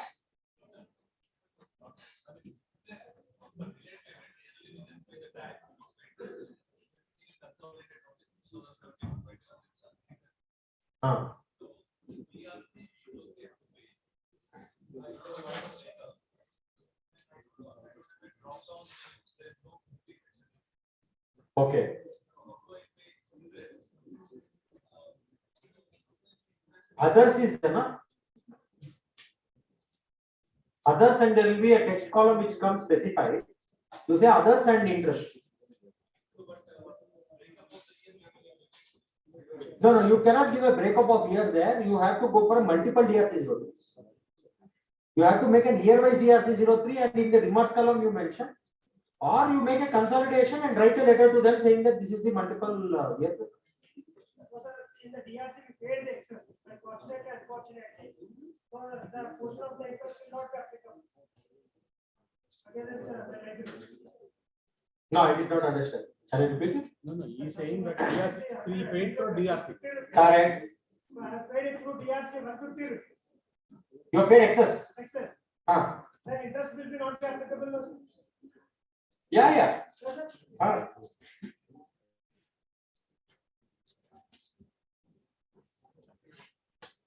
On 50 rupees, there will be no interest because you have paid extra. But the amount is lying in the nature of the cash balance and credit. Yes. So it will be. Yeah, please. Talk about interest being disclosed and as an excessive supply GST one. The balance comes to the last quarter. And we largely depend on the CS from outside. Correct. And as you know, in the last 6 years, as we extended. So how do we meet this challenge? I mean, especially GST 9. So what he is asking is, Sudhir, you told all the exempted income you have to do. One of my exempted income is interest on FD or various other interest which I am earning. I will get to know what is the quantification because the 26 AS and all those reconciliation is pending.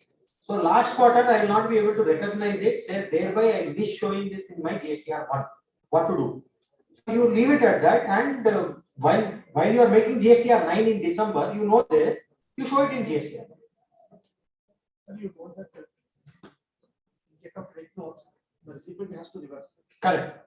How practically possible to take a record? That will come in your GSTR 2A with that minus figure.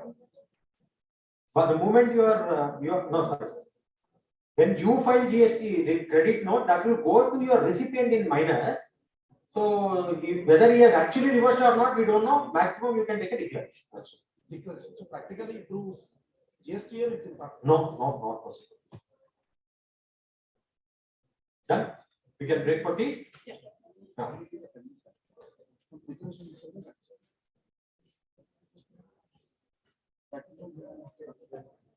Thank you, Sri sir, for your wonderful presentation. I request members to give a round of applause, please.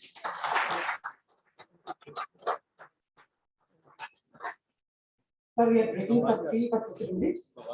Before breaking for tea, we have two announcements.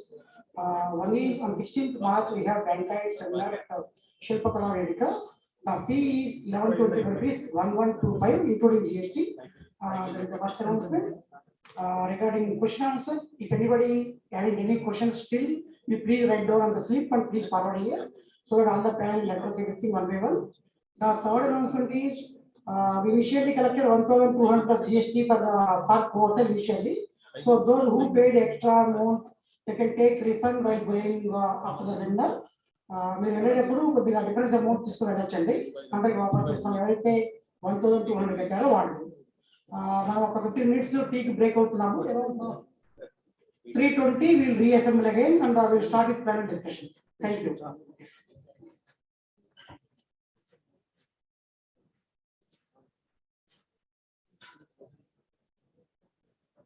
చేసిందా?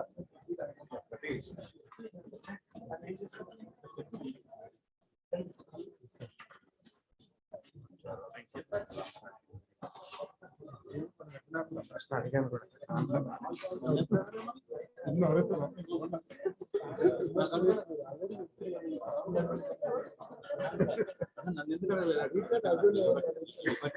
వెనుక కూర్చున్నా కానీ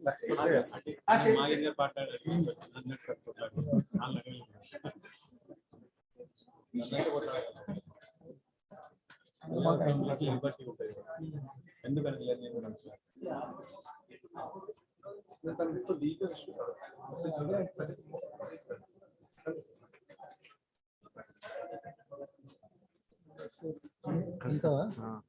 మళ్ళీ ఊరు వెళ్ళాలా? లేదు morning ఉంటుంది. అది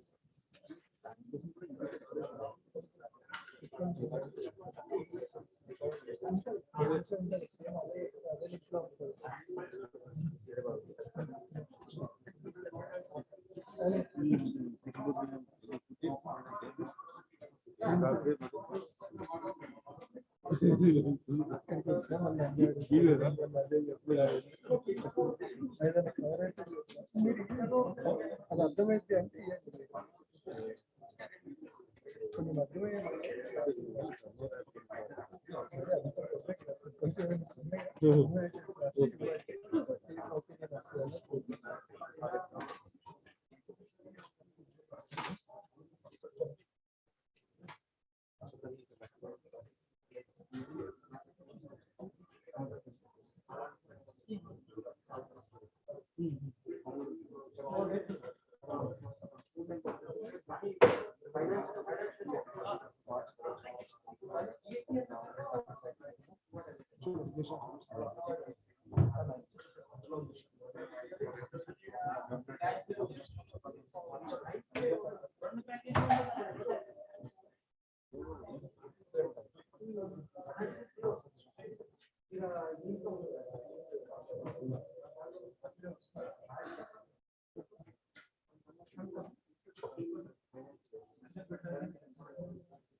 The hotel car license, never car license.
of Telangana State for the years 2020 and 2021. I present to you Sri Harikishan Bonagiri. Give a big round of applause. Here with us, Kalluri Rajendra Prasad. I request him to kindly come and occupy the only chair that has not been occupied so far. Known as RP in professional and personal circles, he is the founder member of the firm TRP and Co. Sir, you get really good TRP ratings also for your classes. And he has over 15 years of post-qualification experience in both direct taxes as well as indirect taxes. He is one of the most distinguished faculties for direct tax laws and indirect tax laws. He contributed several articles on taxation in leading journals, which included magazines of ICAI, Taxman publications, student newsletters, journals of International Fiscal Association, and is also physical faculty at ICI and ICWI Hyderabad, Vijayawada, and Bengaluru. So I told you already his TRP rating is very high. He has addressed 100+ seminars in South India on various topics like GAR, POEM, TP provisions, PE, GST audit, GST annual returns, GST impact on healthcare industry, etc. He is a regular trainer for income tax officers, assistant and deputy commissioners of IT department, GST department, and C&AG department, and also for several practicing chartered accountants like us. Unfortunately, he is very true to his knowledge, and he also guides all the departmental officers also properly, the same way as he guides all of us. He is currently practicing in Hyderabad, and his areas of practice includes representation before the appellate forums like Commissioner of Appeals, ITAT, SETSTAT, Settlement Commission, and also he is actively associated with various budget programs. I request Secretary Satish Kumar ji to present a book bouquet to RP.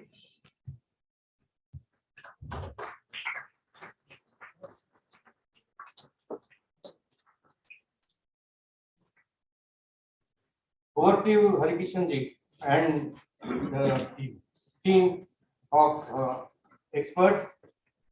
I did not have the good fortune of introducing Sudhir, Saraf ji, and Vamsi because they have been already introduced earlier. So I have been warned by our secretary not to take much any more time, further time at the mic and the podium. Thank you very much. Good evening, friends. Thanks. Nice introduction, Mr. Bhanunarayan ji. I welcome all for the question and answer session. I will allocate each and every question to depends upon capabilities and incapabilities. Whenever I am not able to answer, I will attribute to them. So the first question is, in GST 9, opening balance of input tax credit has to be shown. I didn't understand the question itself.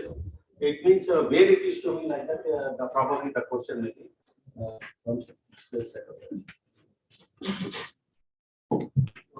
And year 9 and 19, please excuse me. Yes, sir. Opening balance, I am understanding it as 1920 credit disclosed in 2021 review. So 1920 credit disclosed in 2021 review. Since it is available in 2021, please consider it for table 6 of annual return GSTR 9. So if the question is different, you can just write the Mantra, please raise the hand so that you can explain the question in a later. Is that your right question?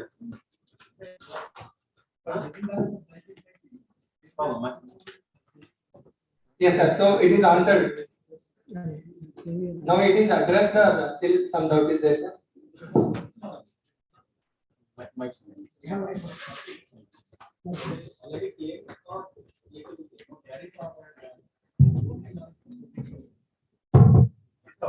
అక్కడ sir question audience దగ్గర నువ్వు కొద్దిగా audience దగ్గర నుంచి రాను. అక్కడే ఉంది audience లో mic Opening balance in books of accounts, sir. The query is not clear, so because we start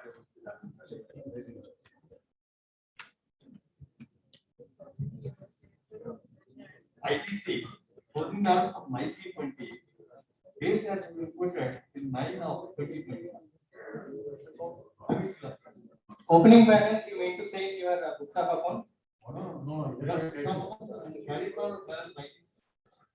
ITC carry forward balance, you don't have to disclose anywhere in the GST or right. It is your regulated balance, it is just carry forward and the accounts.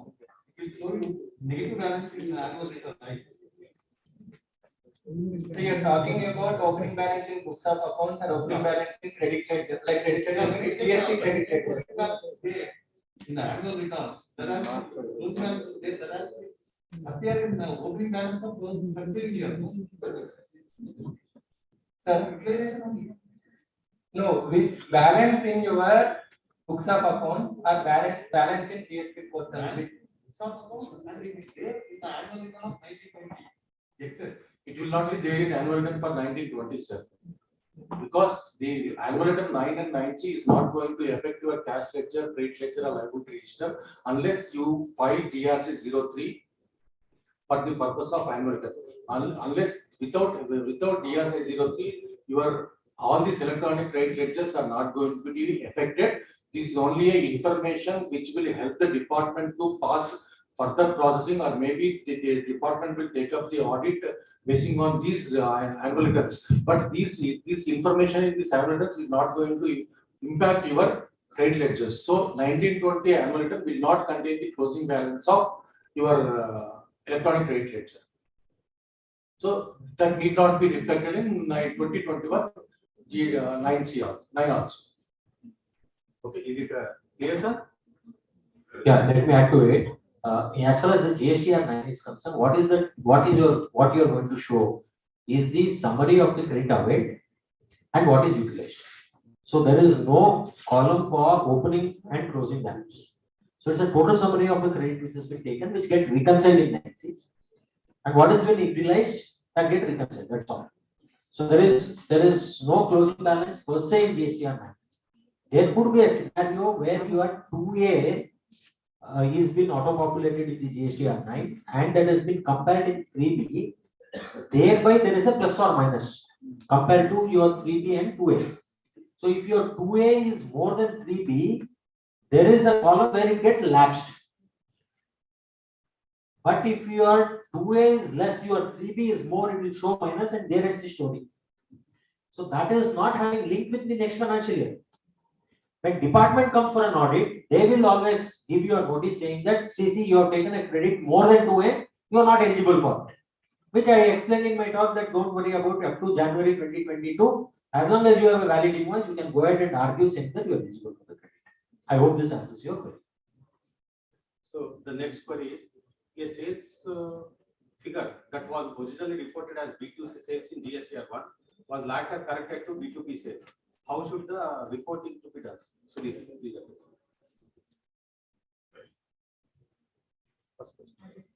B2B sales is there. Originally, it was reported as B2C GSTR 1. Later, this was big because the customer, the client did not get the credit. Customer or the client did not get the credit. He reported it, and it has been now rectified into B2B sales. So, how the reporting has to be done here?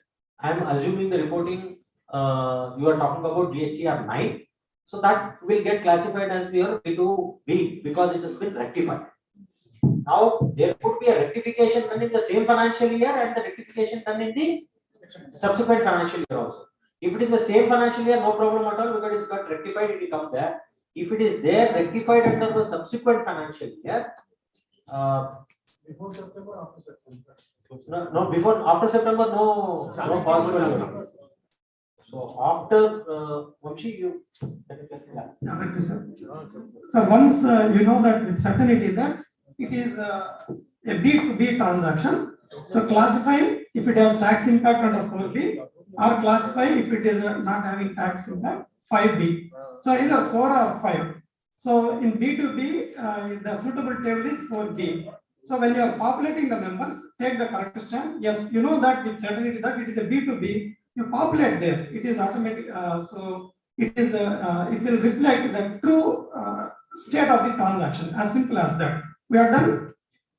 Notice can explain dropped also. Sir. Similar transaction. So if you are doing in the next financial year, auto drafted GST 9 will come under B2B or B2C? It will come as a B2B, sir. B2B. B2B. So that may no issue. Yes. GST 1 is permitted for amendment for specific timings. So after that time is completed, you cannot amend. Till that period, automatically it will be reflected in 9 automatically bounce. That is a section that is on permits to amend the GST on return till the conclusion of the next September the financial year. And if you any transaction of B2C is reported in B2 as a B2C transaction, then in the subsequent period it can be amended in table 9 of the GSTR 1. In table 9 of the GSTR 1, it can be converted, and in that month you have to reduce the B2C transactions and then add the B2B transactions. By doing this, there is no additional liability is created. Only thing is that B2C transaction has been converted to B2B and there won't be any additional liability. Only when you file GSTR 9, you reflect the B2B correctly and B2C correctly, then that is it will take care of that. That's nothing but the amendment of GSTR 1. Simple, simple. Right? So let me just summarize. Sorry. So as Satish and Sudhish rightly told, yes, GSTR 1 amendment, that is a different thing. Okay. So if you have done already correctly, so when you are filing the GSTR 9 for the current year and next year, what happens? In the current year, it will be populated as B2B. To that extent, there is a difference. The next year, it will be under reporting as B2B. Next year transactions, because there will be little difference between GSTR 1s and GSTR 9 to that extent. As simple as that. Next question. The summary substance of the query. He has shown excess amount in GSTR 3B. Originally it was this. Subsequently, he filed GSTR 1 correctly. So how to proceed this one? Satish.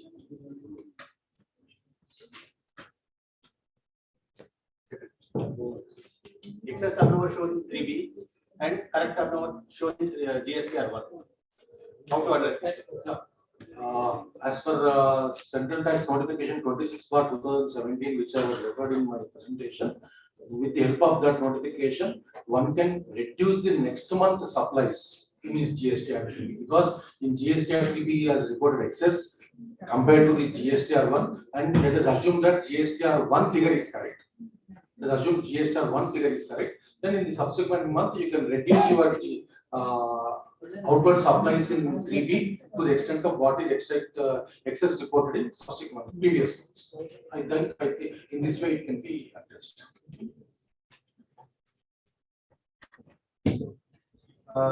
We have 6 registrations all over India. Telangana is head office. All payments relating to expenses mostly paid in Telangana. Lot of amount of accumulation of amount of ITC at head office in electronic registration. These amounts consist of major account related to common expenses related to all states. Is there any option to avail these ITC for remaining states? The simple sum and substance of the thing. Head office and multiple states locations are there. Entire expenditure incurring at the head office level, and accumulation of ITCs at head office level. Other than ISD level, any other route is there? So here this is a very common phenomenon. Wherever your corporate office is there, you incur a lot of expenditure there. It could be your auditor fees, it could be your finance charges, courier, centralized billing of telecom and all those things which incur. But the benefit of this expenses is accruing for all the units. So there is a requirement if you look at the schedule 1, when this service has been incurred in one location, but the benefit is taken, the expenses is incurred one location, benefit is taken another location. A strict interpretation of Schedule 1, you are supposed to do a cross check for it. Okay, so you have to identify all this location and you have to cross charge the value on an open market value, and you have to charge the GST on that. The challenge comes here is a lot of people don't take this route is because this is okay for those expenses where you have had a GST charge. What happens to the expenses on which GST is not there? Like your CEO salary, CFO salary, who is sitting at the corporate office. So there is an advance ruling which has been clearly told that you have to cross charge this to all other units. Okay, yeah, the Columbia Asia, Bangalore Air. So this is what has been told. So if you are doing only cross charge of the expenses on which the GST is incurred, but not doing a non-GST expenses, then you will be under a puzzle. So you will not be able to justify why one for it and why not the other. So the best way to handle is that take an input service distributor registration in addition to regular registration at your corporate office. Give this ISD number to all your vendors. From there, cross charge based on the turnover, including the HO. Cross charge it to all the location. Then you are not getting into a cross charge, you are only getting into a distribution of a credit. So that will save you from the other liability which may come. Otherwise, cross charge is an option for you to transfer this credit. I would like to ask the queries, why you are not interested in ISD? What is the problem in opting ISD? If that is the case, then things will think in different fashion. So they are not mentioned. See here, Balu Durga. This is there. So what is the problem in adopting that ISD charge rule?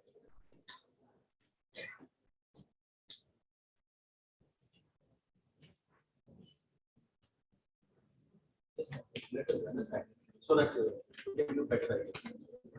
Might be one. Gstr. Might.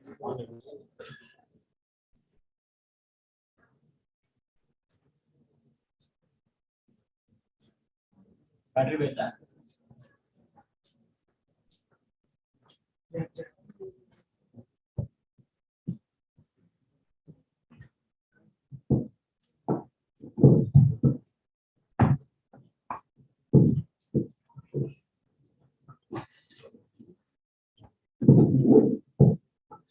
Thank you, sir, for your valuable input. I know ISD is one of the options, but I want to know, is there any more beneficial option to this problem? So that's why I'm discussing. The question here is beneficial means which you are not eligible earlier, get more. Whatever the ITC accumulation is there, ISD route you can transfer it. Is there any problem? Benefit will not be arise until unless you have any additional ISD credit balance with you. Whatever the credit balance available in ISD route, you are able to transfer to some that one. Benefit means losing something else or getting extra benefit. So there is no possibility without ITC extra benefit. What is the loss in adopting ISD is my question. No, sir, what our people think that opting for ISD, is there any additional compliance requirements? So in order to get over that additional complaint, is there any option? You want to avoid the complaints. That's your basic Yes, sir. Okay, right. Thank you. Thank you. So in my view, there is no other way. That is the better way of doing this. Okay, sir. Thank you. Can we ask refund the GST amount from supplier if they have not filed to pay GST or return in time? Have not filed any returns till date. So the question is, he purchased something else and the other person has not. He paid the tax along with goods to the other person. Amount along with the tax to other person, other fellow has not paid. So he has not got any credit into input ledger. So his query is, how do I claim back that amount? There is no option. Only one option is filing a civil suit against him that he has not filed that one. In GST law, there is no provision available for that one. Okay. Thank you. Can ITC ledger be used for DRC 03 liability payment during the GST or 19? Yes. I can hear the answer already from the word itself. Yes, you can use the balance in ITC ledger. Although the instruction specifically mentioned it should be paid in cash, there is no specific restriction in the law that voluntary payment should be made in cash only, it cannot be made through credit ledger and all. So what are the voluntary payment you are making, you can very much use the balance sheet credit ledger. Subsequent. Relevant. Yeah. In the next question is, as per books of accounts, ITC is 100 rupees, as per GSTR 9 out of operated is 90 rupees. Then as per GSTR 2A, downloaded it is 105 rupees. So ineligible in 2A is 5 rupees. Next ITC available 100 rupees. In this case, do I have any liability as per out of operated data?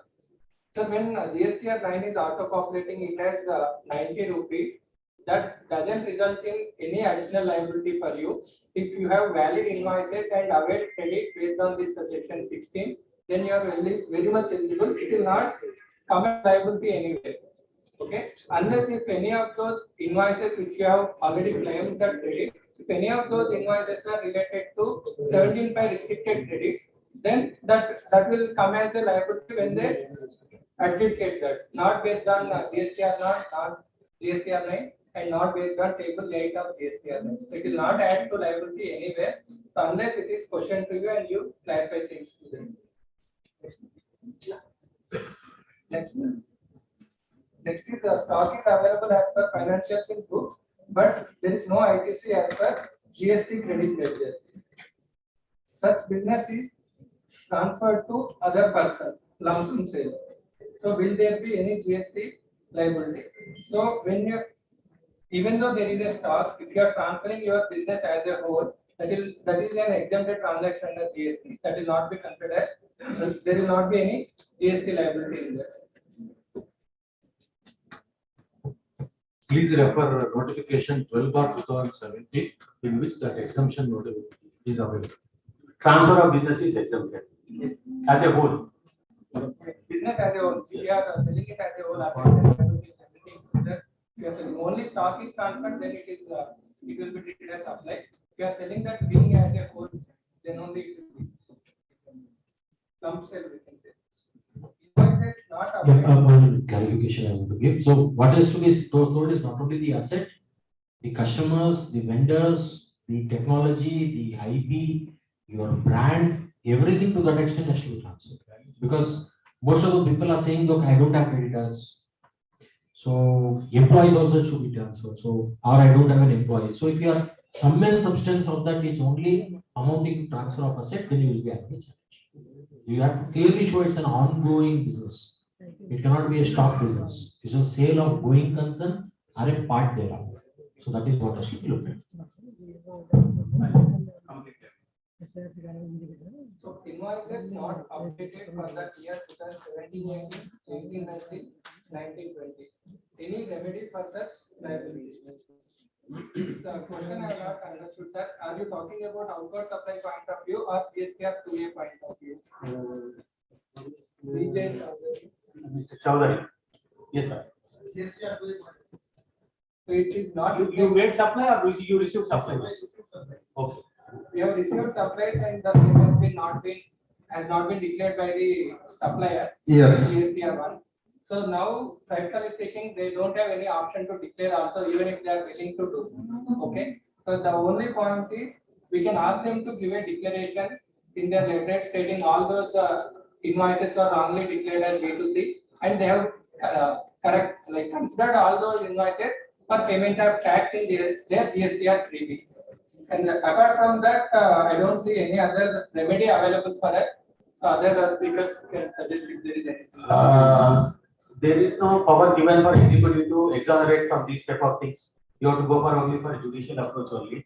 You have to go for writs only or appeal only. Sir, we are meeting all other conditions of invoices, like we have proper invoice, we have paid and we have received goods, even we have their bill also. So I didn't say that you are not eligible. I said normally executive officer will not accept it, since because the act and forms are not permitted to do, but law is permitted, you can claim. But for which you have to approach, we have to approach the arbiters of the courts, either by tribunal or high court. In that period, I don't think you will get it. You are eligible, no doubt in it. You have to fight for it. I just wanted to add, I'm not differing with this view.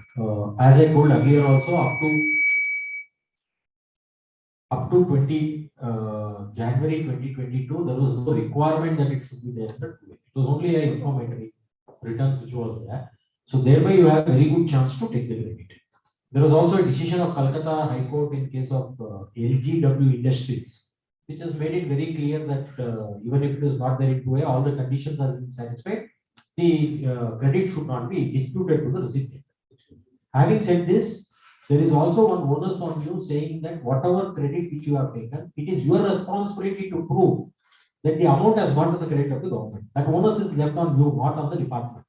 So how are you going to discharge this onus? So you have to go back to the vendors and you have to check why it is not appearing. There could be reason that he has not at all filed GSTR1. Okay, in which case he would have not filed in 3B also. Thereby the amount has not gone to the credit of the government. So here, instead of fighting with the government, you fight with the vendor. You recover that money, or if you want to pay something in the next order, withhold that, do something with the vendor, which is an easy battle to do. Second scenario, he has actually paid, but instead of using your GST number, somebody else he has used. Or he has, instead of B2B, he has done B2C. If it is the first scenario, some wrong GSTN has been used, then you have to take a declaration that the other person whose GSTN number has been used, he has not taken the credit. Otherwise, there will be a dual listing. And you have to make a declaration, and most probably with a certificate from the auditors who have certified GSTR 90 or both, saying that I have audited the books of accounts and I am certifying this credit as this amount has been paid to the government. In the other case, yeah, I certified, although this is showing in 2A, this has not been amended by the assessee. With this, tomorrow, even if you want to fight a legal battle, you have a very, very easy chance. Without this document, you go to the High Court, knock the High Court door, they will say, what is that you have done extra to discharge the onus of what is there with you. So this is, in some assumptions, I am just adding few more points which you should be ready for dispute. Apart from what Sudhir said, there is Supreme Court judgment KK Industries and Delhi High Court judgment Arise India and Chennai High Court judgment DY Bethlehem case. All these are dealt with the same issue. DY Bethlehem is with respect to GST. Watson is with respect to GST. Central Exchange Delhi Arise India is with respect to Delhi VAT Act. KK Industries with respect to Central Exchange. So in previously this was already disputed and settled issue only. But again, it has made a law. So again, the litigation fresh starts now. Okay. Right. Next question. Bhaskar. Whether a registered person under GST dealing both bill-rated goods and taxable goods trading only is required to register separately for nil-rated and taxable goods separately. So his first question is, he is dealing with the goods of nil-rated as well as taxable goods. Does he require to make two registrations for nil-rated goods and taxable goods? Right. This is the first question. Under a single registration under GST can do the nil-rated of goods and taxable goods. Please discuss and clarify. His question is, the trader is doing two types of businesses. One is nil-rated, another is taxable goods. So does he require to take two registrations or single registration? That is his first question.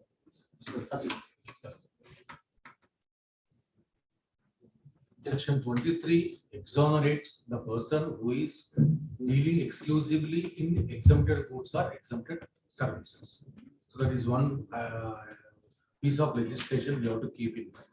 Then going to section 25, it says that the person who is required to take registration under section 22 or section 24, then he has to apply for registration and he has to follow the compliance. So when the person is having taxable and exempted goods, he has to take the not exempted. Nil-rated exempted only in GST. Nil-rated also part of the exempted goods.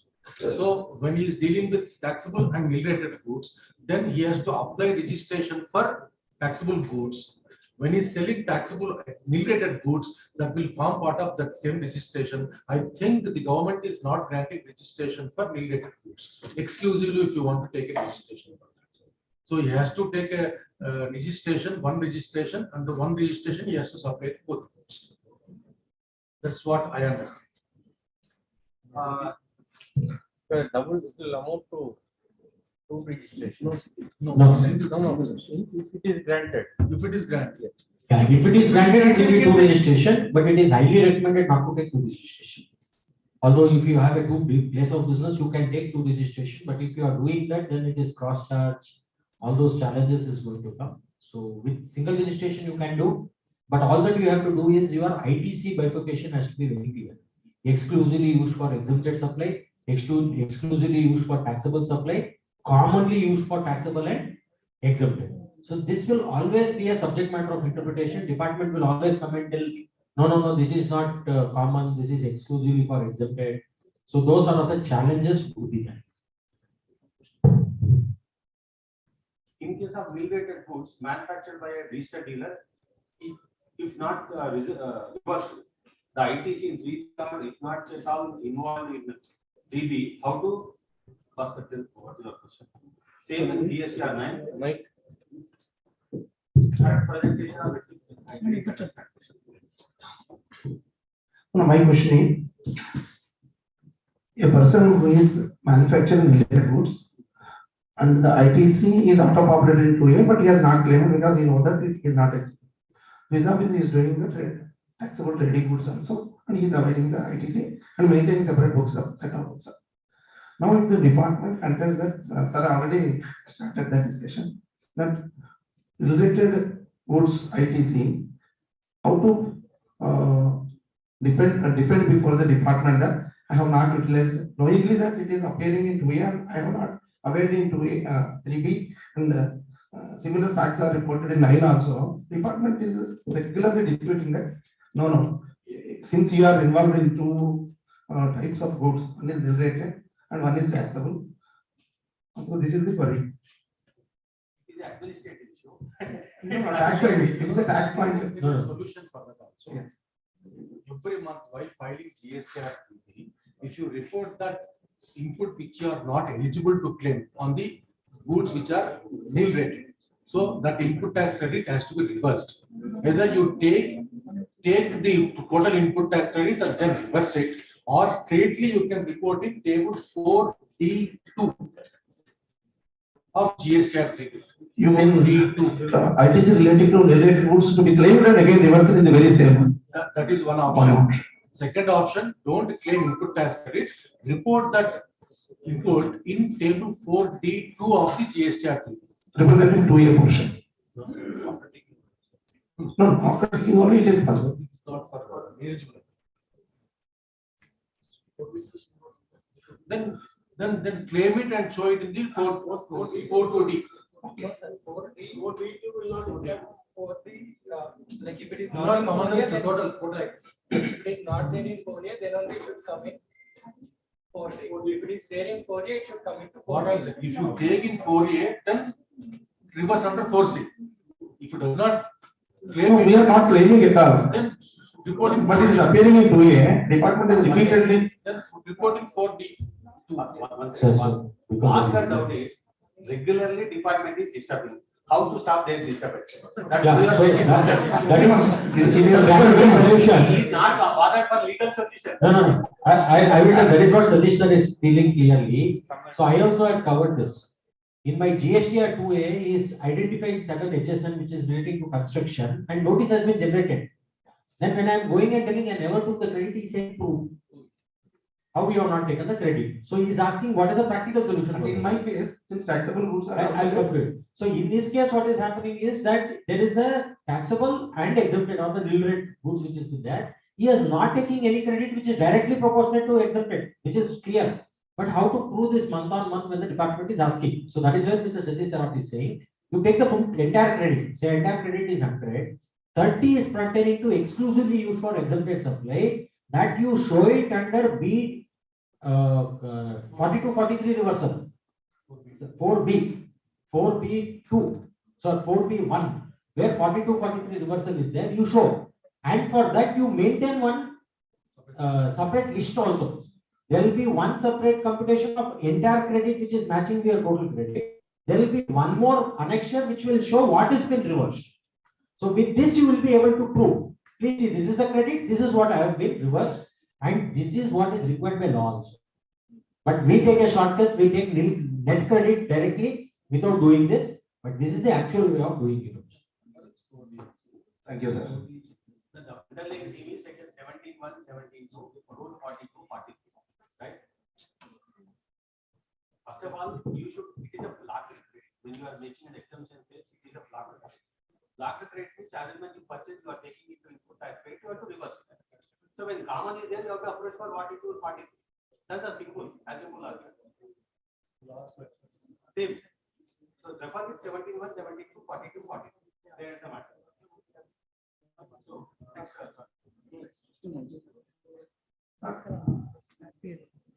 We have to take one more session for the department also, for the simple reason that because they are asking simply as Suresh sir right, of course, many of my colleagues also face the same challenge. Simply they are generating 9954. Everyone they are saying that 9954 talks about first contract. So they are presuming that you have availed. Everyone has availed the input tax credit. Many of the people have never availed input credit with regard to 9954. And they are asking many of us to prove that one. Then we are giving the monthly Excel sheets, what we have taken, all the things.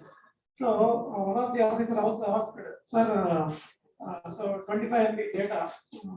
I told it is a listed company. Even then I want. What is the matter? So how much I asked? It is 70,000 rupees out of the total input rate claimed of 18 crore 42 lakhs. We are given. So 3 times he asked. So I told you confirm the demand will appeal stage. No, sir. You prove that you are not. Your 3 bids does not include.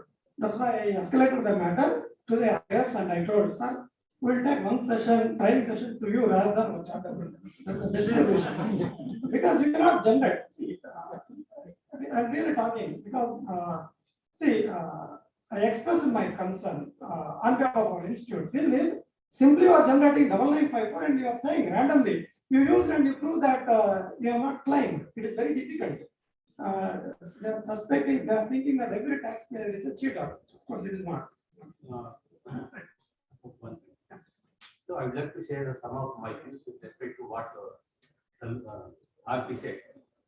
There is only one concept of self-assessment in GST. In VAT income tax, there are multiple assessments are there, assessment like that. In GST, there is no reassessment concept is there. Only scrutiny, survey, search, and notice. Right? So the department has same mindset what is there earlier, and they feel that they are having each and every power to ask whatever they feel, but which is not permitted as per law. Still, because we don't know their powers, duties, obligations, and rights, and our duties for obligations, rights, and powers. So because we are obeying everything, they are asking everything. So first of all, when they are making a demand, it is their bound duty to prove that we are liable. We are not liable to prove that we are innocent, that we are not liable to them. So the basic understanding of burden of proof on whom is a subjective issue. No, I'm very serious because none of our colleagues are educated enough to what is the evidence and what is the burden of proof. Who has to prove burden? So when demand is raising by department, it's their bound duty to prove that we are liable. We don't require to prove ourselves that we are not liable to them. So that is the basic understanding gap is there between our colleagues as well as from department also. They are issuing left and right and asking left and right notices without having backed by power. They are exercising the power also, not backed by proper delegation of response, proper performing their duties and obligations and conditions also there. While exercising notice, it is their bound duty to see what. Yesterday I received a notice with respect to 1 and 3B differences are there. I am very much surprised. I asked my younger partners and articles, no sir, there is no display. I went through that notice. It has mentioned that DG, what is that, Sunil? DG, not DG, what intelligence week is there now. They are doing artificial intelligence and giving the notices to them. So system generated notices are issued. So actually we are not supposed to give any answer for that person. Still, our client reposes pressure around, sir, do what something else and give something else, close the session. So we are forced to do that. So this is I would like to share from my end. Think what is our burden of proof, think what is their burden of proof. Then the problem will solve a lot. The taxpayer is dealing bill-rated turnover. However, there are some input tax invoices received and claimed and reversed in 3B GSTR. But inadvertently, the accountant of the firm claimed more input in table 80 shows negative value. The department may ask for the liability.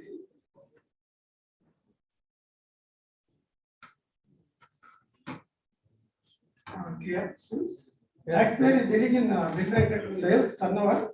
However, there are some input tax invoices received and claimed and reversed in GST 3B also. But inadvertently, the accountant of the firm claimed more input in table 8D. It shows negative value. The department may ask for the. Is excess showing excess that is not in use. See, so long as you have not claimed, you have claimed and reversed in 3B, you need not worry, as simple as that. Whether it is shown as excess or short, you need not worry at all. Please ask this question. Can you elaborate a little bit on this concern? Can anybody, the name was not mentioned. Can you elaborate as to that? Because if it is reversed already in 3B, then there was no need to worry at all. The query is not clear, hence he is not able to answer. Okay. Next question. IGST paid as RCM on import of services is being shown as liability payable under the liability computation of 2A or 3B on portal. Whether to ignore or how to reflect it in GST or 9 will the computation on site means GST and site. Okay. Affect the GST or 9 or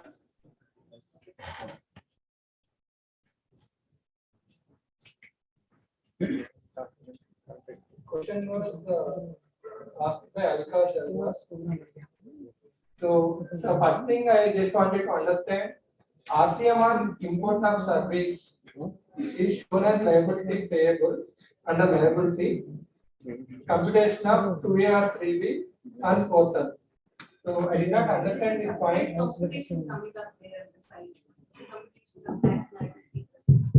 Okay. That computation is showing this amount as liability. See, import of service will not be reflected anywhere through 2A or any auto-populated. It is still showing, even yesterday, if you see right computation, it is having a comparison of 2A, 3B versus 1 TB, everything, it is having a computation of tax liability on the portal. RCM other than import of service, it shows, right? It does not include the import of service. But this amount it is showing as liability to be paid through DRC. Then it is not import of service. Generally, 2A does not include import of service. Yes, that is what we have shown it in 3. Okay. As RCM and claimed it. Okay. Now the site is showing it as a liability to be paid. You have paid it already, and you claimed it as credit. Okay, in portal where it is displaying as liability? There is a separate tax calculation which comes up. Yeah. Actually, it should show as excess paid because RCM liability not there in 2A, but you have paid since it is import of service. Okay. Ideally, it should reflect as excess paid. It will not reflect as balance payable. Yes. Can you check 1 second what is yours? Madam, please send me the screenshot. I can. Yeah. Next question. Outward supply to SCZ considered under exempt and related supply. Can the same be considered as deemed export and can we claim ITC?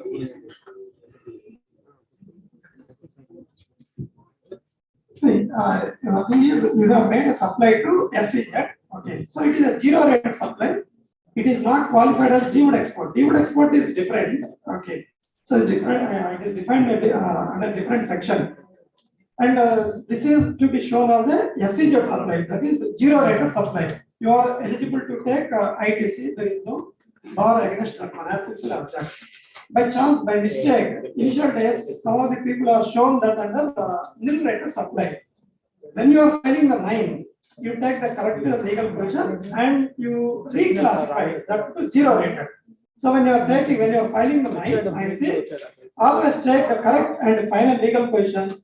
You reflect accordingly. Then have a reconciliation immediately. so that the department asks you the clarification, why there is a shortfall in nil rated and why there is a excess in zero rated, then immediately you can give that one so that it will be dropped.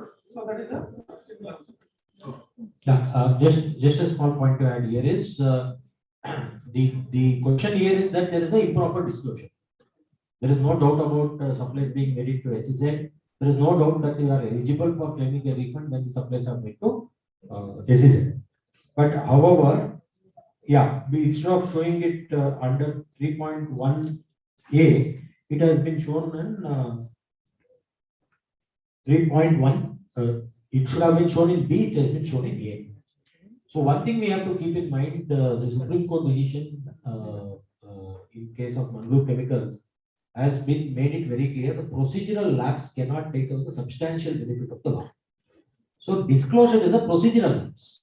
As long as all other conditions are satisfied, you will be eligible for the refund. Having said this, it will be a lengthy route for you to go adjudication, rejection and all. So better rectify it whenever in the future goes. That's all. Turnover discount received annually from supplies adjusted with inward supplies. Shall the ITC adjusted as well? I didn't understand the question. Turnover discount received annually from supplier adjusted with inward supplies. What does it mean? Yeah. Receiving annually turnover discount. Okay.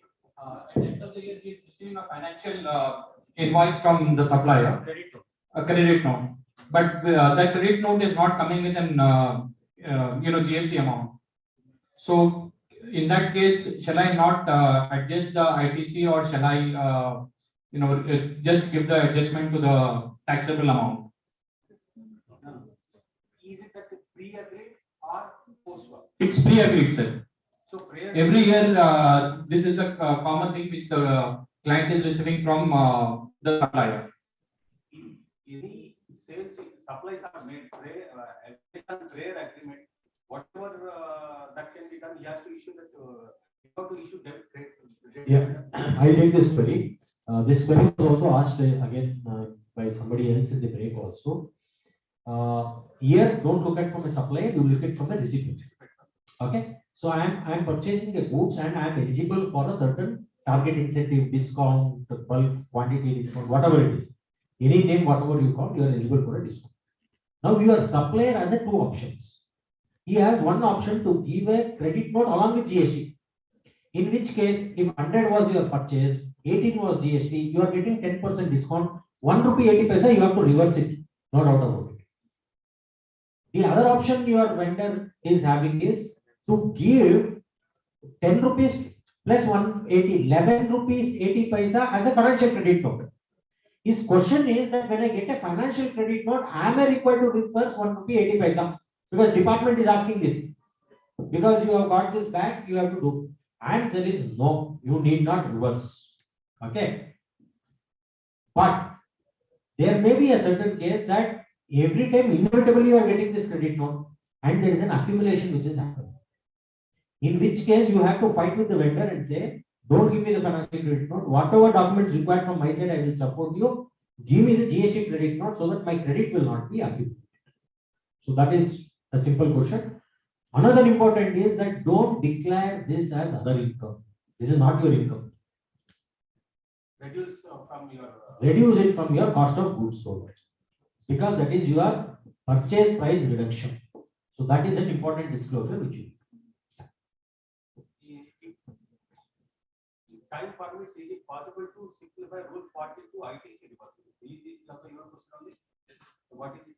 What is your query? 42 section.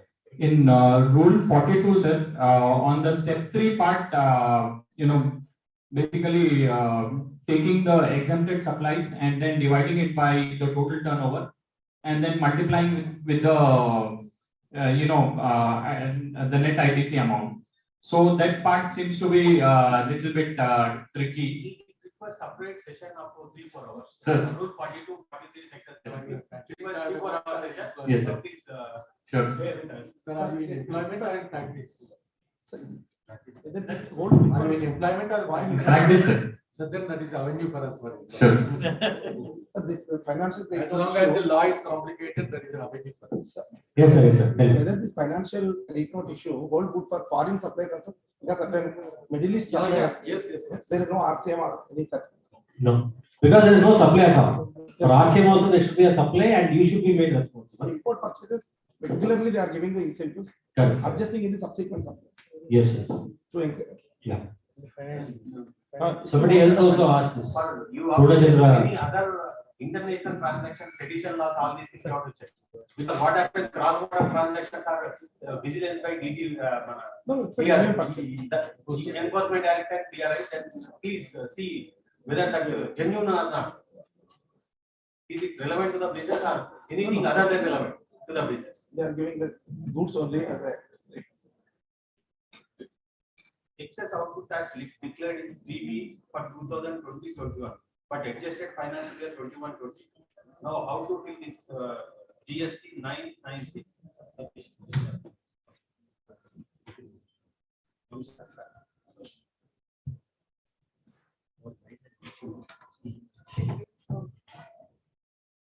Excess output tax declared in 3B for financial year 2021, but adjusted in financial year 21-22.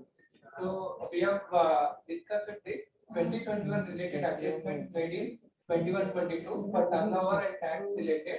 We have to make this adjustment in table 10 and 11. So since this is excess paid reduced in the next financial year, this will come into table 10 of GSTR. Sorry, table 11 of GSTR 9. So negative adjustment should go to table 11. No, what just now Satish given some certain This is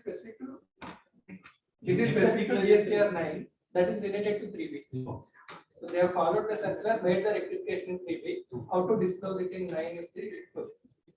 And in 9C, it will automatically consider the turnover properly and there will not be any difference. Yeah, there is a question here. It says that there is a profit center and a cost center. So there is a transfer of expense from one profit center to another cost center. Cost center to a profit center, there is a transfer. So this is nothing but a cross charge. So the query is that in GST, this cross charge is done other than the manpower expense. So in GSTR 9, under which column the manpower cost to be shown? But the cross charge, who has asked this query? Yeah. Baba. One second, please. Let everyone hear the question. As a cost center, we distribute all our expenditure to the profit center. Some proportionate ratio. Including manpower cost or excluding? Including manpower. Here you are written excluding. So Yeah. that is what. Yeah, but we raise GST invoices excluding manpower. Oh. Because that result could be disputed. no, manpower is excluded as a separate cost as invoices. Where it is? No, it is somewhere we have. Okay. Right. Yeah, that's why we are excluding manpower and we are Exempted supply. You show it under exempted supply in your cost center. Yeah. Transferring unit is there, na? Yes, sir. There you show it because you have issued an invoice but not charged GST.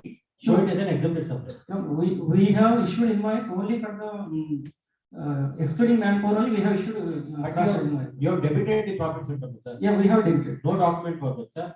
Only internal document will be there, sir. So that you have to issue a bill of supply for that. Yeah, okay. See, you have two options. One is you have to say it's taxable. Okay. Issue tax invoice. Yes, sir. Or you say it is exempted. Issue a bill of supply. Okay. So you issue a bill of supply there. Okay. And show it under exempted supply in the transferring entity. Okay. For the recipient, no disclosure required. Okay. Recipient entity because no credit, nothing to be taken. No credit. No disclosure. So we have to show the exempted. Yeah, and issue bill of supply. Bill of supply. Yes. Okay. Thank you. The subsequent question is that while paying the DRC 03 challan, interest on the amount to be calculated on our own, excluding the interest to be paid. Okay, perfect. Thank you. We got notice from department to stop any payments due to the supply and make the payment to department to DRC 04 challan. Yeah.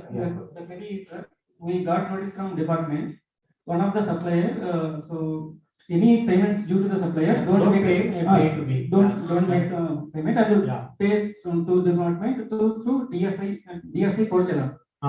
So our query is some balance is there in our schedules, liability schedule, and some bank guarantees also available with us. But he has rendered the service, but some contracts he has rendered the service. We are supposed to give the bank guarantee to him. Release the bank guarantee. You have taken a bank We have guarantee. taken the bank guarantee. We should release the bank guarantee to the supplier. Yes. But the bank guarantees are still available with us. Correct. So whether that bank guarantees also we have to encash from the banker and pay to the department, or that liability is vested with us or not. That is our query. What is happening? Whatever the liability is there to your customer, you have to pay to your supplier. Like supplier has to pay something to the department. This is the underlying thing. Yeah. When supplier has not paid the duties, government is giving direction to you to repay me instead of that person. This is the underlying transaction, what we say. Yes. That is legally permitted, we are supposed to. To the extent of what is the amount due to your supplier, not the bank guarantee. Bank guarantee is a situation you are giving guarantee for some performances. You are not owed to anything to other person. Yeah, he has given bank guarantee to service. So in your query, I am clearly saying that you have to exonerate, you have to give that amount to the government, right? Otherwise, you will be, that liability shifts to you. No, bank guarantee also. No. I am talking about two issues you are told. Yeah. One is with respect to amount, Yes. second is with respect to bank guarantee. With respect to amount due, you have to give it to the government.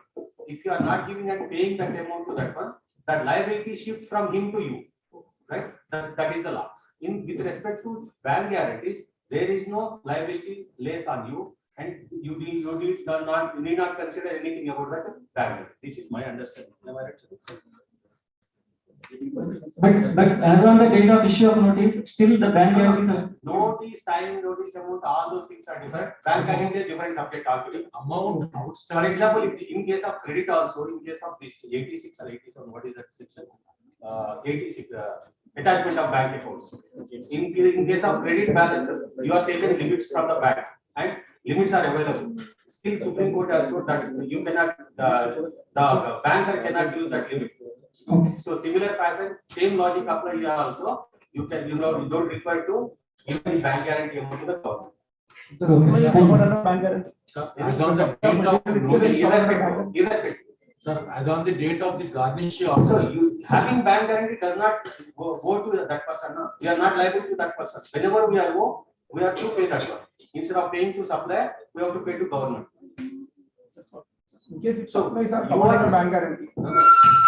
You have to establish, you have to discharge your liability only when you are liable to supply. That's all. Sir. In that period only your liability is there, not beyond that. You cannot assume anything is beyond that. The trade balance appearing on the date of receipt of the garnish order, that amount you are bound to pay to the government. That's all. In the account of the supplier. Subsequently, any invoice submitted by the supplier and you are accepting that liability and again creating his account, then that amount also need to be paid to the government, but not the guarantee. Guarantee is not a liability at all. It is a guarantee given by third party to you. It is below the balance sheet item. It is a contingent liability or contingent asset. It is not crystallized.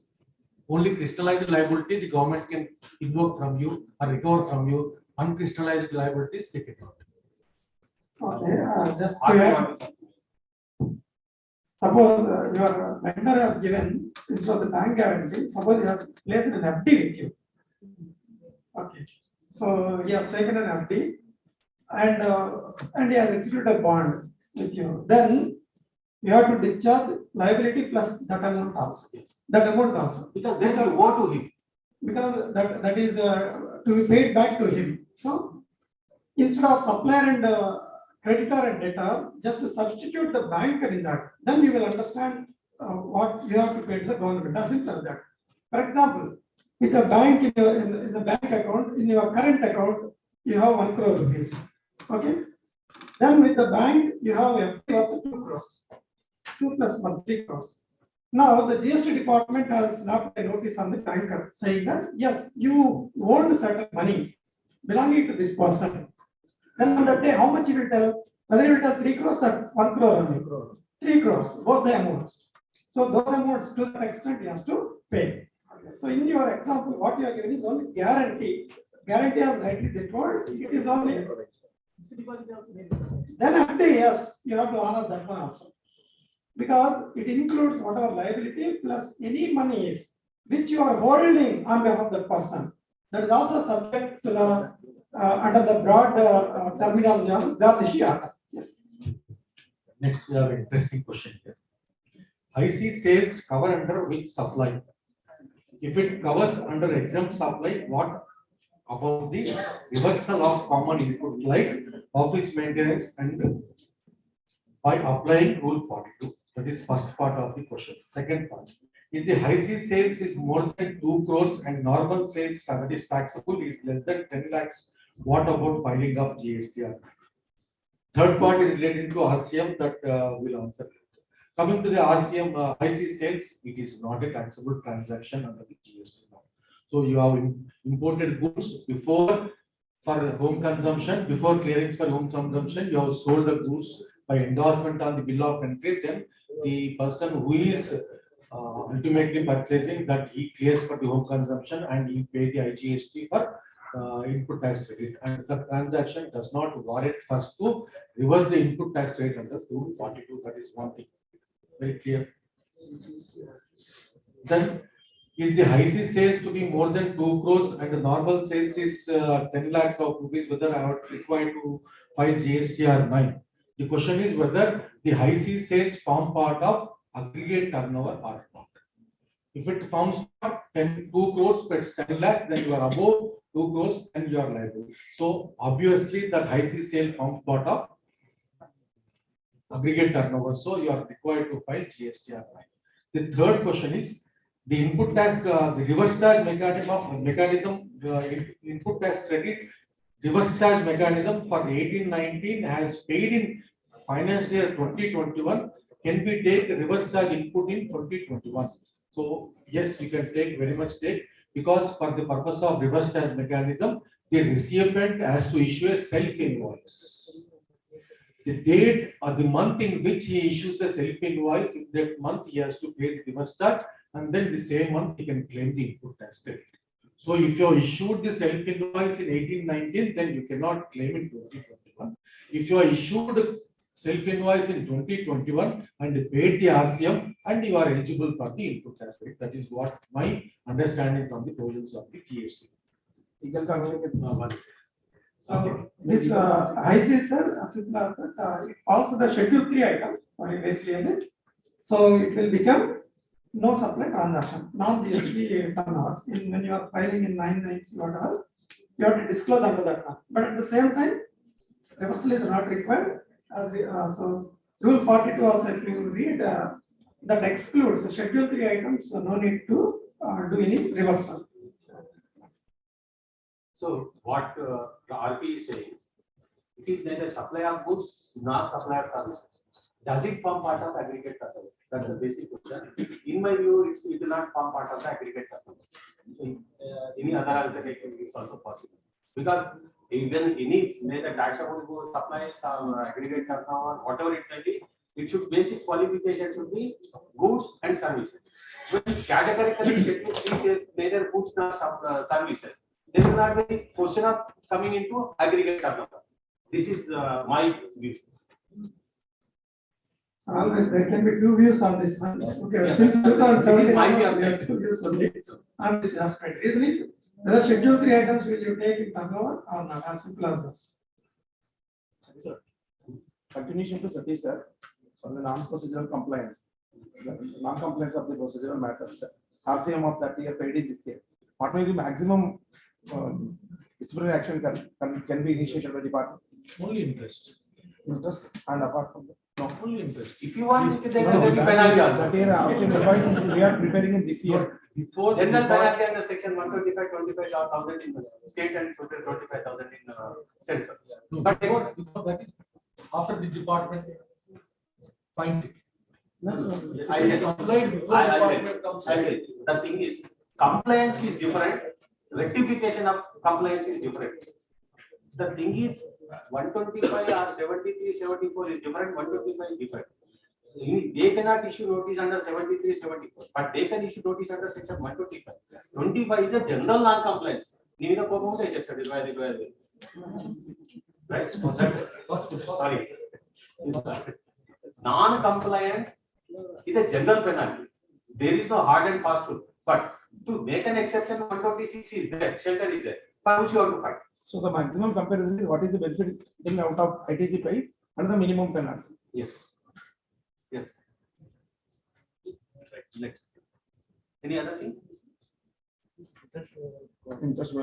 Whether GST is applicable on online doctor.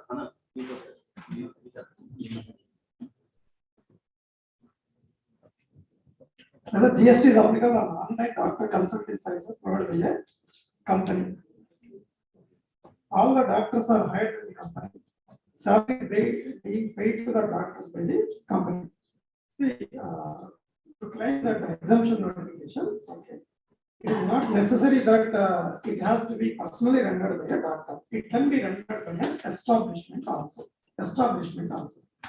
So my view is, when your entity is providing the doctor services, that is exempted. So you can claim under exempted category. Okay. You can take the benefit of the notification, that is healthcare services. Next. How yoga services are exempt? Is it okay? I'll give another view for this. See, what is happening is that because of this online digital platform, there are a lot of people who are aggregators. So what these people do is they go to various doctors, they aggregate them, and they market this.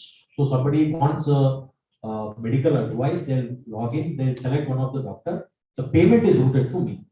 That is, I'm the aggregator. So a slight difference from the way RP is looking at it and what I am looking at it. Me per se, I am not providing any service here.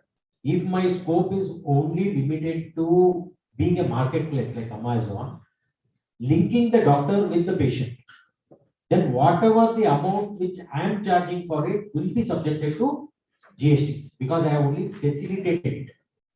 On the other hand, if I take the responsibility of even the what you call medical legal case and all those things, I take the responsibility if something is going wrong, like any hospital take the responsibility, then it will come within the meaning of clinical establishment because the entry of the healthcare service, two conditions has to satisfy. The service has to be a healthcare service without any doubt. In this case, it's an healthcare. The service provider either has to be a clinical establishment or a medical practitioner or a paramedics. So the only where this entity can fit is a clinical establishment. So clinical establishment should be registered for providing such service. So there are many cases where it is difficult for us to prove these aggregators as a clinical establishment. So that becomes a very gray area. One should be very, very clear in factoring this down. Let me add one more thing, sir. So once again, if it is like a call health service where they are not taking at all, then as you rightly told, clinical establishment to categorize and characterize to claim the benefit of the exemption is very difficult. But in this, it is not okay. So you are providing services through corporatization model. Yes, definitely you can claim. But when the responsibility is only a facilitator like marketing, then you can't. It is very difficult to claim that particular exemption. So that is the essence of this one. Then the next one is. But one basic doubt is, like, under what circumstances you will try to claim the input, because I'll give you examples, sir. One is Yasoda Hospitals is providing. It is through corporate, and suppose it is providing online doctor consultation services. Yes, exempt is possible. Second, you take only call health. Okay, earlier owned by now. What is that? Satyam. They are only doing the facility. It means it is an online platform. If it is only an online platform in the sense that they will have type with the different doctors. Okay, like any aggregator, and they will channelize the doctors and they will make them available to the patients. Yes. Then in this case, what happens is they are not providing any service except the facilitating service, number one. So as he rightly told, to claim the healthcare services, two things are necessary. One is healthcare. Second is it has to be offered by a clinical establishment. Clinical establishment definition doesn't cover that part. So that's why that online platform cases exemption is not possible. But Yasoda is extending services through online, definitely it is available. Basically, this question is on behalf of that healthcare company or that facilitator. Yes, yes. The aggregator that should be considered. Yes. From their perspective. Yes. Next question, sir. How yoga services? Yeah. How yoga services are exempted or taxable when provided by a tutor online? Again, here, sir, yoga services, again, it is covered under the charitable activities. Okay. So you can claim exemption under that one. Okay. Because now the charity definition has been widened. In service tax, it has been extended. Now the same thing has been borrowed into the GST also. Yoga is classified as a charitable activities. So if you satisfy those conditions given under that one, you can claim exemption whether you are providing directly or through online. Okay.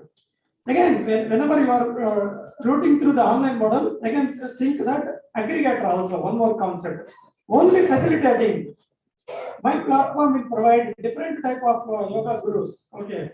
Baba Ramdev, Baba Gindev, whatever, whoever. Gindev, whoever. So in such case, if your services only are like marketing or facilitator, then it is difficult to claim exemption. Then next one. What is it? Yeah.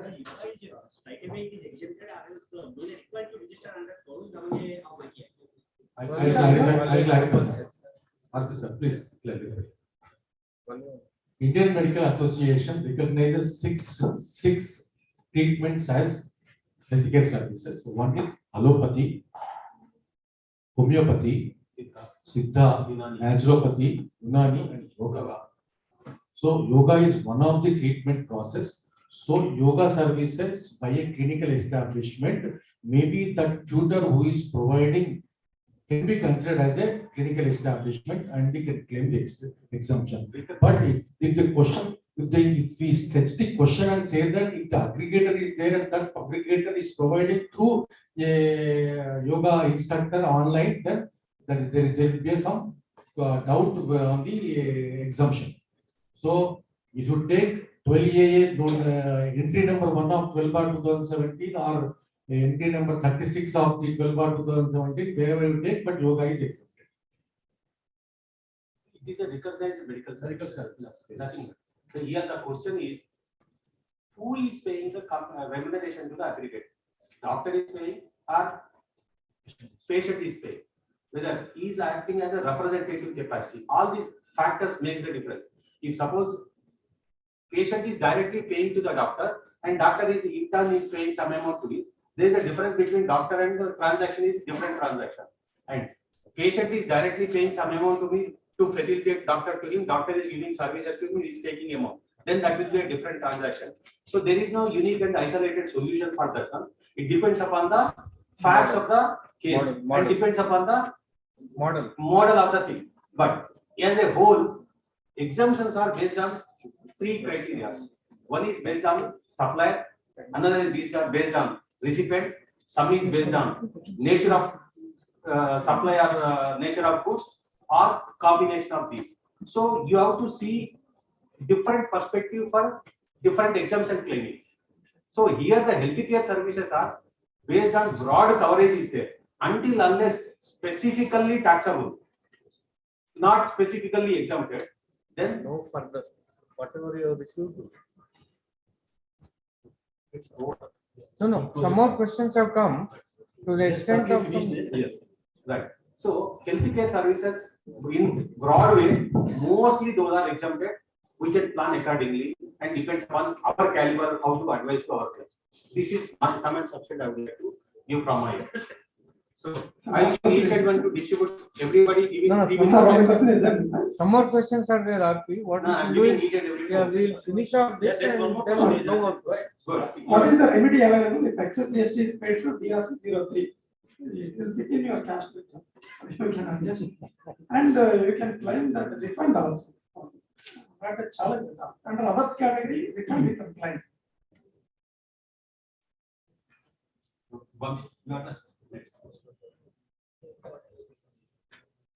Purchase TV 100. Yes, sorry. Purchase transaction value is 100 and ITC is 18. Sale 59. Balance 9 is in credit sector. What is the treatment of ITC in credit sector? As there is loss of revenue to the government. So I would like to clarify one thing. In case of taxation, no question of loss to the government, because always tax is for the purpose of revenue, right?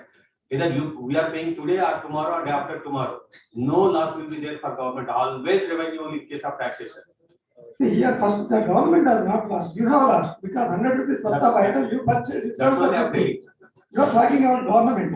No, in case of taxation, no loss to government, only revenue. What extent revenue received less amount. That's all. No loss will be there for government. Right, sir.